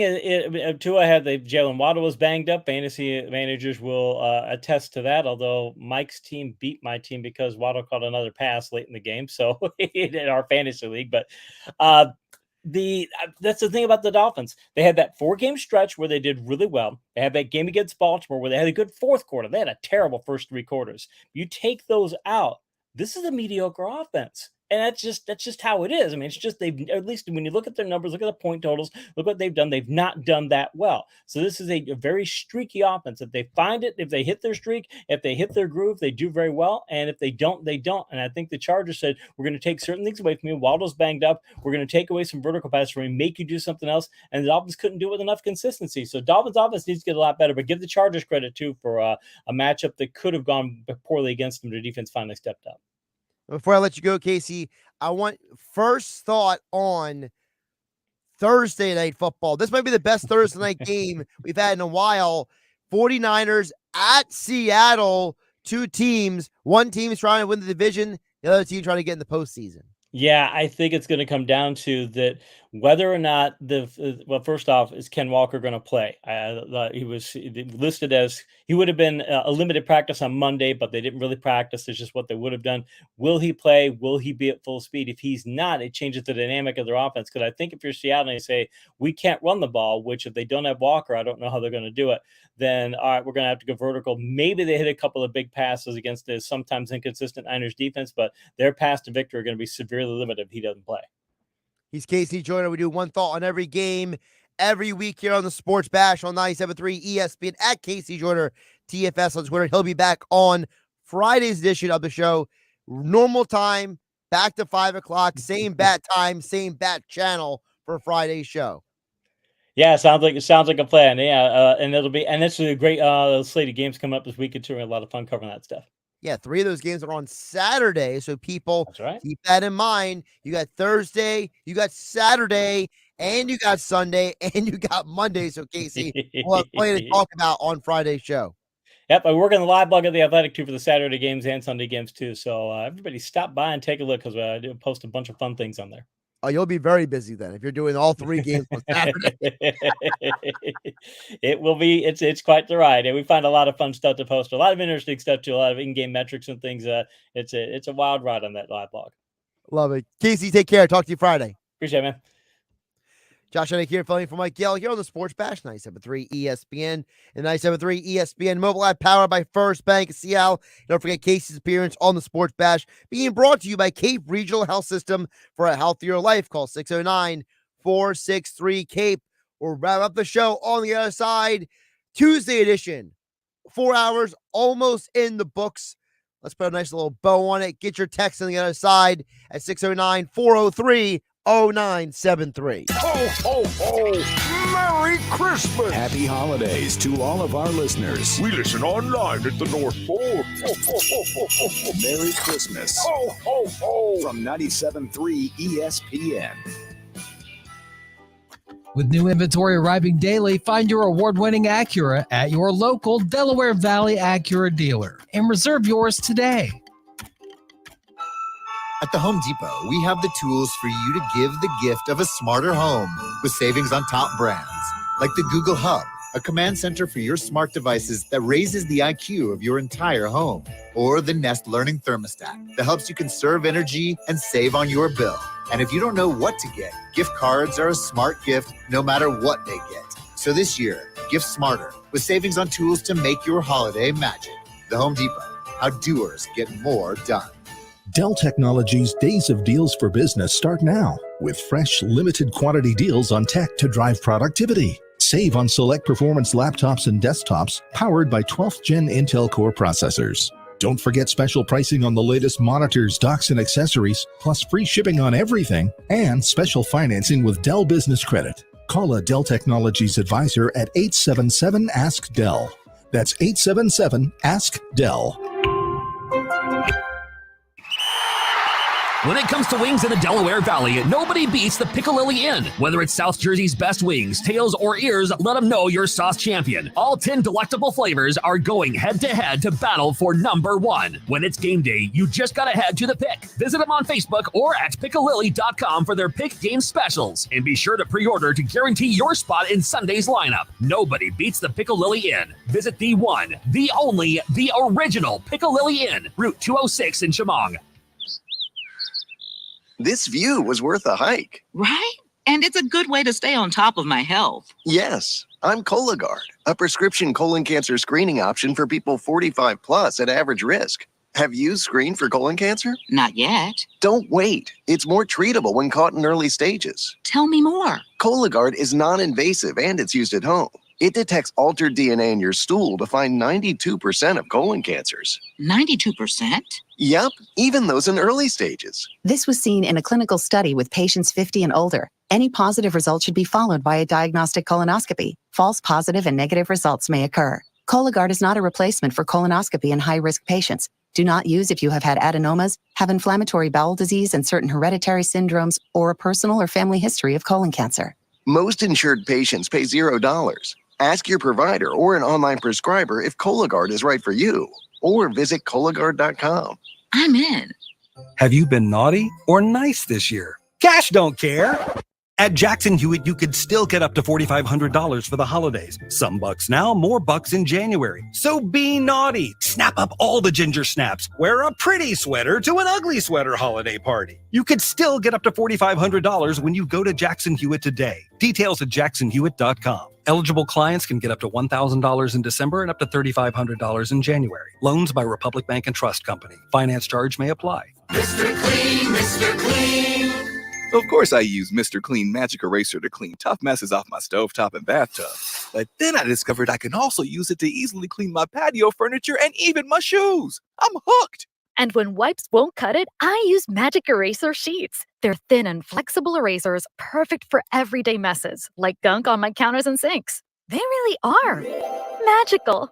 The reviews are in. Mr. Clean Magic Eraser and Sheets make cleaning look easy. With GMF financing, to qualify buyers excludes Corvette. It may be cold outside, but the deals are smoking at Bennett Chevrolet. It's our red-hot clear-the-lot year-end sale. While they last, everybody gets GM supplier employee pricing on new Chevys. That's right, everybody pays what our supplier employees pay and not a penny more. Even when other dealers are selling for thousands over sticker, Bennett is selling at GM supplier employee prices. But hurry, this incredible deal is on new Chevys and they will sell out fast. Save even more with rates as low as 3.99%, and every pre-owned's on sale too. This may sound unbelievable, but Bennett's paying a minimum $10,000 for the worst clunkers towards any pre-owned in stock. Yes, a minimum 10 grand for total.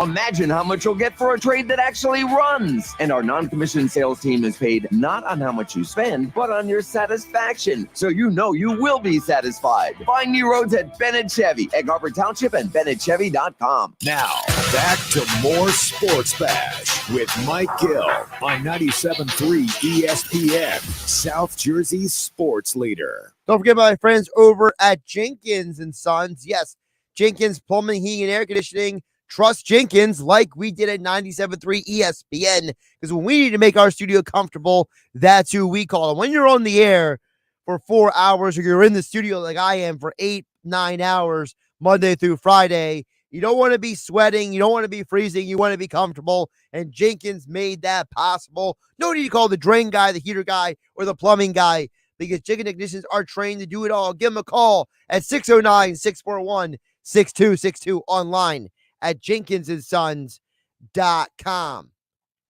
Our question of the day was, who deserves more credit for the Eagles being 12-1?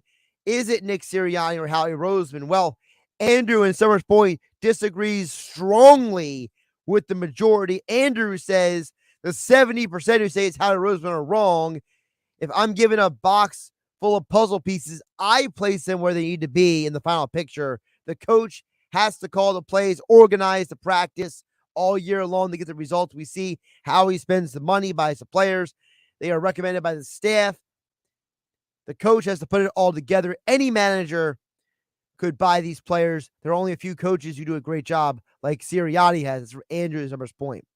Andrew, it's a very interesting point because, Bill Parcells, remember the saying you used to say, you want me to make dinner, but you don't let me have a say in buying the groceries. Well, one of the problems that got Doug Peterson kicked out of Philadelphia is that the owner, Jeffrey Lurie, felt that Doug Peterson had too much of a say at times in different decisions. He didn't like those decisions, and so he wanted Doug to, change his ways, be different. And Doug said, no, I am who I am. I want my coaches. I'm going to make my recommendations as I see fit.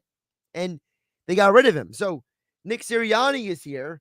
And Nick Sirianni, you could argue, has had a huge impact on this team. Look, as I said, this team now is 19-4 since Nick Sirianni handed the play calling to Shane Steichen. That's a powerful record in the regular season. For Sirianni to do that, he definitely deserves a lot of credit. I won't say that the 70% are wrong, Andrew, at Summers Point, only because of this reason. I do think that we realize that this roster is very talented. And I don't know if it's only a few coaches who could win with this team. I think there's a lot of coaches, a lot of really good coaches in this league. I think Andy Reid, Kyle Shanahan, Sean McVay, I think they all could win with this team. I think that Matt LaFleur has shown he can win in this league with good rosters. Like Mike McCarthy, for all of his poor game management, I feel like he probably would completely mess it up here. Brian Daboll's a really good coach. I think he could do it here. So I don't know if Sirianni is as unique. Maybe he's unique to this team. Maybe this team, this group of men buy into him, and that's something to be factored in as well. Before we get out of here, Danny H.C. says, I am so on the wagon for this Eagles team like never before, Josh. I am loving the ride, but I've been disappointed before. It'll be an epic fail if they don't win the Super Bowl. From Dan EHD. Dan, I hear you, but don't worry about being disappointed. Just enjoy the ride, my friend. Thanks, everybody, for listening to the show today. Coming up next on 97.3 ESPN, Best of the Sports Bash replay of Mike Gill sitting down with Sal Palantonio yesterday at Ocean Casino Resort. You won't hear this Christmas Day on 97.3 ESPN. Instead, we're giving you this. To Joel, he's open down the lane. Bam! A two-hand blind slam, and he's fouled again. Are you kidding me? Embiid right down Broad Street and then some. And this. Breaks the tackle down to the 15. Merry Christmas. Ho, ho, ho from 97.3 ESPN.